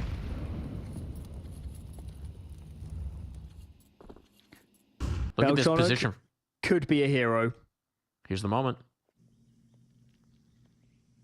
Gun barrel spotted. He knows. Flashbang to clear him off the angle and deleted. Lethal from Cynics. Trying to secure triple overtime here. Spacing towards middle, though. Height, what has he been waiting for? He's waiting for that kill. It was a risk. He's got the bomb. But look at this. They've taken A, and they're going to take B as well. Why not? Go in the distance, man. Kicker's thinking like, yeah, I retook the site. Oh, no, no one's here. It was a ruse, Kicker. It was a ruse all along. Now, James expecting that peek, but he does get peeked by an HE grenade. Kicker's not winning this. We're going again. Oh, my. This is not what I signed up for. OT on deck. You signed on to the ride of madness, Alan. We are tied to it. The safety bar has gone down on this roller coaster ride, and you will not be able to leave until the ride comes to a full and complete stop. I don't like the sound of your theme park. It sounds terrifying. I want off Horrifying. Mr. Bones' wild ride. Yeah, can't get you're not off. selling it. You can't get off. Can't imagine you get the best Google reviews.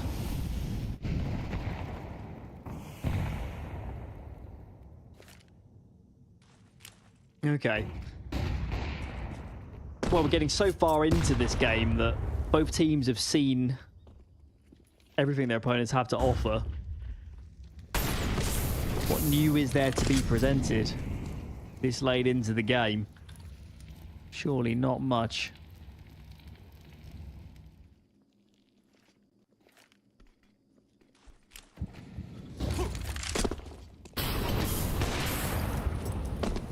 Well, James can find that kill. I don't know if that's new or old, but whatever it is, it's an advantage for PARIVISION.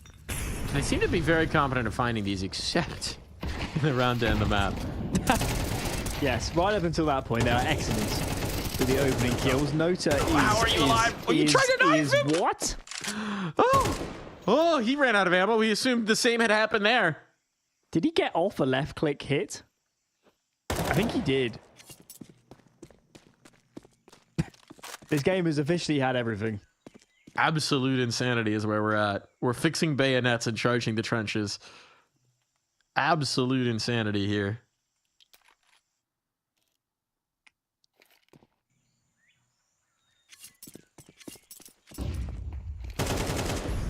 James. A surprisingly lack of awareness, but he's not punished for it this time. Now Kicker can come in to save his bacon and secure the bomb as well. It falls to Height, who's stuck in Donut, watching time expire. Nothing that can be done about this one. It is PARIVISION to once again pull ahead. Sure. No kill reward. No loss PARIVISION bonus. are excellent at winning the first round of overtime after they've blown the series points. They're pros. Really are great at that. Timing is everything. As we go on... God, what are we up to now? Round 30... Brain's going. Round 38.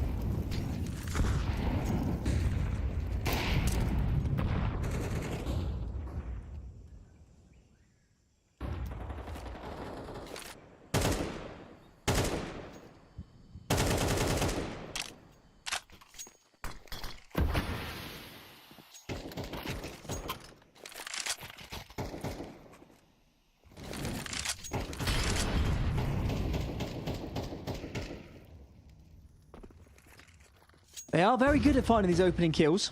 They are. See if they can seize it all the way.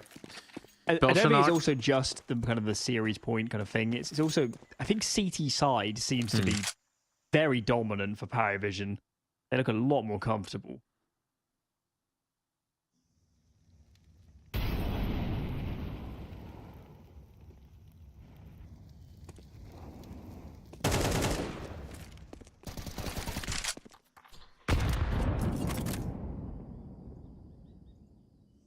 Player in the smoke, Tenzi's here. They're gonna try and burst onto Kicker after this.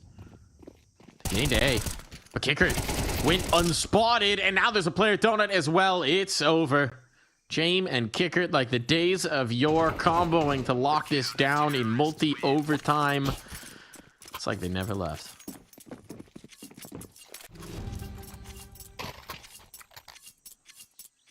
Consider, again, for James, I know he's only 22 and 22, but you have to remember he had 2 kills in the entire first half of play. Yeah, we didn't find... He must have been 4 or 5 rounds in as well to the second half. I think halfway through the second half where he found his next 2. Yeah, because he went 2 to 4, didn't he? He was having an abysmal map. He has played himself back into this. Despite what you might think if you just saw the scoreline now, it's almost certain that in the latter stages of regulation to overtime, James statistically is probably the best player on the server. It's hard to believe, but that's how far down he was. Quite an achievement to make it back to even numbers.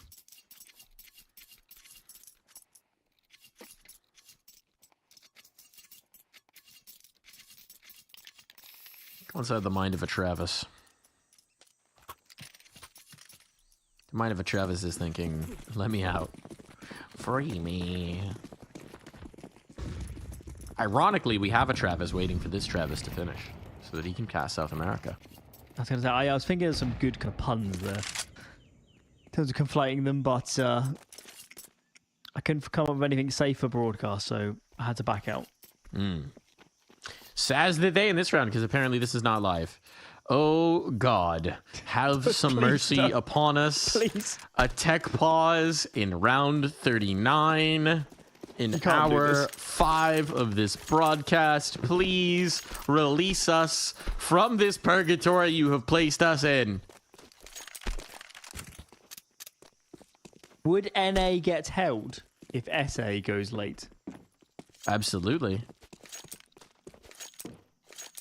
The domino This effect, could double but hurt you. I'm off of it tonight.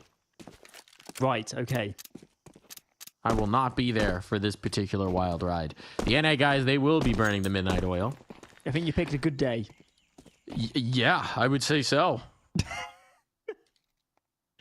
Apparently just a quick round to restore. I don't know why. Hopefully that is the extent of the tech issue and we do not need a pause. If only there was a medic to restore my sanity.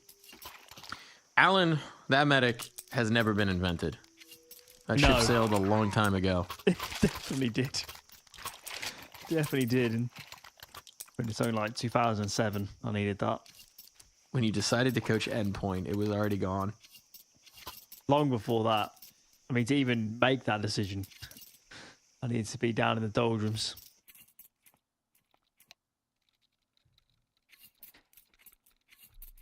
Okay. Lock in, folks. Lock in. There's more Counter-Strike to be had. The tech pause is over. It was mercifully brief. You know, it's all just Counter-Strike. It's all just CS. Can PARIVISION complete a clean CT side once more? We already know that won't necessarily save them. It'll go a long way towards it.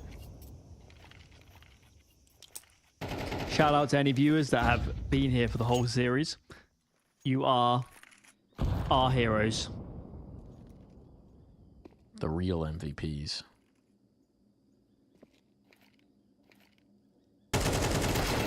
Travis, oh, makes a mash of that. And Cynic's able to delete.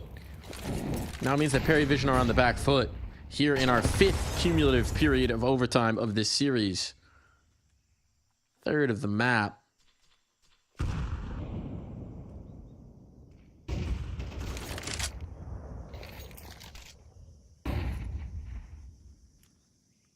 So missed shot from height.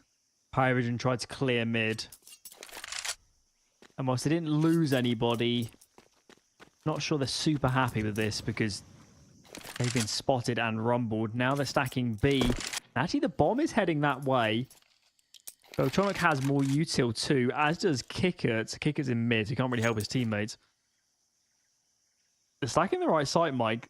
There is still scope to clean sweep this CT side.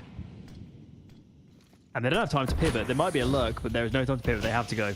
They do. 20 seconds. Straight into James off. Good flashbang, though. Mossvault deletes. James overexposed. Committed himself to that angle. And the defense is destroyed. Deleted. Nota desperately trying to deny the plant. Almost had it.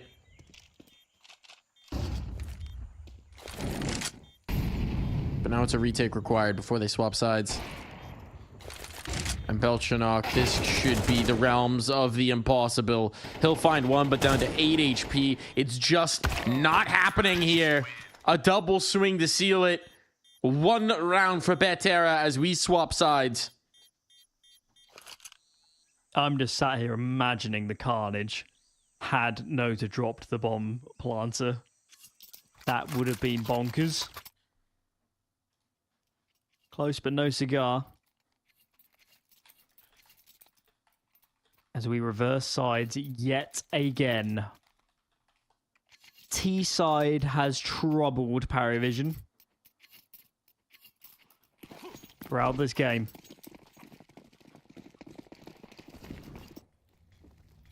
Can they change their fortunes? Mid snatched, very quick take, and now Cheetah Jaguar comes under fire. Nota falls. Where's his teammates?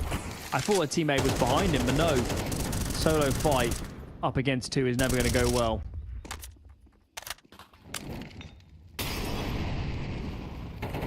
Not ideal.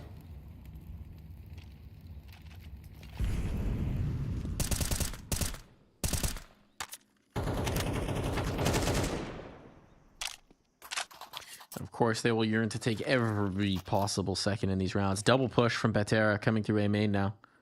Look at this, getting a ton of information, but if it's a fast B hit now, maybe too late. Height misses a shot. Now they know he's painted into a corner. Do they have a Molotov for it? Flashbang to try and get him out of there. No Molly available for Gon, so his support, they know he's tucked in this corner. James doesn't want to come off the angle, and his patience is rewarded. Now the retake.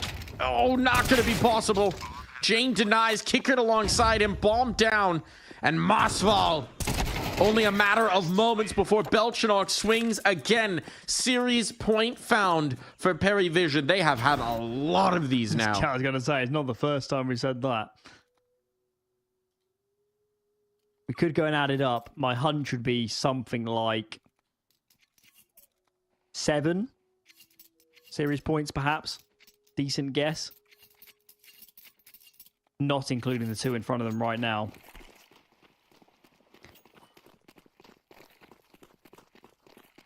Surely they can do this, Mike.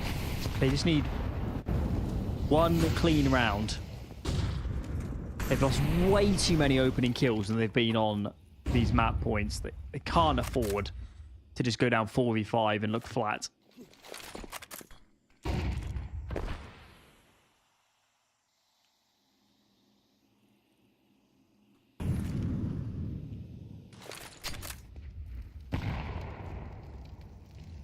Double look at the mid space lurk. in mid. Yeah, look at this. This is huge. Cynics is holding it from a deep angle, but he doesn't really have the gun for this. If James comes on the line, this could be the critical blow. It's hard work, though. If you've got 2 here, it's only 3 elsewhere to bring them into play. They're going to go for some A nades. There's And no surely smoke. they start walking soon. If there was a smoke here, this would be massive. Cynics is coming closer to it. If they get this kill on Cynics, the A-main player's gone. Now, which way do you want to take it? Oh, Kickert's been dropped with the bomb. Kickert's been dropped with the bomb. Now the bomb's under the control of Betera.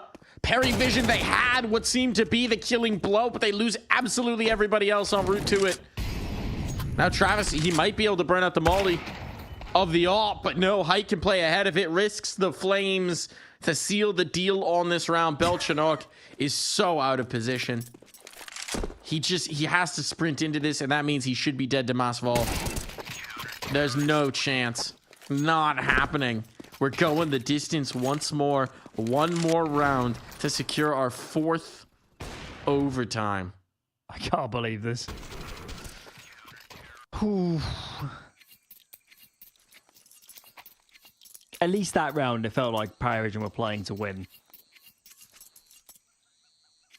Had they not lost their A main player, I think their round looks very different. Okay. Yet again, another chance for PARIVISION to silence their opponents. Set up a date with Sinners tomorrow in the consolidation final. When does it start to weigh on them? This many chances. It's weighing on me, I'll tell you that much. Noda nearly tagged down to death. He's 2 HP! He's 2 HP! How is he alive? How has he done this? Let's see if he winds up being the critical piece here.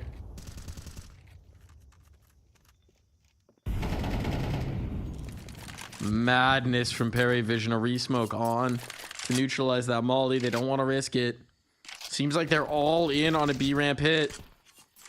Doubled up in cave. Mossfall here for the fight. Mossfall, what you got? They're coming your way. You've got to smoke. Oh, at the most frustrating time. They've got to go through it. They have to risk it. Flashbang's over. They have to challenge. And Mossfall will collect. 1, 2. Make it 3. Why not? 3 might be too much to ask, but James is gone, and these players are nowhere able to help him. They are completely sectioned off. What's the point of stacking 5 on ramp if 5 players won't go up the damn ramp? That's the question we have to ask, because this round is not going the way of PARIVISION. This OT is not going the way of Parry. We're going to a 4th. Why not?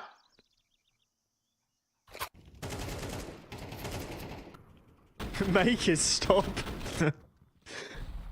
Oh my. How are we still here? What a caged round from PARIVISION. Just early group 5B. Never have any map control. Never make Betera uncomfortable. What a waste. Something tells me, Mike, if Betera get their chance, they'll just end it immediately. Something tells me they just need to reach series point. If only it were that simple. If only it were that simple, Alan.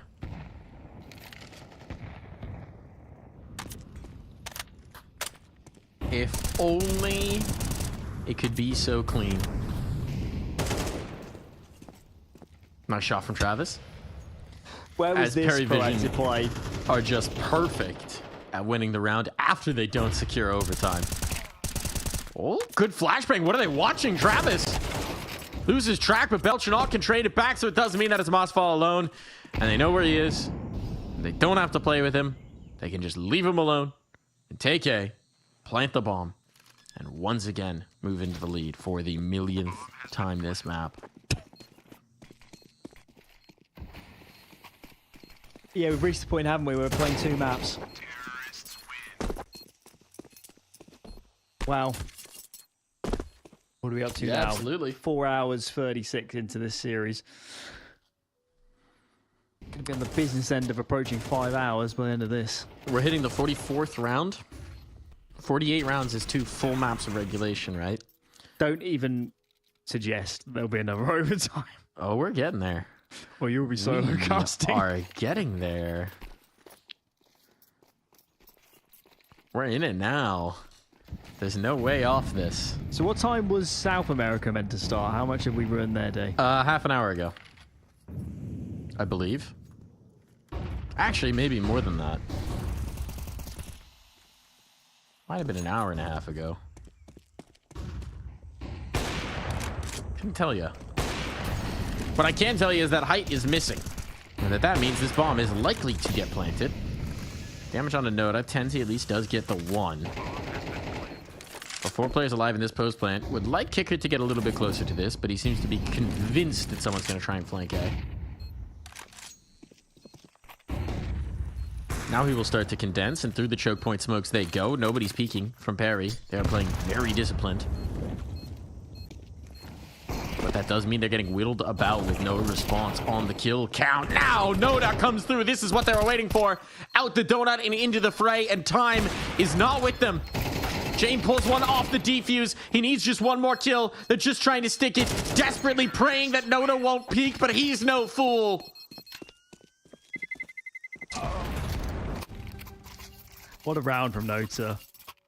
To think it's by some distance the least experienced player on his team in these moments that is coming big. It's quite the surprise. As we streak our way into round 45 here on Ancients.